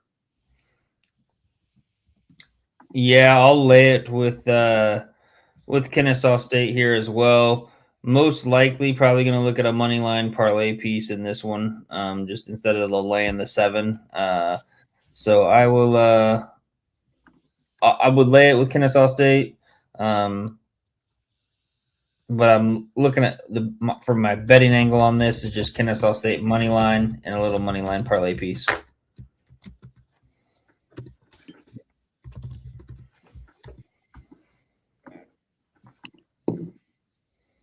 Texas Christian laying 5.5 against West Virginia. Over unders 131.5. Trevor, you taking the frog and tripping off that on the purple court? And the Hypnotoad? Yeah, whatever. Yeah. Maybe. I mean, 5.5 is a lot. I mean, we saw West Virginia go to UCF. Frogs, horned frogs, I guess. That's probably a toad, I guess. We'll count it. Yeah, Hypnotoad. We'll count it. Same thing. Yeah, I mean, we saw W go to UCF and get a win. I don't know why they can't go to TCU. TCU is off of a loss to UCF. W also off of a home loss to Utah. Outside of Arizona State and Cincinnati UCF, so they got 3 of them. So I mean, they've been all right on the road. They haven't gotten blown out on the road, but those teams are Houston, Arizona. I don't think TCU is that team, so I'll take West Virginia plus the 5.5. I do like this. I think they both bounce back, but 5.5 is a lot of points, man. I got pissed. What you doing here, Elliot? Yeah, I mean, both of these teams kind of fighting for their lives. Both at 16-10, obviously in a really good conference in the Big 12. So if they can get to 20 wins and be like 20-12, 20-13, could possibly get them into the tournament. So I think kind of a lockdown, knockdown, drag out fight here. On the fucked up court, I'll take West Virginia plus the points. I think it's maybe too many points here. This 5.5 number. Don't mind that call out in the chat by Tennessee Whiskey about the over 131.5. Just kind of scares me a little bit with how West Virginia plays and the style that they play. Always seems like they just play in these muck it up games. And so I could see another one here. But I'll take the plus 5.5 here. I think we see a close competitive game coming down the stretch. I do too. I don't think it's a big game, and as much as the purple court is awesome and gets it done, I don't love TCU for a full 40 minutes. I think this game's going to be closer than we think as well. Great call. I will take. Yeah, I mean, you saw him. Are you taking West? I'll take West Virginia. Let's go. Yeah, no, West Virginia for sure. I mean, you look at K-State game, freaking came down to the wire, and they're not even that good. I think West Virginia collectively as a whole is a better team, top to bottom, just like offensive, defensive wise. So I think it's just going to be close. One side or the other is going to win by 4 points. I'm with you there. I'm with you. I'll take Utah Tech. Far better team. I know Tarleton. It's got Dior Johnson, but dude never fucking plays. Give me Utah Tech. No bet. You love Dior Johnson. I mean, him and fucking Doc, man. If they don't play, their teams fucking blow. Because who's getting a bucket? Yeah, Utah Tech scored 50 points last time out. I think they step it up a little bit offensively. This is a gross over. But I'm going to do the Utah Tech team total over. Hey, the gross one hit today. We're going to run it back. I think Utah Tech just has to step it up. Law of averages after only putting up 50 points against UT Arlington's pretty good defense. BetMGM has 69.5 available. Oh, yes. But 70.5 is just fine too. Looks like DraftKings has a better price of 69.5, so I'll take that. Let's go. Team total over 69.5. Giggity. Giggity.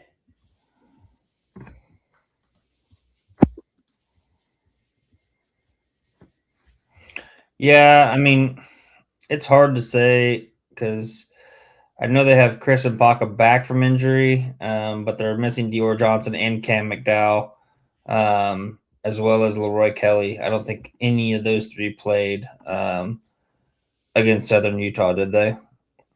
And Baca was back, yeah, but Kelly was out, and so was their second leading scorer, McDowell. He was out as well, so. Hard to say. I'm gonna lay off of anything in this one just because of the fact of all the injury news. Wait to maybe see if they are playing. I'll probably back Tarleton because they lost twice already to Utah Tech. I don't mind that over. I'm seeing over 141. It's came down a couple points, so wouldn't mind just the full game over. But I'll take as of right now. I'll take Utah Tech. I'm seeing it came down to plus 1.5. So it's dropped a little bit.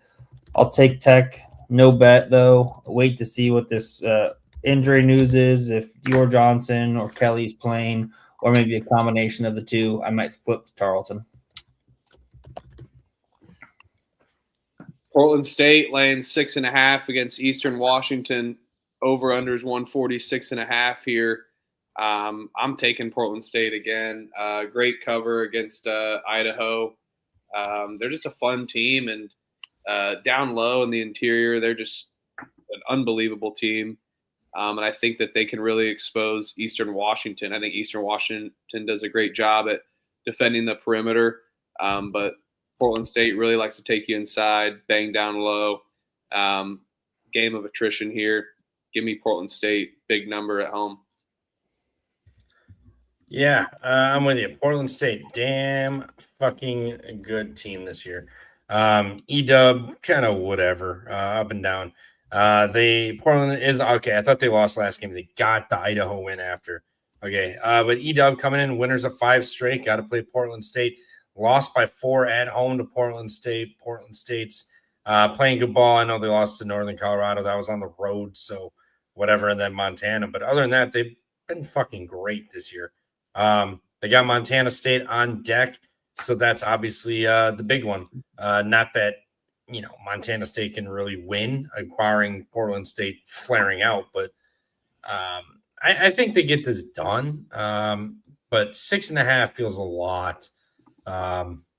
with a little bit of a look at. I'll take the 6.5 with the E-dub. No bet. Yeah, I'm gonna. This is gonna be another little money line parlay piece that I really love. With Portland State sitting at just under -275. I'm seeing -267 right now. I will take them. I think they get it done at home against an Eastern Washington team who, like Trevor said, has won 5 in a row. Think that luck runs out here. They don't get another road win. I'll take the Vikings on the money line, pair it with another money line parlay piece. Lipscomb laying 13 against North Alabama. Over unders 147.5. I can't do it with Lipscomb. Not my cup of tea and forte of betting as of lately. But UNA is terrible. I'll take Lipscomb at home. No bet. Excuse me. Yeah, I mean, when did they play? They have not played this year. All right. Well, regardless, Lipscomb, 2-3 in their last 5. Dropping some games here. Did beat Bellarmine back at home. Last home game of the year. So got to think they're going to step up and show up. I mean, throughout the year, they've been great at home. I mean, they haven't lost anything. Lost once to Central Arkansas, but other than that, they've been great at home. North Alabama, I think we can all agree, is pretty booty cheeks in the mega booty cheeks category. So they got the big win. They just played Queens tough, 4-game home stretch, hitting the road now. I'll take Lipscomb at home on their senior day, to quote what it's worth. So give me Lipscomb. Let's go buy them. Yeah, I'll spar you guys here. I'll take North Alabama plus the 13. Feel like it's too many points. However, I'm not going to be super confident in this Lions squad, even though I do love Tony Pujols. His team has not been it this year. So take the plus 13 with North Alabama. No bet. Toledo's laying 8.5 against Eastern Michigan. Over under is 145.5. We just talked about this Eastern Michigan bet. That was a fun one here, but I don't love Toledo laying points. We've talked about this plenty of times. I'm going to stay away from this one. Eastern Michigan off of a big win. I'll take the big number, no bet.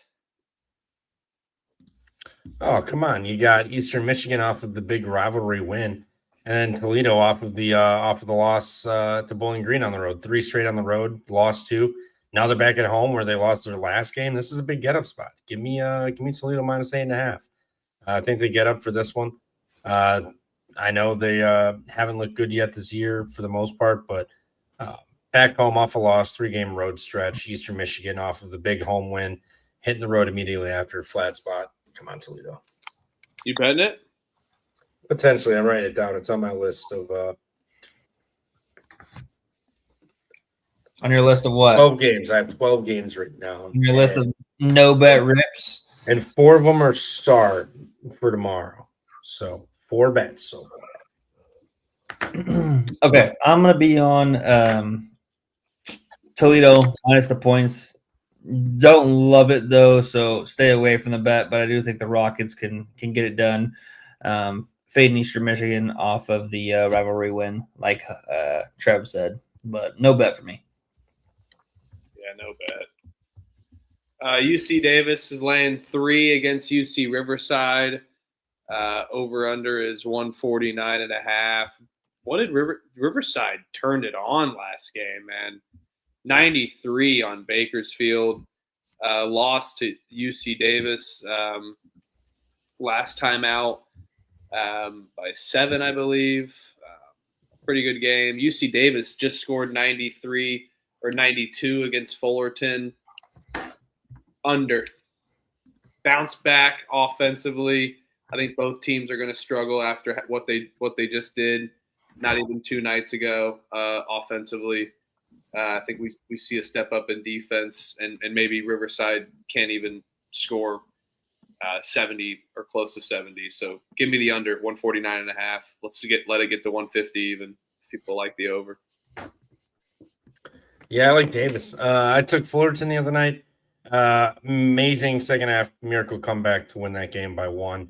Again, that's why you take money line. Don't lay 1.5, folks. They won by 1. I think Davis bounces back. They blew that game. Riverside just won by fucking 30. No, I'm going to fade Riverside off of the big, gigantic win, and I'll take Davis off of letting that one slip away at home. Bounce back here on the road. Yeah, I agree. I'm not going to take that one game into account too much for Riverside. They've been ass basically all season. I will lay it with UC Davis. I'm seeing a 2.5. So I'll take UC Davis minus 2.5. Lock up the Aggies here.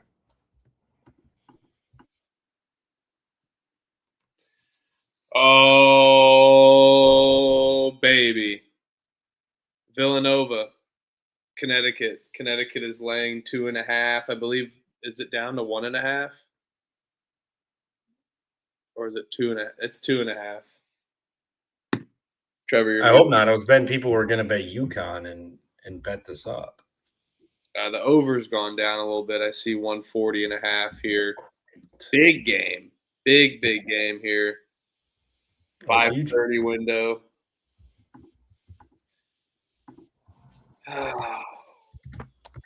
The problem is that Villanova is rolling, but Connecticut's off of a loss, man.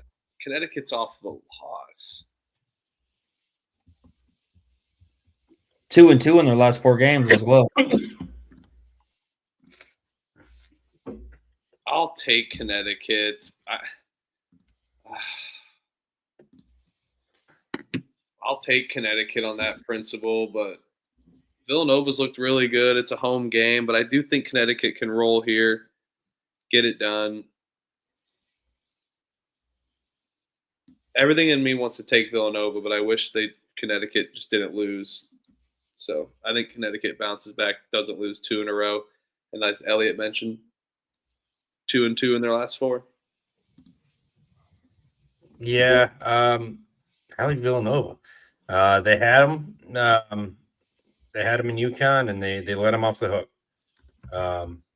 They gave away the game. I think here, Saturday, evening game is supposed to be riled up. This is a true home game, correct? Xfinity, fucking 76ers arena. Stupid. So stupid.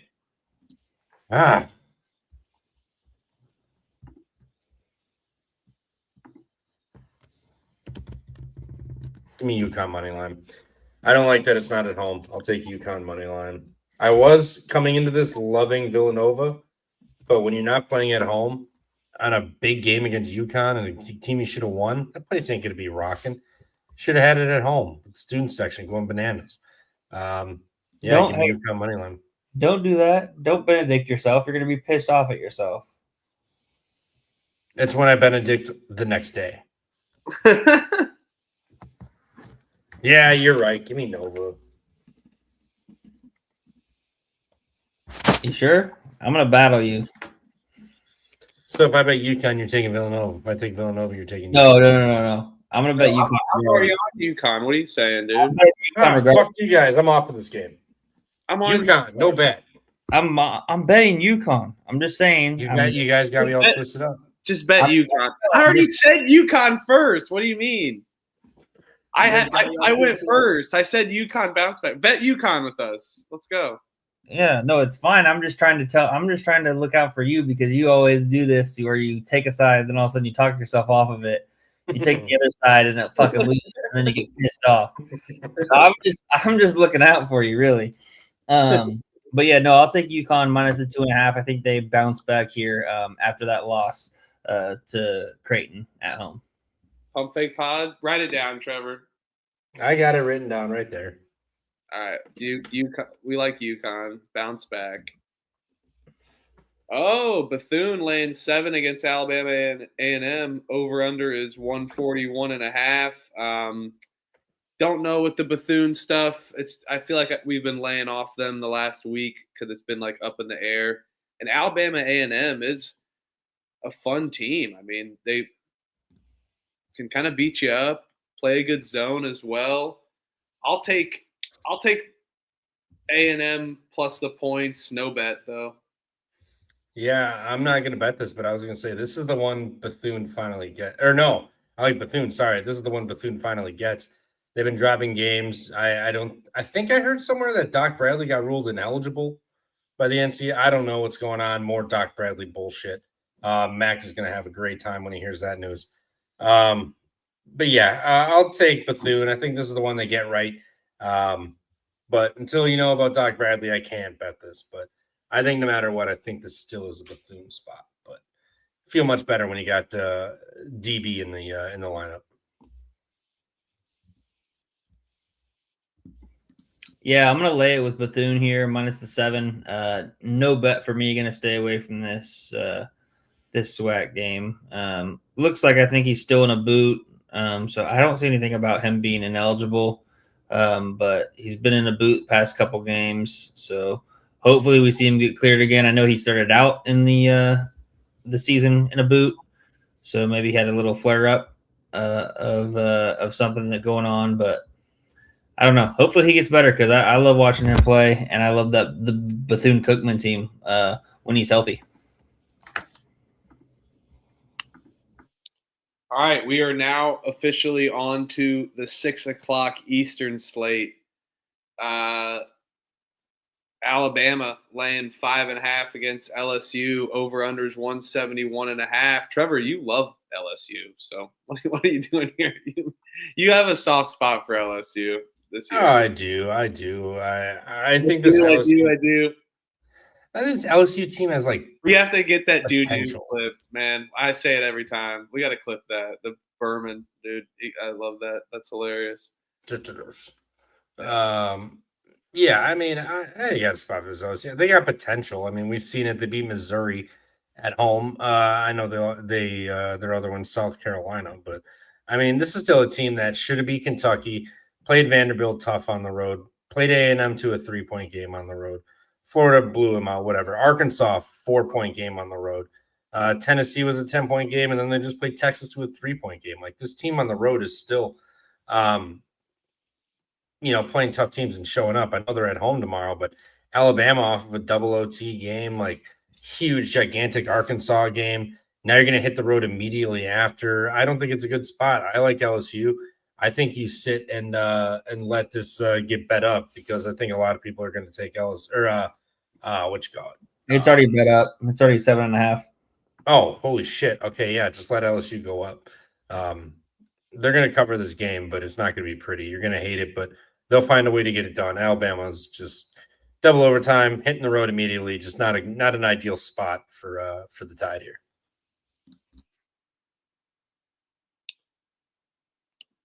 Yeah. Oh man, I hate LSU this year, but I mean, I'm kind of with you. I feel like this line kind of stinks for me. Crazy ass game coming off of the game we talked about earlier for Arkansas. That was game of the year. I'll say it, by the way. That game was so sick. I'm gonna watch those highlights after this to bed. I can't take LSU, man. You know it's the right side. LSU Bama, this is a big get-up game too. Like it's LSU Bama. And football, maybe.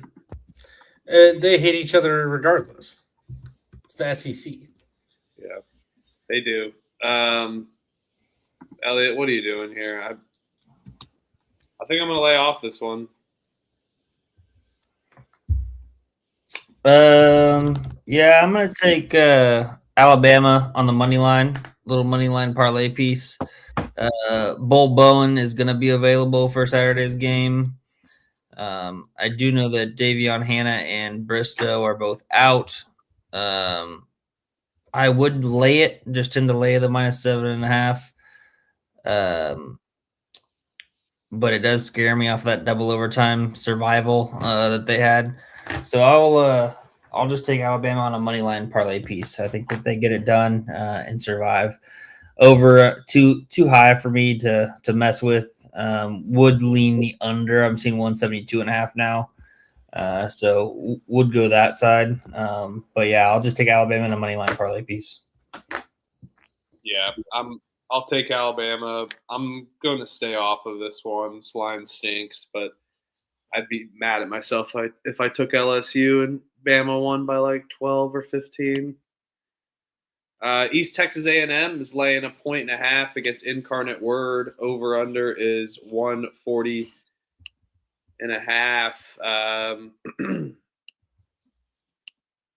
A&M's good at home, but they already beat Incarnate Word by a ton. Incarnate Word is so bad, but I think I'm tempted to bet Incarnate Word on the road here. Things change. Short line, got drilled by 22 last time they played a long time ago. And Incarnate Word is due for a win. I'll take IDub on the road. Can't believe it. Yeah, East Texas A&M blasted them the first time too they played. By 22, East Texas A&M won 3 of their last 5, but they were Northwestern State for 2 of those wins. They played Stephen F. and McNeese. I mean, 4-point against Stephen F. and got blown the fuck out against McNeese at home, which was hilarious. Bounce back for Sela. Now you got to play Incarnate Word. I think they can bounce back against Incarnate Word. They embarrassed them. They got that win. I think they bounce back here. I'll take East Texas A&M in the statue. Yeah, I agree with you, Trev. I think it's going to be East Texas A&M money line for me. I'm going to lay off of a bet here, though. Just kind of a weird line for a team that's already off of a 22-point win over the same opponent earlier on in the season. So East Texas A&M money line, no bet. Grambling State versus Southern. Southern was laying 5. No way. Grambling's good, but I will say Southern can step it up at home, hold teams down, and even the best offenses and good offenses like Grambling. So I'll take Grambling plus the 5. No bets. No bets. Yeah, I haven't had success taking what's her nuts as a favorite this year, Southern personally. So lean Grambling State, but no bet. Yeah, I'm right there with you guys. I'm on Grambling State as well. It'll be a no bet for me. I'm seeing plus 5.5. They lost by 18 to Southern at home, kind of in the beginning stages of the SWAC tournament. So I know that it'd be easy to just be like, hey, yeah, Southern -5.5. That's easy. They already won. Not so fast. I think Grambling State is losers of 3 in a row, 4 of their last 5. They'll be able to keep it close. It'll be a competitive game coming down the stretch. Give me Grambling State plus 5.5. No bet, though.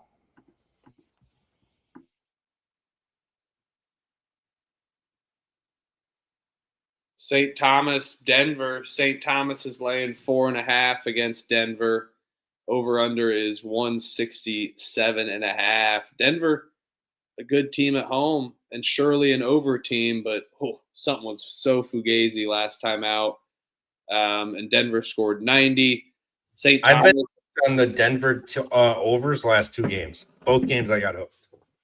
Yeah, something's going on with those overs, so I would stay away from the team from any totals. Something's off with this team, but I'll take St. Thomas. I think they get this. Denver just had their big game. Denver's proven that they can lose at home. I mean, they're much better at home, don't get me wrong, but I'll take St. Thomas. Come on. They're better. They're better. They can handle the elevation. They can handle it. I know they're probably itching to get back to go home, but I don't care. Denver's not reciprocating their offense again. Yeah, I mean, Denver, these fucking guys, like, they infuriating with these totals, but I mean, St. Thomas can score. We've seen it. We've seen Denver. I mean, they're 19-6 to the over for a reason this year now. Even with those 2 losses, they're 19-6. It's ridiculous. They give up points and they can score points. Excuse me. St. Thomas plays with pace. Going to be plenty of possessions. I think they get them here. I mean, they put up 92 on them at home. 13 to 33 from 3, 29 free throws, 34 inside shots. I mean, 20 assists. So, I mean, like, I don't think what's or nuts. Denver has improved on that at all. In conference play at all. They've actually, they've improved by 0.3 of a percentage point. So, I think it happens again. I think St. Thomas scores points over 86.5 for St. Thomas.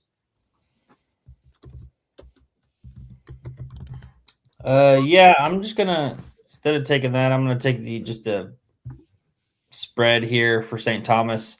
I'll lay the 4.5. I think they get it done, keeping themselves within arm's reach of the first place in the summit with North Dakota State. So yeah, give me the Tommies, lock it up, minus 4.5. Wichita laying 8.5 against Temple. Over under is 143.5. I mean, Wichita really good at home, but I think they're always kind of laying this number for the most part at home. I'm going to take Temple plus the points. I like this team defensively, very good. And I think, maybe this is the game that Wichita, could be dominating for the most part and then comes back and Temple keeps it close. Wichita just went to 2 overtimes on the road against East Carolina. Yes, it's Wichita at home. It's a little crazy, but this Temple team's good. I like their offense, and maybe they've hit a dry spell, 7-3 to 7-6, losing 3 in a row. I think they are going to be playing a little desperate here on the road and cover, and we're getting a little buy low spot with Temple. I have like Temple at home more than get out of the spotlight search. More than anything. I mean, you got Wichita coming in here. Coming into Wichita. Wichita just played that double OT game. Back home now, they got Memphis on deck. Second to last home game. I think they show up and get this. I know what's or nuts. Temple is coming off of 3 straight losses, but I think it continues. Just not an ideal spot. Lose both your whole games, and you got to hit the road here. I think it's GG's for them personally. Yeah, I'm not gonna bet against my second favorite team, but I will. I'll take Temple plus 8.5. WSU, they just seemingly play in some close games, and their free throw shooting is pretty atrocious. They have really struggled from the charity stripe. So I think that's going to be a problem for them to kind of really maximize the margin here. They just survived against East Carolina. Kind of a tough little weird travel spot where they played Tulsa, beat them by 4 at home, then traveled to East Carolina midweek, and now back at home. Got Memphis on deck. I'll take Temple plus 8.5. No bet, though.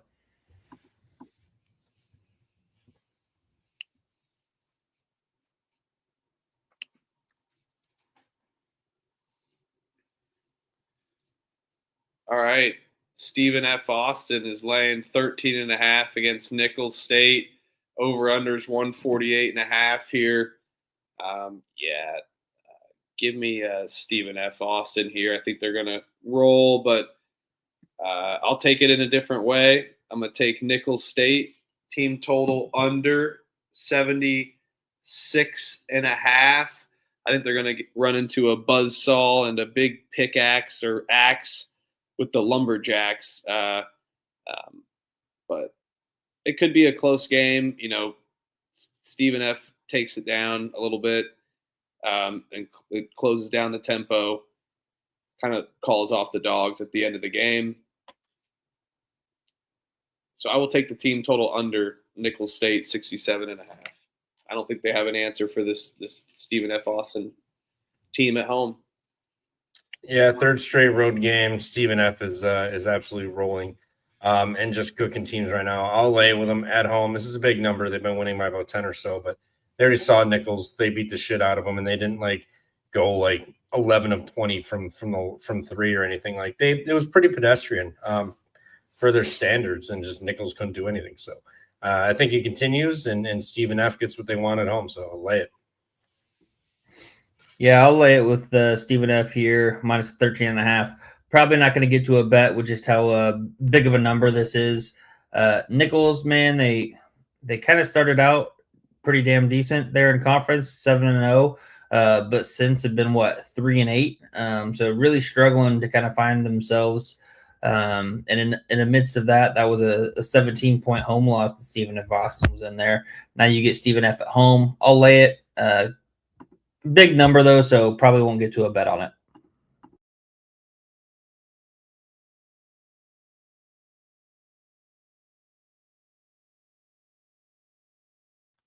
How's it going? San Diego State's laying 3.5 at what was this, Fort Collins? Yeah, Fort Collins. 136.5 total. Colorado State at home, much better than they are on the road. Does San Diego State just keep rolling here? I know keep rolling, get one back. I know they lost to Grand Canyon, but going to Colorado State on the road is never an easy thing. It's a tough spot to go up and play. San Diego State was they played Air Force on the road February 7th, so 2 weeks ago. They got a little bit of what do you say? What's the word I'm looking for? I don't know. Familiarity with the elevation, but I think Colorado State can hit their shots. I'll take the Rams plus 3.5 at home. Show up here tomorrow. Come on, boys. Yeah, Colorado State winners of their last 4. That was including a win against Wyoming. That game was fun against Utah State at home, where Utah State survived. Colorado State couldn't get it done. I'll take Colorado State. No, I won't. I'm gonna lay it. I'm seeing 2.5 now, so it's come down a little bit. I'm seeing 2.5 across the board. Give me San Diego State to bounce back after that tough loss at home by 10 to Grand Canyon. I'll lay it here with the Aztecs. They get it done on the road. Culture win for Brian Dutcher and company.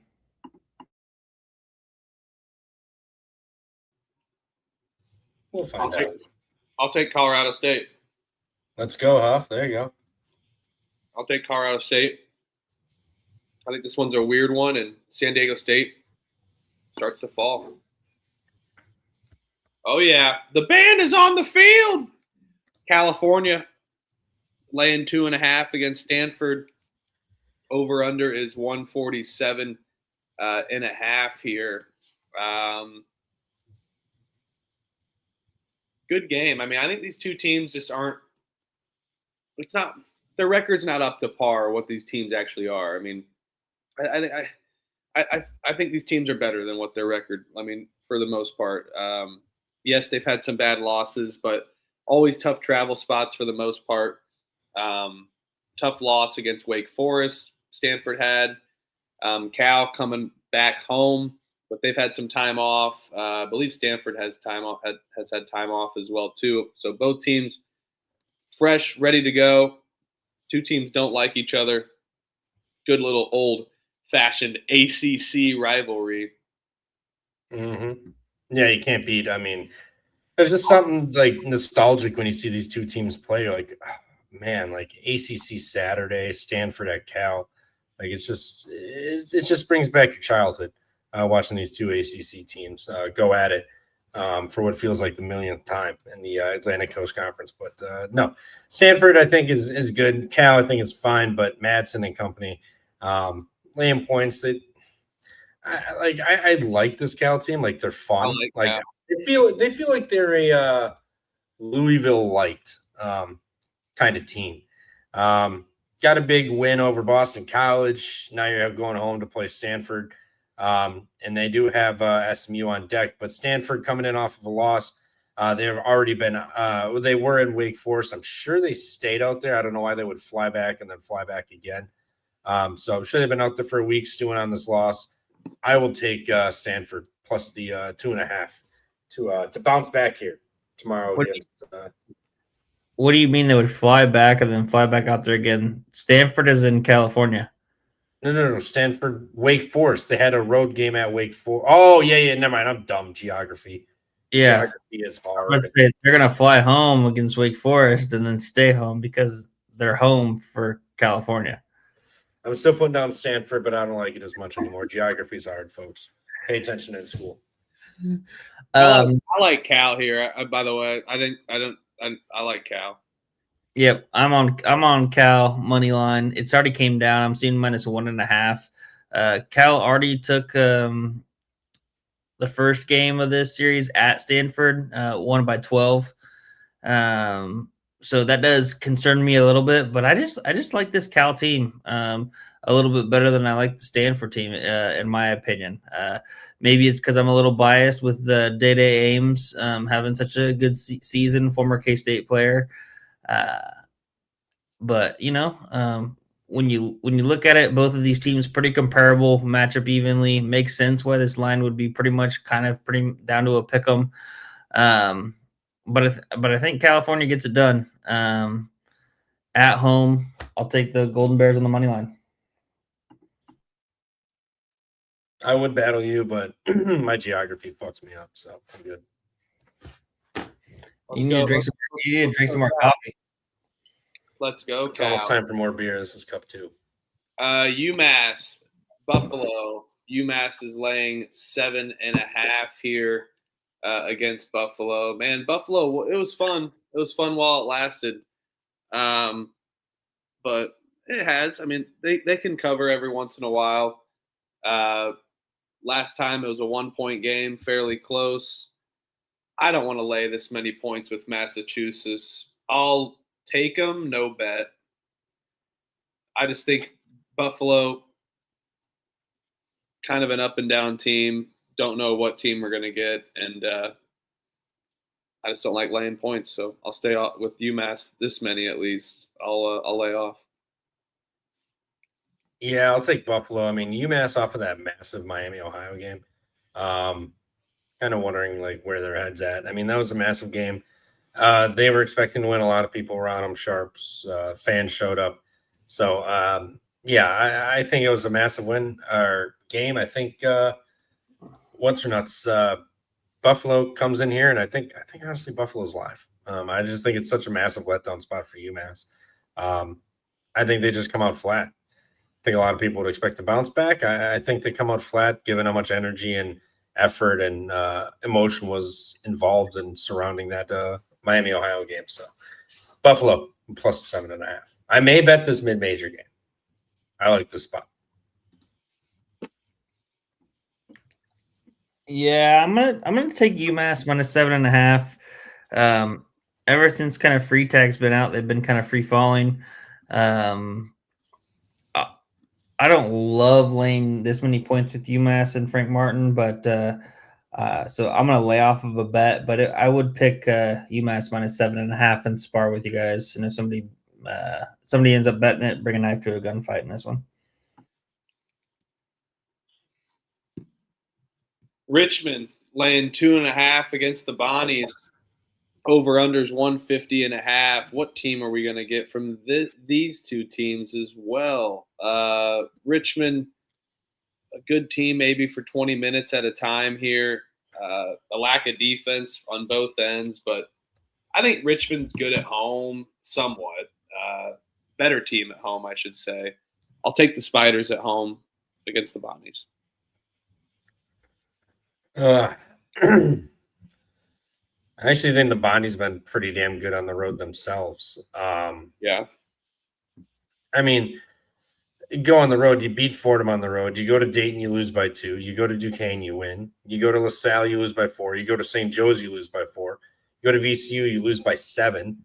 beat Buffalo on the road, beat FAU on the road. I mean, I think they're pretty good on the road. They're coming in off of a tough loss to St. Joe's. I know Richmond off of a loss too on the road, but I just don't think they're good. I think the game you lay with them is next against Loyola, but I like the Binders here plus the 2.5. I think they're live to win this game, and I think they get it done. I just think they're the better team, and Richmond don't really believe in them too much. Bet them a couple times, and they just fall flat on their face, like you said. I mean, like that. I forget what game it was. They didn't cover by a couple, like a point or two, but they come out strong. They're down 15, then they come out, they tie the game, and then they're down again, and then they lose by 9 and don't cover. So this team is just full of runs, and you just got to catch the run at the right time to where they finish it at the end, and then you don't give the ball back for another run to the other side. So just give me Bonaventure plus 2.5. Yeah, I'm going to lay it with Richmond here. I think the Spiders get it done. I think it might be a little profitable fading the Bonnies down the stretch personally. So I will back the Spiders here at home, getting it done, laying the 2.5.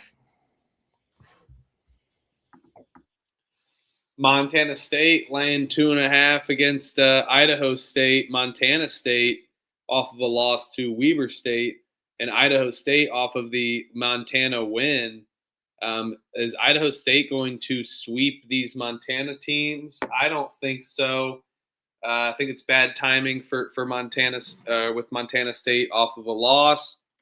I think they got to represent the state of Montana well, even though they hate the Grizzlies. But Montana State, really good offense. 12-point game last time. I think that this offense is going to travel just fine. Idaho State's been kind of getting lucky as of recent, and randomly popped off against Montana.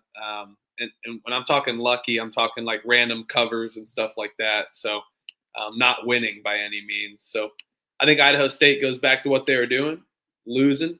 They lost a lot of games in a row, and I don't think their offense is going to come back. So let's go Montana State.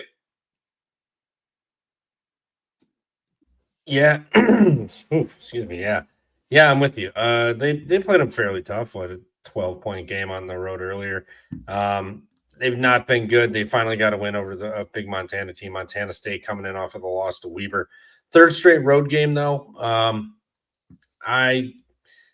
I think Montana State gets it. I think this line is baiting you into taking Montana State in a bounce back, but I think Idaho State gets it. They're coming off a big win, a little bit of confidence. They get to stay home with this one, and Montana State beat them by 12 on the road earlier.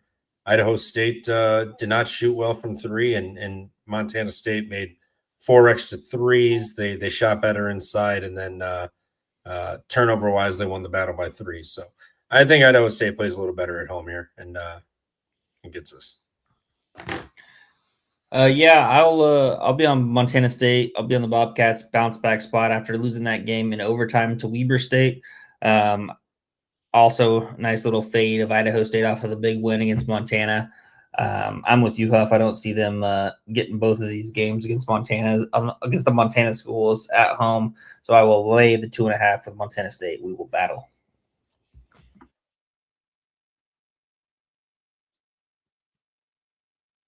Mississippi Valley State versus Texas Southern. Lay it.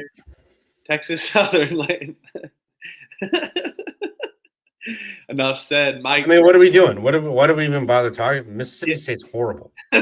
Texas Southern's one of the worst covering teams, and they just covered last game because I was on it. But I'm with you. Yeah, lay it. I'll spar Mississippi Valley State plus 12.5. Yeah, we're not betting this. No. Why are you? Wait, really? I'm not betting this. No way. No.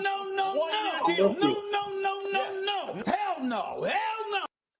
I'm with you, dude. I'm with you. With all due respect, shut the hell up. I don't want to hear that. Seton Hall laying 5.5 against Georgetown. They beat Georgetown by 9 back in January. Now a little over a month later, Seton Hall off of a home loss where they struggled absolutely struggled against DePaul here. And Georgetown, losers of 3 straight, playing some tough games to say the least. I just don't think Seton Hall laying points is a fun team. I know their defense is strong, but I think Georgetown can step it up. I don't believe they're. I'm not going to say they are dead basically because they're. I mean, a cooked team. They're not going to do anything in March. I mean, you never know. It's March, but I think Georgetown can surprise some teams. Seton Hall may pick it up offensively, but I think it's going to be a close game, slow down kind of game, tempo, and Georgetown needs to find a way to get some open shots and threes and get to the line and expose Seton Hall in the foul game. So hopefully not too bad of a home whistle tomorrow. Let's go Georgetown plus the points. Yeah, the last time they played, the last 10 minutes of the game, Seton Hall scored them by 14. 30 to 16 the last 10 minutes of the game.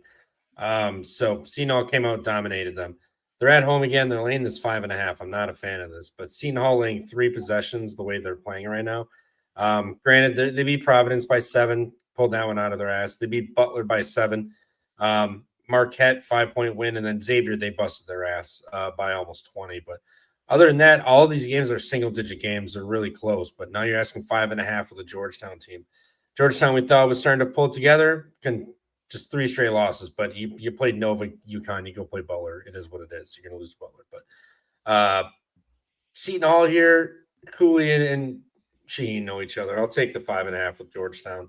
I just don't think Seton Hall's got the offense. So I think this is an ugly game under, but I think Georgetown covers.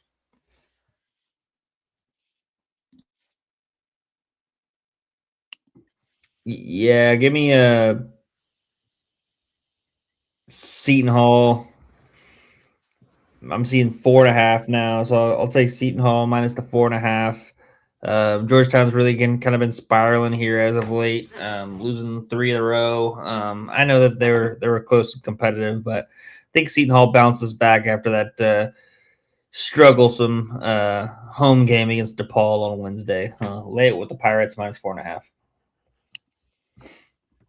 Northern Iowa laying 6.5 against Southern Illinois. Over under is 132.5. I will say Northern Iowa's offense has stepped it up and it's found some rhythm for sure. They're back. Yeah, they are, baby. They are. I'll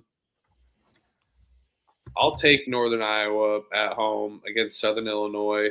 I just kind of worry because it could be a very slow-paced game, but Southern Illinois, been out in Iowa, just had a road win against Drake. I think they shit the bed offensively, and Northern Iowa, hot team. They're back. I'm with you.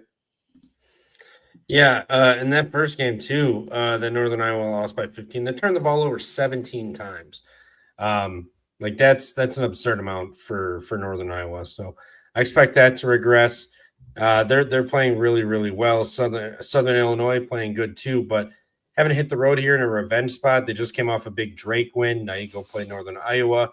I think Northern Iowa is just absolutely rolling. They're cooking now. That Belmont game should have had it, but didn't. But regardless, I mean, since January 24th, playing really good ball. Southern Illinois busted their ass by 15. I think they remember that. I think they're going to play a lot better, clean it up. Northern Iowa minus 6.5. Yep, I'm right there with you. I will lock up Northern Iowa minus 6.5. They get revenge here at home. Northern Iowa playing very, very well down the stretch, which we would expect with the Ben Jacobson coach teams. So, yeah, give me the Panthers laying the 6.5. Alabama State laying a point against Florida A&M. Over-unders 143.5. FAMU is terrible. I can't bet them, but I'm not going to fade them either. I'll take Alabama State, no bet. Yeah, I'll take FAMU as a home dog, but no bet. Don't like either of these teams. Yeah, I'm probably going to be right there. I mean, obviously, another no bet. Shouldn't waste much of a time. I'll take Alabama State. I think they are the better team overall, but I'm going to lay off a bet as well.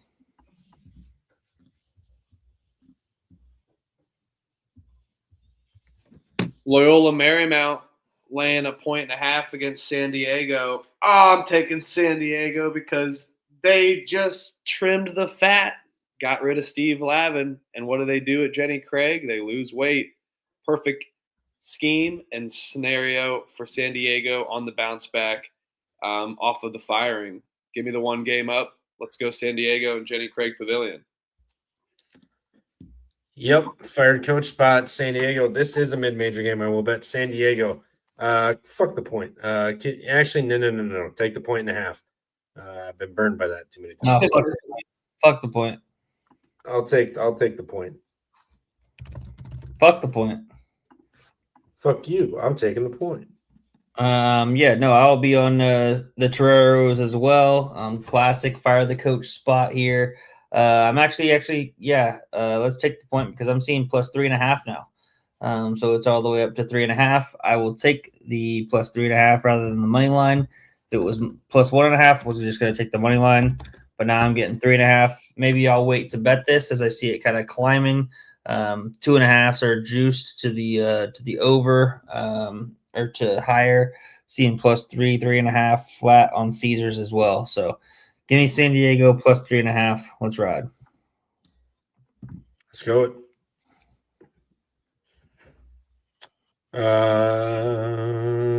Michigan heads to Duke. Psych. They're heading to a neutral site in Washington, probably the Cap Center or whatever the fuck. The Capital One Center, Reno, whatever. Michigan playing Duke. This game is similar to my cap for Duke Houston last year. This is Michigan. This is a team full of men, and you got a Duke team that is made up majority of freshmen.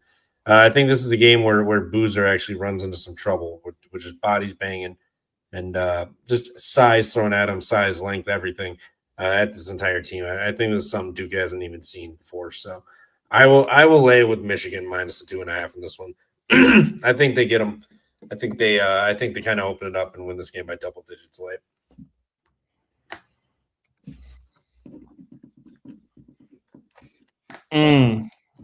I really want to bet Duke here, but I think you're on the right side. I might pivot and take the over here. We've seen these overs cash in these Michigan games. Their defense is, good. However, when they're scoring, they're playing at a lot of pace. It's not in Durham. Just FYI, this is a neutral site game. It's in the Capital One Arena. They're in DC, so that's a little bit different. If this was in Durham, I would have definitely smashed Duke here on the money line, 100%. But I kind of like the over here. I know it's a neutral site game. I don't know. I might kick my feet up and watch this one. I'll take the over 150.5. No bet unless somebody can push me to the over. Might just watch this game as an awesome college basketball fan. Yeah, I think the over's a good look. Good look for sure. I'm gonna take Michigan here. As much as I want, actually, like all these guys are gonna. I just look at everybody. They're like Michigan. I just see everybody betting Michigan. So, but no need to be contrarian. Michigan's best team in the country, a very good team. That is. Let's go, Michigan. APB versus PVAM. APB, I bet against them last game. I'm going to bet on them this game. They're going to get this one done. Let's go, Arkansas Pine Bluff. Yeah, Pine Bluff, lay it 3.5. I like Pine Bluff. At home, they're not. It's still the SWAC, so it's not like they're an amazing team, but they're pretty good. Lost 3 straight here. Prairie View coming in winners of 2 straight. Just beat Valley State, though, and they only beat them by 10. They're on the road. Now it's a back-to-back. I think Pine Bluff reminds them what a real team looks like, quote-unquote real team. But they just played Valley State, so I'll take Pine Bluff laying the 3.5, no bet. Yep, I'm right there with you. I'll take Pine Bluff minus 3.5. No bet for me. Prairie View A&M beat them by 12 at home, kind of in the beginning of the conference season. So I think APB gets the revenge. But again, gonna stay off these games here in the SWAC for the most part.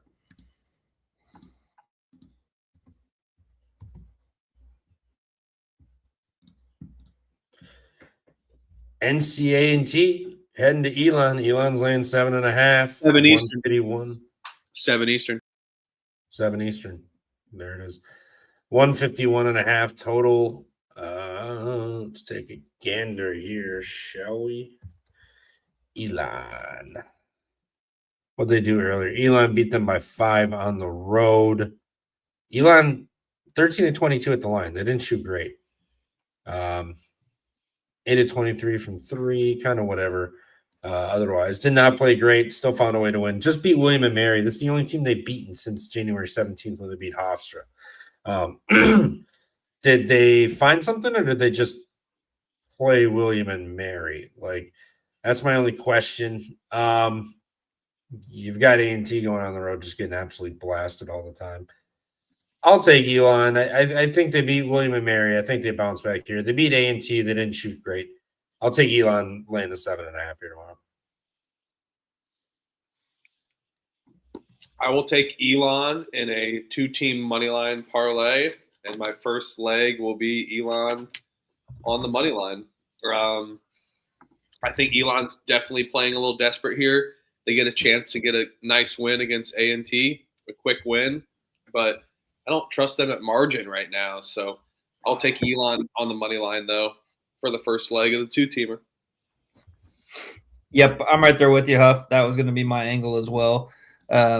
Just a little bit outside of this number that I'd like to lay. I'd probably lay like minus 4.5 with Elon, but at this 6.5, 7.5 number, I'd much rather just put it in a money line parlay piece. I think they get it done at home, no problem whatsoever. Not quite sure we're going to be. I don't think we're going to be sweating the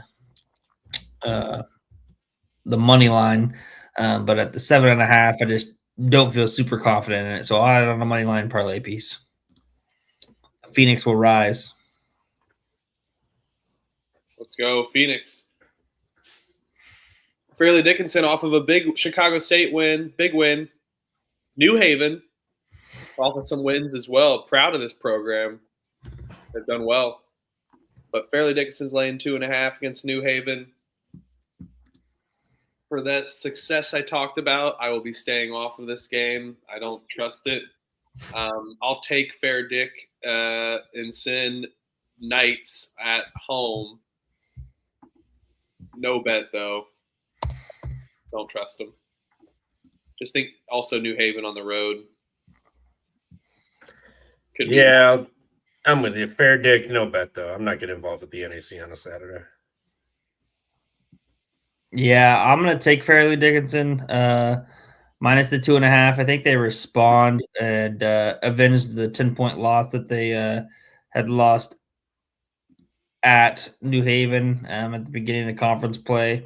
So I'll be on the Knights, but no bet for me. Much better games out there. This is one of them. Wofford, Furman, basically a pick 'em. Furman loses of 4 of their last 5. Wofford off of a gross win against VMI. These two teams already played, right? Wasn't it an ass kicking? No, it wasn't. I was thinking of last year, but Furman, Wofford beat Furman by 4 last time out. Furman's been struggling. Wofford at home. I think Wofford sweeps Furman here. I'm going to go with Wofford.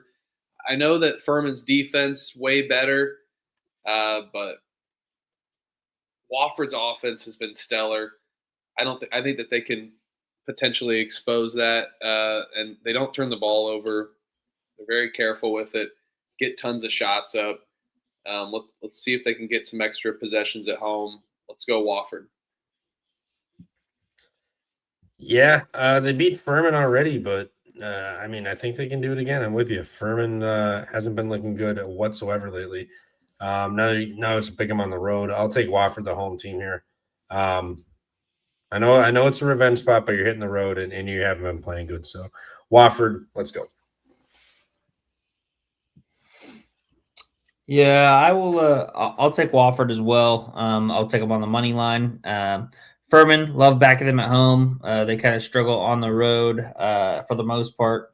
Gotten a few road wins this year so far, so that has been pleasantly surprising. But they've also dropped a couple as well.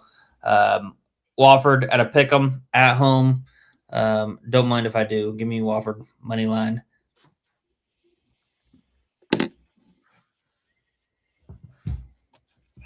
Lamar is laying 4.5 against the Privateers. Over-unders 146.5. Welcome to my second leg of the moneyline parlay with Elon. I love betting New Orleans, so it's a little tough for me to do it, but I also love betting Lamar. Give me the Grammy winner, Kendrick Lamar, on the money line with Elon. Let's go. Yeah, you got to pick New Orleans. All they do is show up all year and win big games and show up in big spots. So take New Orleans, no bet, but I'll be rooting for your money line parlay. Your tune changed with New Orleans. Let's go. I mean, they're respectable. All right. You came back to New Orleans. Let's go. All right. Yeah, they're not my favorite, but you gotta respect what they've done.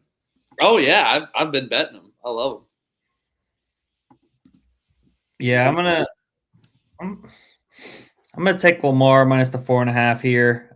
Probably gonna be a no bet, but Lamar has lost 4 in a row, 5 of their last 6. They've already played New Orleans once this year, and they lost that game by 13 on the road. I think Lamar is the better team potentially, in my eyes, but I don't know. They're pretty comparable. New Orleans a little bit better in conference play, but yeah, give me Lamar minus the 5.5. No bet though.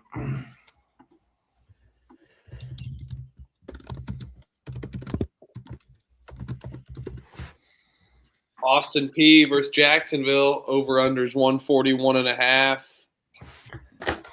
He's laying the big number. They already played Jacksonville. It was a pretty close game. P's been playing in some close games for the most part. I think they're ready to get back home.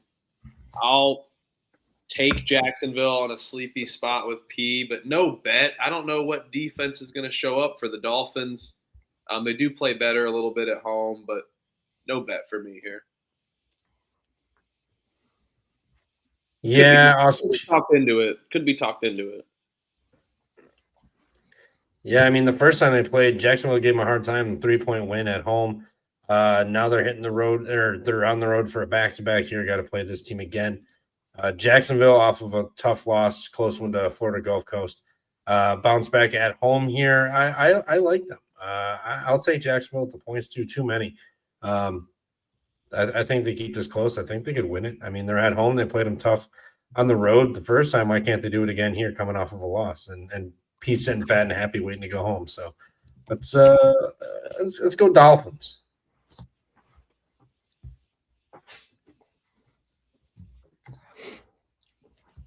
Yeah, fade the buzzer beater. Austin P hit the buzzer beater against North Florida. Jacksonville. Man, do I want to lay it with Jacksonville? Maybe I'll just take Austin P on the money line and a little money line parlay piece. I think that they can survive yet again there in their Florida trip. But Yeah, that'll be what I do. I'll take Austin P money line piece.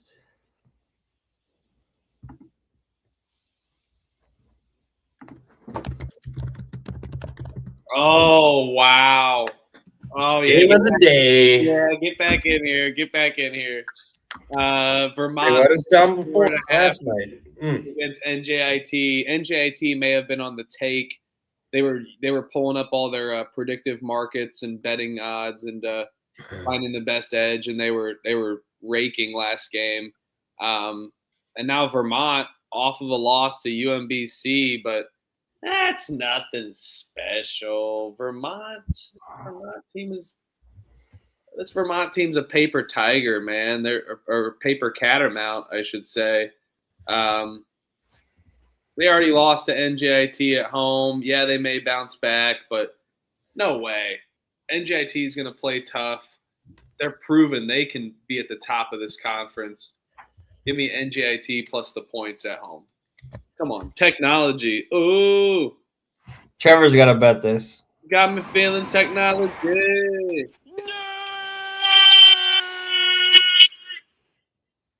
Plus 4.5. What are we doing?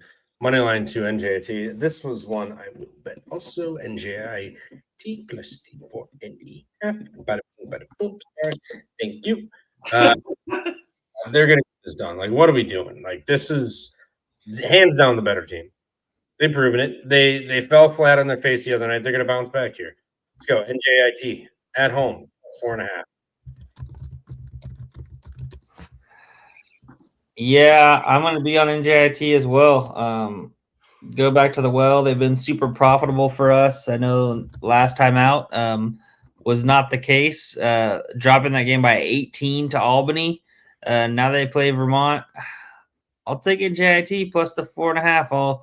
I'll take the full kind of conference picture rather than just a one game basis. And I just think that NJIT is been playing better and is the better team than Vermont in my eyes. So I'll take NJIT plus the 4.5. Hopefully they get it done. But it should be a fun little race down the stretch for this America East Conference with Vermont at 9-4, surprisingly UMass Lowell at 7-5. And then you got NJIT only a half game back of UMBC at 10-3. And so should be a fun little end. But yeah, I'm going to be on NJIT plus the 4.5. I think NJIT belongs in the moneyline round robin tomorrow. I like it. Bellarmine laying a point against Eastern Kentucky. Bellarmine's lost 3 straight. Yeah, maybe their offense is falling off a little bit, but I think they bounce back, get it done, loses of 3 straight, find a way to get it done at home. I'll take Bellarmine on the money line. Yeah, I like Eastern Kentucky at home, not on the road. Bellarmine, they got an offense now. They can score. I'll take them at home, money line, no bet. Yeah, I don't like this Eastern Kentucky team anywhere really this year. They've kind of really struggled. Survived against West Georgia at home, won that game by 1. Lost to North Alabama by 6 in overtime. Have played back-to-back overtime spots.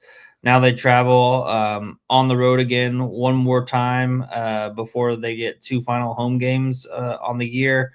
I'll take Bellarmine on the money line. They lost by 20 last time to EKU at EKU. So I think Bellarmine gets revenge here. Line's kind of telling that they're favored after losing by 20. Lock up the Knights here. Preach. Northern Colorado's laying 12.5 against Northern Arizona. Over-under is 148.5. Northern Arizona is terrible. Northern Colorado's been solid. We are in the 8 o'clock Eastern window as well, too, just so you know. I think NAU's defense is not going to have an answer for Northern Colorado. Who, yes, they're coming off a big win against Portland State, but they've had a whole week to celebrate it. I think they're going to get this one done. Northern Colorado team total over 80.5. I think they step it up offensively. We've seen them do it before, especially at home and against these low-end teams. They lost to Northern Arizona last time, 77 points on the road. That was the last time they lost. I don't think they've forgotten about that. They're going to step it up offensively and score a lot of points. Let's go Norco. Yeah, I think they bounce back. Tough game at first against them, 81-77, but haven't lost since. Northern Arizona won 2 of their last 5. Haven't looked good, especially on the road this year. So I'll take Noco at home in a revenge spot from last time before they hit the road again. So let's go. Here we go. Noco. Lay it. Yeah, I'm right there with you. I think they avenged their loss on the road to Northern Arizona. Northern Colorado has really kind of figured some things out after starting 1-7 in conference. They've turned it around, won 6 straight, 7-7. They get above 500 here in Big Sky play. Dangerous team to that you do not want to face in the Big Sky tournament here as it comes down. I mean, they're gonna be sitting at like the 5th or 6th seed, so could be some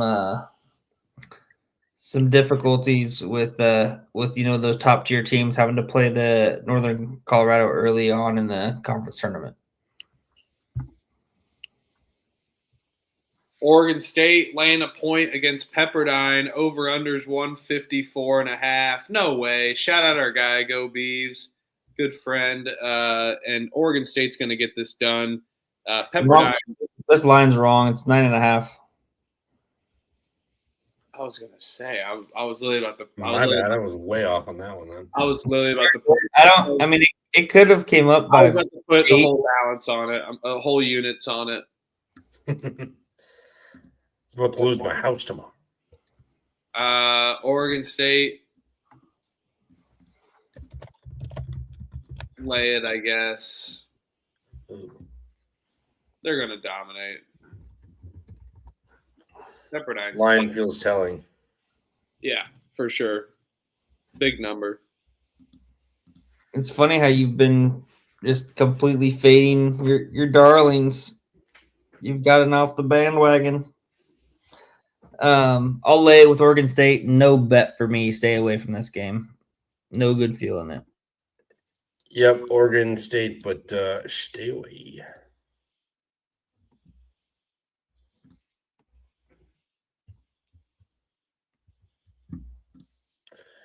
Indiana State heading to Belmont. Belmont's laying 13.5. Do we just lay it? I mean, Belmont's a fucking wagon, let alone they're at home. Indiana State. Ooh. No. I'll lay it with Belmont, no bet. I just think they got way better athletes and more athleticism than Indiana State does, personally.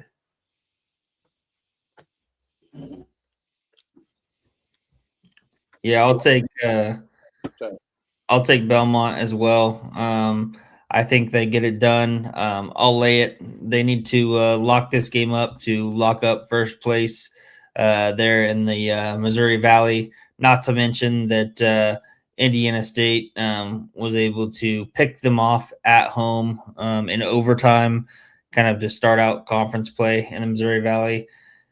Indiana State's kind of been fading here as of late. I mean, they haven't really been good all year, but here as of late, lost 1, 2, 3, 4, 5, 6, 7, 8, 9 of their last 10. So they're kind of reeling. I think Belmont rolls here, lock up the outright regular season conference championship in the Missouri Valley. I'm going to take the over. I got 156.5. Either two ways. Indiana State plays good and Belmont dominates and scores a ton of points. I like their team total over, but I'm going to go with the full game, 156.5. Let's go Belmont. And I'll be rooting for you guys. Let's have them just score 100. Illinois State versus Bradley. Bradley is laying 4 against Illinois State. Illinois State got it done. Hit that bet at home last time out against Murray State. Dominated. And now you're getting Bradley off of a loss, coming back home. I have to fade my Illinois State guys here. I think Bradley gets this one done at home. Always a much better team at home, regardless of who's on it. They've just always been a consistent team at home, and now they're getting a team off of a loss. This is a full eyes-on game, ESPN2. Yes, Illinois State has a much better defense, but I'm going to go with the home crowd here. I think Illinois State takes a step back after dominating Murray State. They've kind of been doing that win one, lose one type of mentality. Yeah. Sorry. No, you're good. Bradley at home. Starting to play better. I'll lay it. No bet. Elliot, you got anything in this or? Yeah, I'm gonna take Bradley at home, but I'm not gonna bet this. Scares me. I think Illinois State, both these teams tied second here in the conference, should be a fire ass game. Can't wait to watch it. Should be very close and competitive. I don't know if is Walker playing for Illinois State. I'll look that up. I don't know. Yeah, he's been out. That's right. That would be a big piece that would be missing if he is. I would assume no, but maybe. It's a big game. This is a big game. These two teams don't like each other. No, they do not. He was out last game, correct? I believe. Last two games, yep. Yeah. Give me Bradley -4. Good call out to Juice. Even with him, I still kind of lean towards the Braves side, but without him, I like that even more. So wait to bet it. Check on the news for him tomorrow, see if anything else gets published, and then lay it with Bradley if he's out. If not, probably going to be a no bet.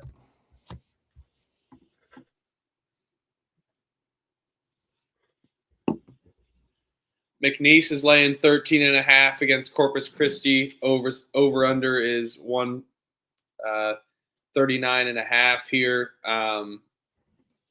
Corpus Christi, man, good team, but they lost by 16 last time against McNeese at home. Now they're walking into McNeese. They won't. They're more respectable than this, and so is Izzy. So give me Corpus Christi plus the points. This is a classic spot of McNeese laying this always number, 13 or 14.5 here. I'll take Corpus Christi plus the points. They lose by like 9 or 10. Yeah, I would. Too many points for McNeese. I didn't bet it, but I got cute the other night with them, and they burned me. So glad I didn't bet them, but too many. They win by 9. I'll take Corpus Christi. Yeah, I'm seeing 14.5 now, so I will take Texas A&M Corpus Christi as well. I'm right there with you, Huff. I think that they're not going to lose this game by the 16-17 like they did last time. So I will take the points. Corpus Christi, they keep it close and competitive. McNeese ends up winning by 11. Let's go. Grand Canyon laying 7.5 against Wyoming. Over under is 144.5 here. I'll take the over in this one. I need to look up something. Do you guys got a side in this? No, I just don't like Wyoming as much on the road. So it would be the Lopes, but it's a fat number to lay for them. So lean Lopes, no bet. Not going to get involved with this many points. Yeah, I'm kind of on the same side of, or not the same side, but kind of the same feeling that Trev has. Like the Wyoming plus a 7.5, but don't want to fade the home atmosphere there of Grand Canyon. I know Grand Canyon got a really good win against San Diego State. Now they return home, but don't really want to fade Global Credit Union Arena in the Havoc. I could, you could talk me into the over 144.5, Huff. That's what you're feeling, because I do like the Wyoming plus 7.5 side. When I like the dog, I like the over. But it'd be 7.5 Wyoming. Yeah. I think this over sneaks by. They did land on 152 last time out, but come on, let's go. Another over. DePaul laying a point against Providence. Over unders 154.5. I'm falling for it again. I don't care, and it's not even falling for it. DePaul's won 2 in a row. We have the chance to bet on DePaul winning 3 in a row. You bet your ass and your bottom dollar. I'm doing that. Not many times and chances to do that, to bet DePaul 3 times in a row and win each time. Let's do it again. Come on, DePaul. At home, Chris Holtman's got these guys going. They're feisty. They can score. Providence, on the other hand, a broken record. We know what's happening. Writing is on the wall for Providence here. It's a broken season. DePaul at least has potential and has a lot of chance to look up. Give me DePaul at home. 3 straight wins. Yeah, I'm with you, DePaul. Favored for a reason. Providence sucks. Are there any guys suspended still? Maybe. I don't know. Got to check into that. But, yeah, DePaul money line at home. Holtman's turning this thing around. And it starts with a win streak here tomorrow, 3-game. Yeah, I mean, I'm sure that one dude's suspended or whatever. I can't think of his name that fouled, but Powell. Yeah. I mean, who cares even? Who cares? Yes. If their whole team was there, give me DePaul still. Yeah, I'm going to be on DePaul money line as well. I love this, especially for the fact that right before the 2-game win streak, DePaul had lost to Providence by 18 at home. Now DePaul is able to get revenge pretty quick. You got Providence reeling off of 2 losses, DePaul off of 2 straight wins after the last time they played each other. Give me DePaul on the money line. And looks like DeJuice, good call out here. They have to fly to Chicago tomorrow. Messed up travel spot for Providence with the flight issues. Wow. Inside information. Let's go. I like that as well. Even better, more of a reason to bet DePaul tomorrow. So DePaul money line for me. That's Blue Demons, baby. Thanks to Juice for add that. it to the card. I'll add it. The Juice, what time is it there? 150 or is it 250? I think it's 150 there. Just depends on. I don't know. Sometimes they do the. I forget which one they don't do daylight saving.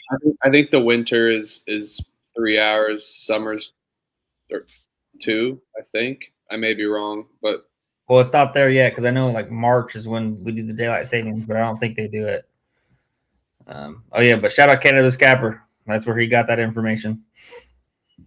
Of course, the DePaul local the DePaul homer would know all of the insider stuff on his opponents. It's almost 3. Oh, yeah, you got to. it's an hour. You got to know all the shit about your other team you're going against. And then correct me if I'm wrong, to Juice, but then in March when we spring forward, you're then on California time, correct? I believe that's right. I know it's both or like they. I know that's one or the other half of the year. So yeah, that's probably right. Give me New Mexico here. Fresno, yes, they're a good team, but I don't think Fresno is going to have an answer here for this New Mexico team. And New Mexico's got to they got to beef back up even another win. Air Force, now Fresno State. Keep rolling. Focus on the path forward after some bad losses at the pit. And I think New Mexico, I like the way that they play. And Jake Hall and the Lobos going to make some threes. I think, we got some solid players for New Mexico. I don't think Fresno State's going to have an offense for the Lobos here. Yeah, I'm with you. They played New Mexico earlier, lost 83-74.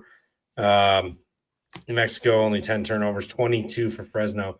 So it should have been a bigger blowout for New Mexico here. I think this is the one. Fresno is starting to flail. New Mexico's getting their feet under them. Lost to Utah and Boise, but bounce back here. They're going to get a win at Fresno and then go to Nevada and get another win. Lay it with New Mexico. Yeah, I'll lay the 7.5 with New Mexico. Could probably maybe just look at a money line parlay piece, but it's pretty juicy. It's minus 437, so I'm gonna stay away from that. I'll lay the 7.5. No bet. I'll stay away. All right, Illinois laying 6.5 against UCLA. Over unders 145.5 here. No. Give me Illinois. Are you just fading McCrone to fade McCrone? Yeah, basically. Yeah. There's nothing else to it. And also Illinois, just kind of dominant. They already went out west, destroyed USC. I think they get it done. Yeah, you may say they have Michigan on the road, but that's 6 days. Or Michigan at home next. That's 6 days later. Give me Illinois against UCLA. They're going to expose them, and I don't think UCLA is going to have an answer for Illinois' size here.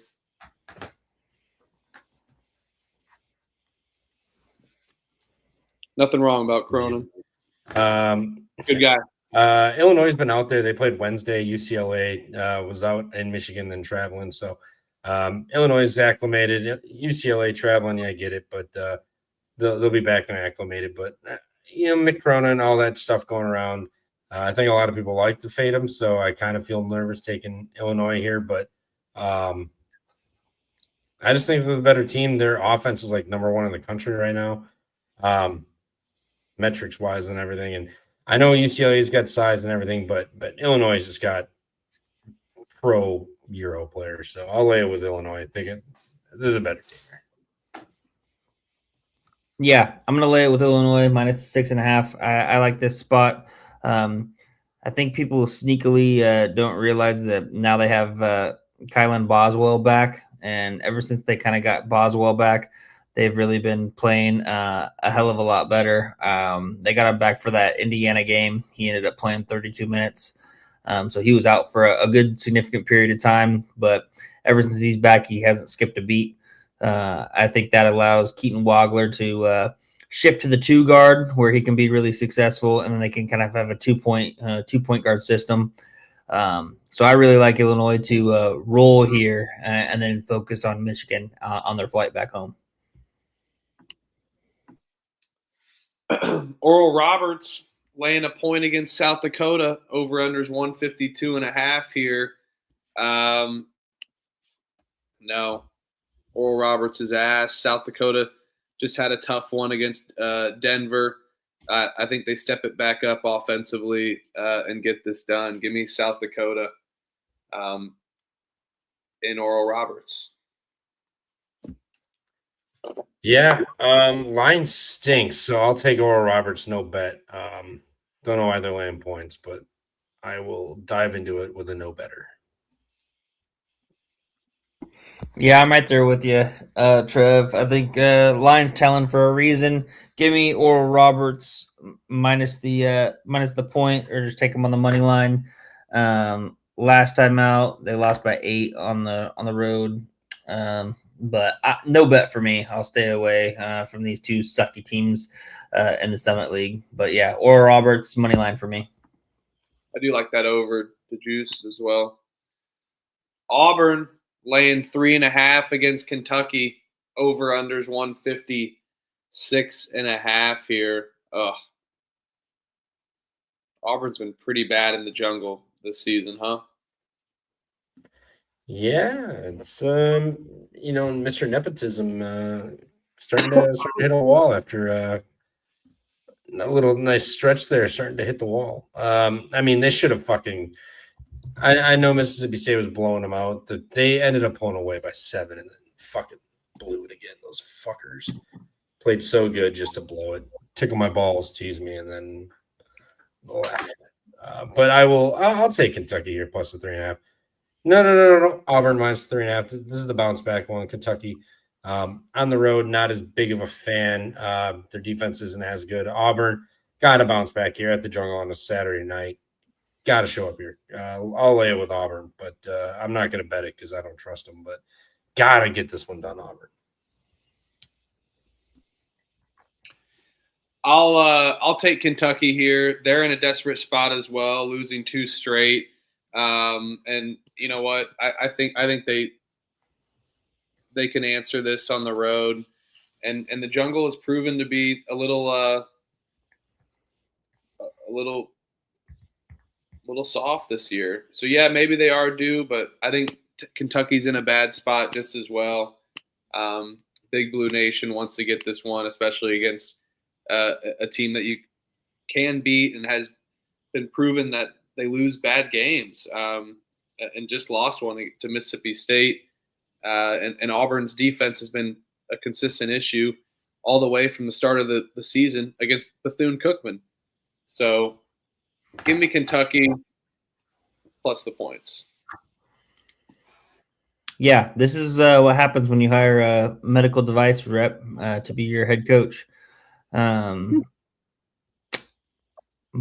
I'm gonna take the Jungle here, back the Jungle. I think they still have good athletes, good players. Tahad Pettiford, Keyshawn Hall, Kevin Overton, Keyshawn Murray. So I think they'll be able to get it done here in the Jungle. Both of these teams, I would say, are very, looking for much needed wins. Auburn loses of 5 straight. Kentucky loses of 2 straight. I think Auburn's a little bit more of the desperate team here. I know they're 14-12, so they're kind of postseason chances are shot unless making a run and win the SEC tournament, which I don't see happening. But I will back Auburn here, minus 3.5 here in the Jungle.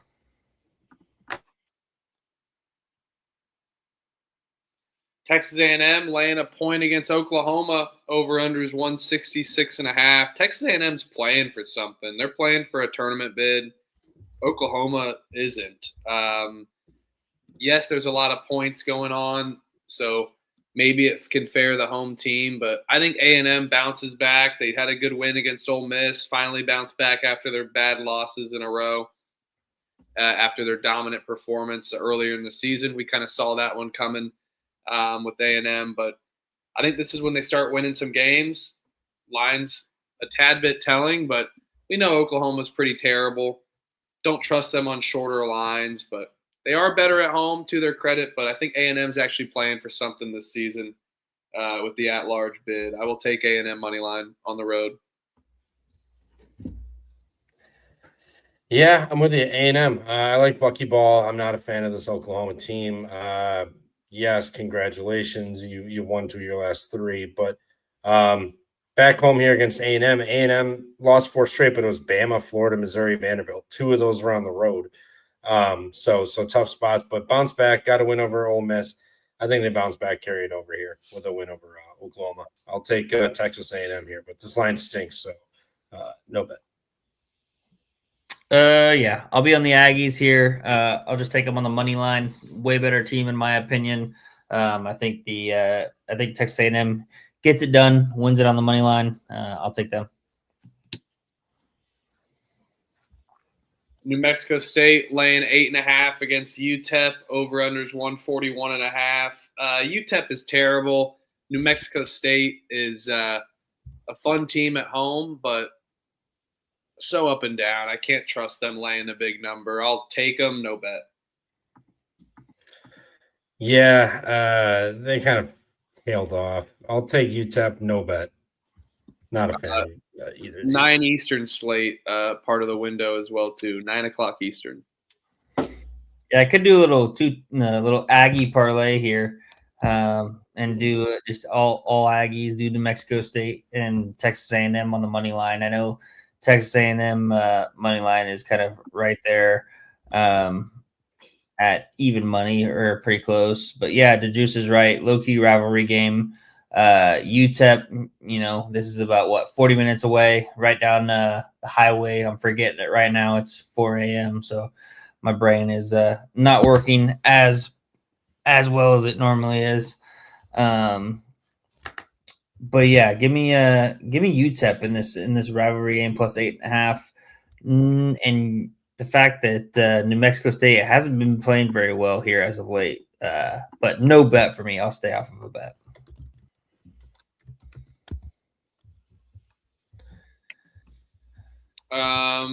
Cal State Northridge is laying 3.5 against Long Beach State. Over under is 158.5 here. This game is interesting. CSUN winners of 6 straight now. A good win in the Thunderdome against Santa Barbara. I can't trust Long Beach State, but for me, this line stinks, and Northridge is due for a shit game after dominating and in a tough overtime win. I'll take Long Beach. No bet for me on this one, though. I'll take North. Terrible. What's that? I said because Long Beach is terrible. I'm not. They are terrible. I'll take Northridge. Northridge coming in here, winners of 6 straight. They got Irvine on deck, coming off an OT game, but Long Beach is so bad. I mean, if they don't score, the other team's not scoring either, but they're still scoring more, like 66 and winning. And then when they're giving it up, they're giving them 89, 86 points at times too. So I mean, like, they can give up plenty of points. I don't think CSUN will have an issue scoring. I think they'll get what they want. I'll lay it Northridge. Yeah, Long Beach beat them outright at CSUN, 87-80. I think CSUN wants to get revenge here. They're rolling after winners of 6 straight. Haven't decided if I'm going to take the over 158.5 or just lay the 3.5. Probably take the over 158.5 with Long Beach being at home. CSUN plays with a lot of pace. We see a lot of these games. Let's see. We see a lot of these games, played in like the 80s consistently with CSUN Long Beach. So I'll take the over 158.5. UCF versus Utah. UCF is laying 2.5. Over under is 155.5.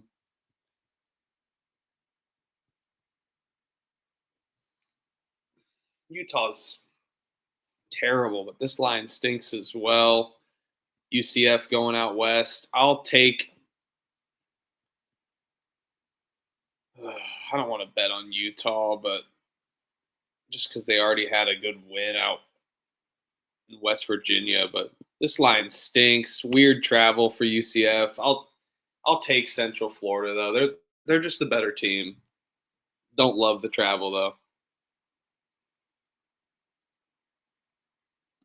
Yeah, I mean, Utah, West Virginia, another traveling here. Weird spot.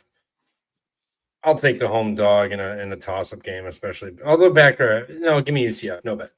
Utah just got to win. They're going to get blown out tomorrow. Yeah, UCF, no bet. Maybe bet. We'll see. Yeah, I mean, both of these teams traveling. Yep. So take that factor out. I'll take the better team in UCF here.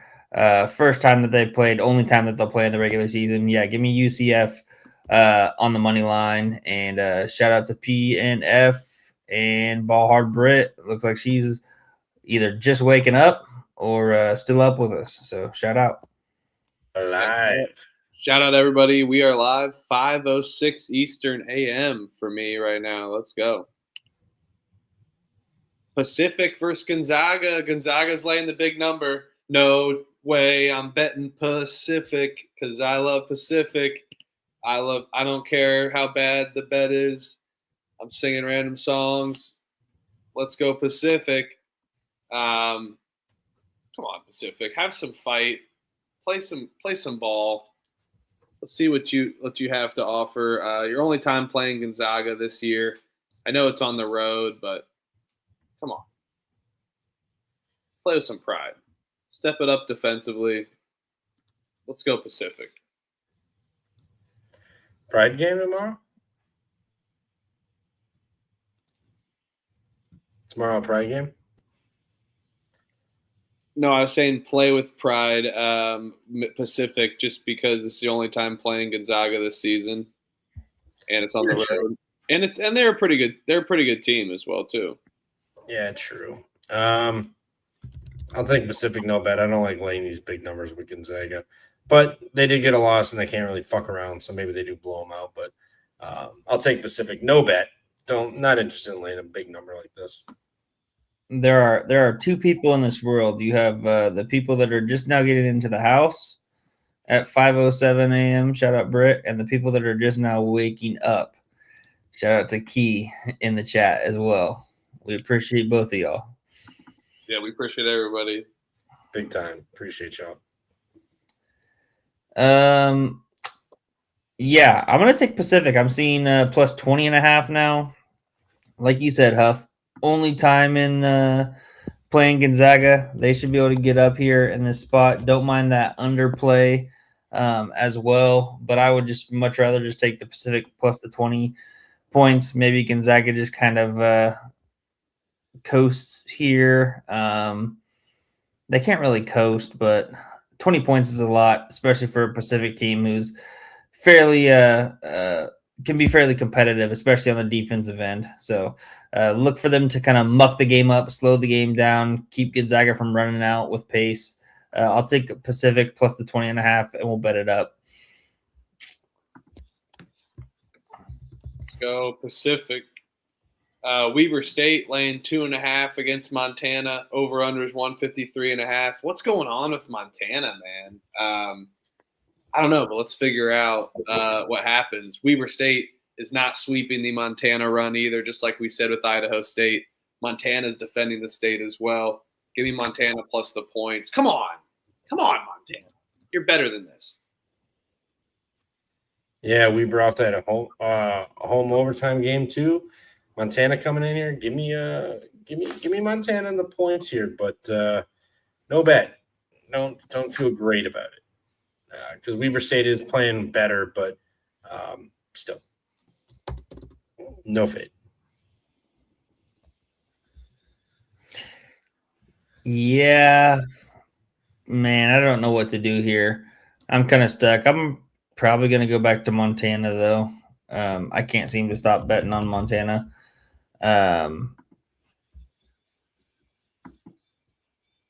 What they do? Win by 16 against Weber last time out. Oh, yeah. Give me Montana plus the 2.5. Weber just off of that overtime game. Should be a Weber spot though. I'll take Montana. Not quite sure why, but my gut's telling me to take Montana plus the 2.5. So that's what I'm gonna do. We appreciate you, Ball Hard Britt. Thank you. Thank you. Appreciate you. Everybody, appreciate y'all. Everybody in the chat, yep, appreciate you guys, and everybody that tunes in, appreciate you. Cal State Fullerton laying 5.5 against Bakersfield. Over under is 162.5.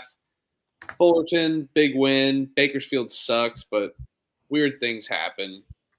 I'll take Bakersfield plus the points at home. No bet. I'm not putting my money on this team. They're terrible. I'd take Bakersfield. I just played Fullerton the other night. They're down 14.5. Amazing comeback. Snuck it out by 1. Now you're going to hit the road to play the blue court. I'll take Bakersfield plus the 5.5 here. I think they're live on the money line. I think Fullerton just used up all their effort and luck in that last game. Yeah, I'm right there with you. I'll take Bakersfield plus the 5.5. Probably not going to get to a bet in this game. We'll see though. But yeah, give me Bakersfield plus 5.5. Santa Clara laying 7.5 against San Francisco. Over unders 157.5. San Francisco just got spanked on Wednesday. No answer whatsoever. Struggled against Santa Clara as well. Final home game for them. I don't love the San Francisco team at all. I think Santa Clara gets them, but I'm going to be looking for a live angle on this one. I think it's just a little too much with Santa Clara. I think Santa Clara gets it done, but could be a close game. Maybe we can get a better line live. So I'm fine putting a waiting bet out there at 9 o'clock for a 9 o'clock Eastern game. 10 o'clock Eastern game, excuse me. Yeah, I mean, you said it. They just got spanked, just got embarrassed at home here. Gonzaga by 21 here. Now they're going to play Santa Clara. Santa Clara beat them by 15 before. Santa Clara lost to Gonzaga. That basically just like sealed their fate. Gonzaga is not going to lose another game this year unless they drop like another Portland kind of game. I mean, well, I guess they could lose the St. Mary's. Still, so I guess in theory it's still open, but that was a max effort game, and now you're gonna go home. I'm sorry, now you're gonna hit the road and play San Francisco. I think San Francisco is live here. I think they're live on the money line. I think this is a letdown for Santa Clara. All their eggs were in that basket, and they dropped that game. I think it's a flat spot for them. They're on to conference tournament time. Give me Santa Clara, or I'm sorry, San Fran plus the 7.5. Yeah, I'll lay it with Santa Clara. I just think they're the better team. Haven't been super impressed with San Francisco, basically all year, pretty much. But their offense is okay. Santa Clara offensively is really good. Play with a lot of pace. Could possibly see about actually I'll go with that over 157.5. I don't mind that now that I'm looking at the pace of play, how well San Francisco's offense is. I could see a up and down game there in War Memorial. Stay away from either of the sides. Kind of the numbers probably spot on. But the over 157.5 is good. I see a lot of points being scored, so that'll be what I play right now.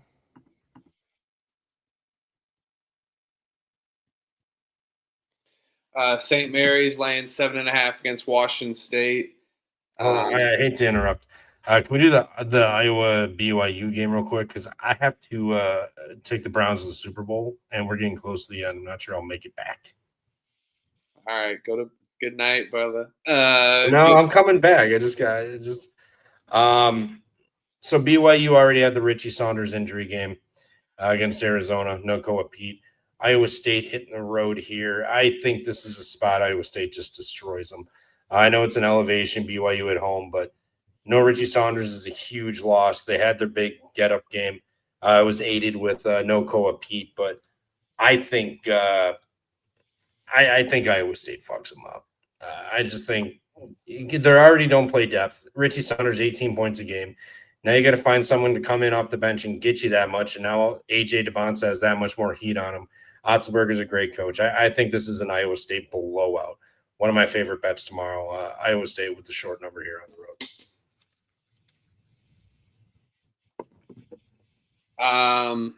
All right, brother. Cheers. I will. If it's over, it's over. Appreciate everybody popping in. See you tomorrow. I'll be tweeting. You can catch me. Otherwise, if not, I'll be back. If not, appreciate you guys. Best of luck tomorrow. Cash and bets. And good night. You're going to bed. Good night. No, I'm not. I'm going to take a shit. I will be back, but there's like 6 or 7 games left, so I'm not sure I'll make it. But, I know. I'm fucking with you. Good night. All right. Washington State, St. Mary's. I'll lay it here with St. Mary's. Yeah. I will lay it here as well. I don't know why we wouldn't. Is there any reason why we wouldn't? Nope, I don't think so. Lay it with St. Mary's, and I will bet this.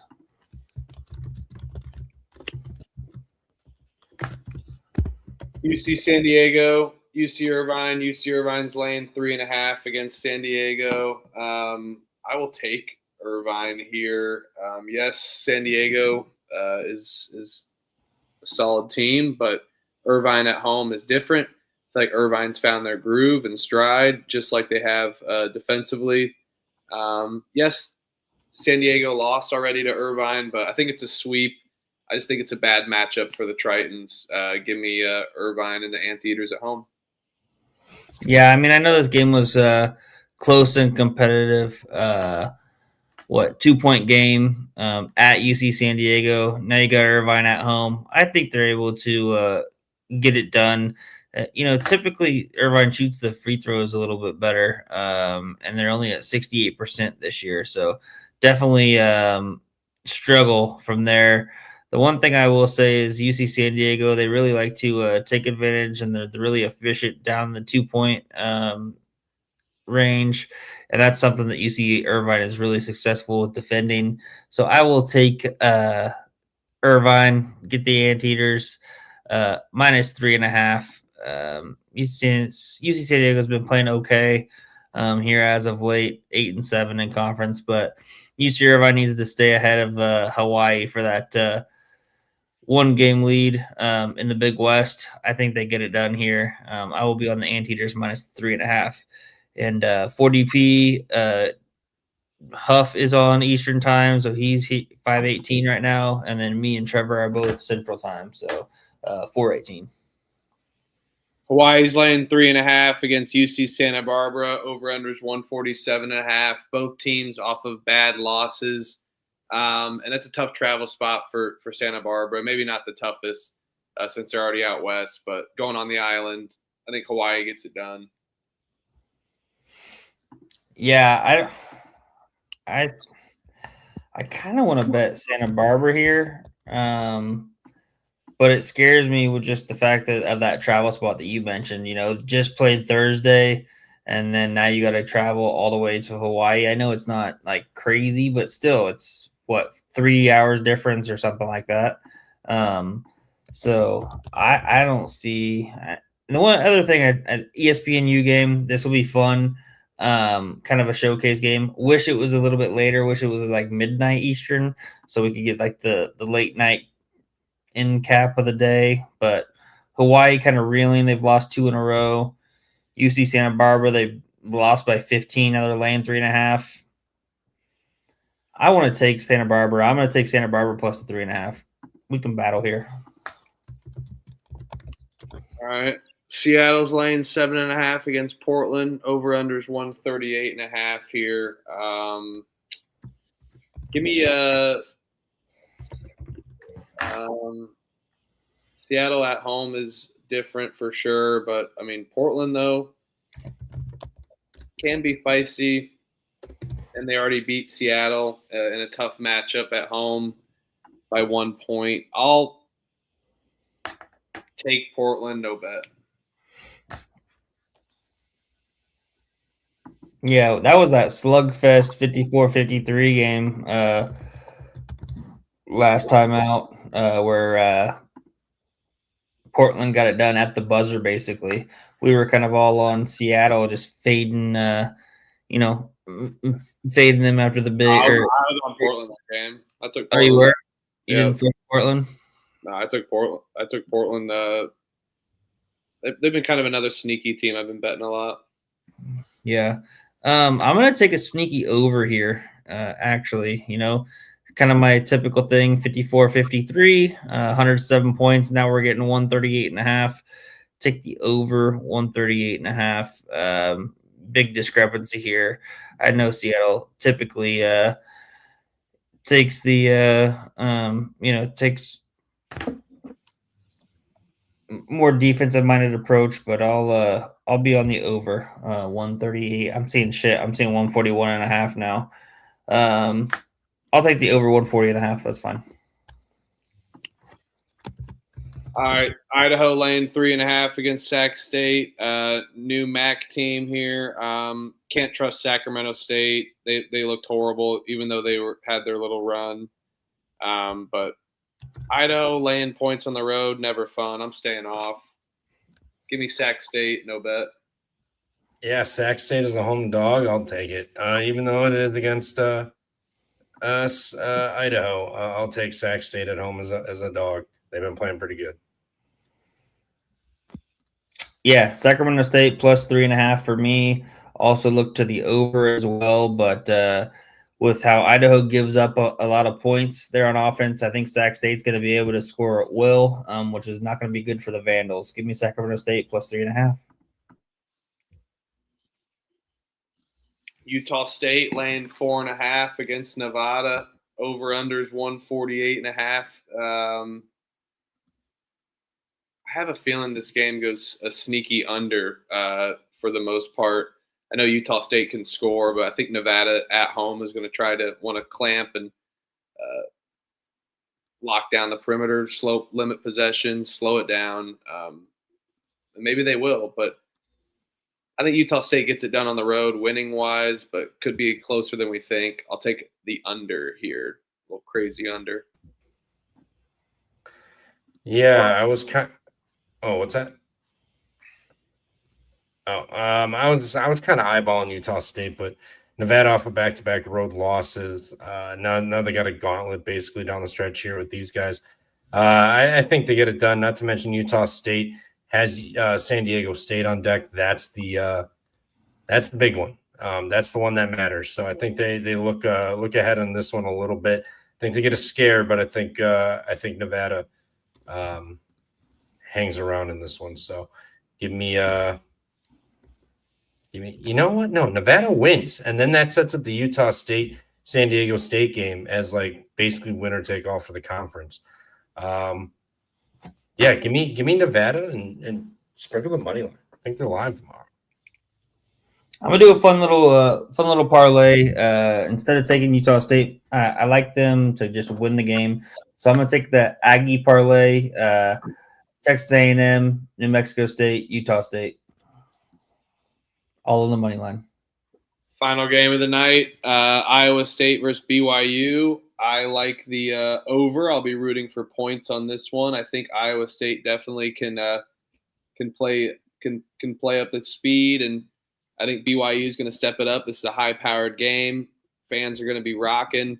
But yeah, I do like Iowa State here.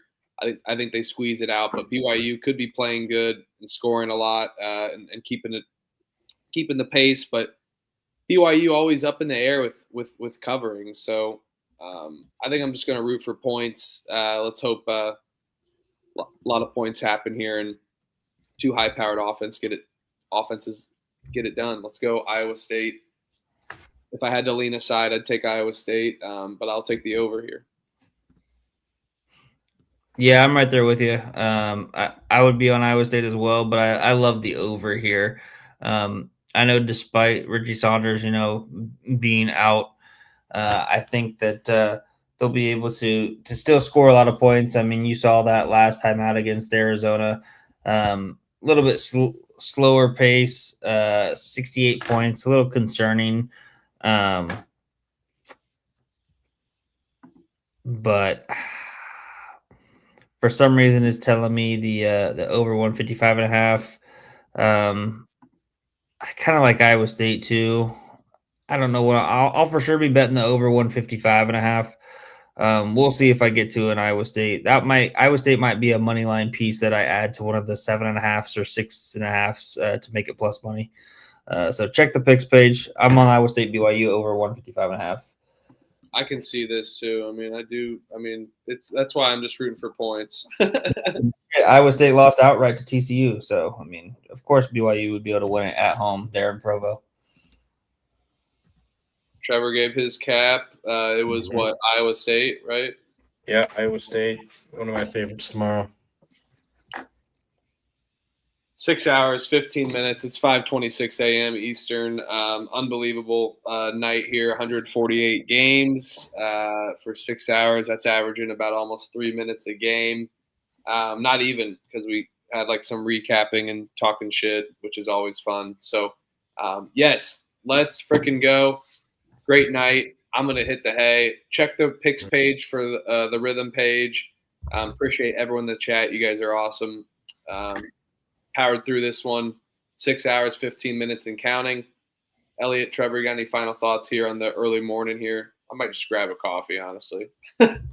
Yeah, I thought the USA-Canada game played at 7 a.m. That's Sunday, thank God. I was like, well, might as well stay up then. But no, it's going to be good. I'm going to see how my TMZ day goes with one or two mid-majors tomorrow.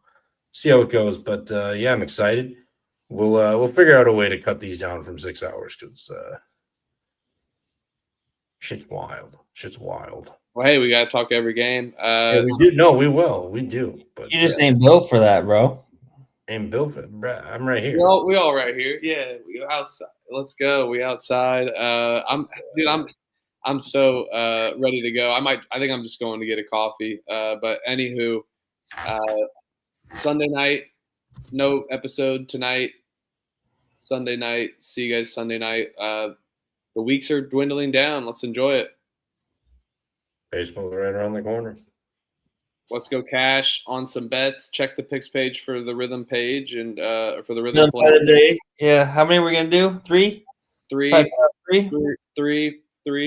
Yeah, we'll put out three. Maybe one for the little morning, early afternoon. One for the mid afternoon, early evening, and then one for the late night. Go to sleep, kid. Go to sleep. Yeah, you can all go to bed now. Yep. Let's all go to sleep. The marathon was fun. Appreciate you guys. See you Sunday night. Peace and love. Toodles.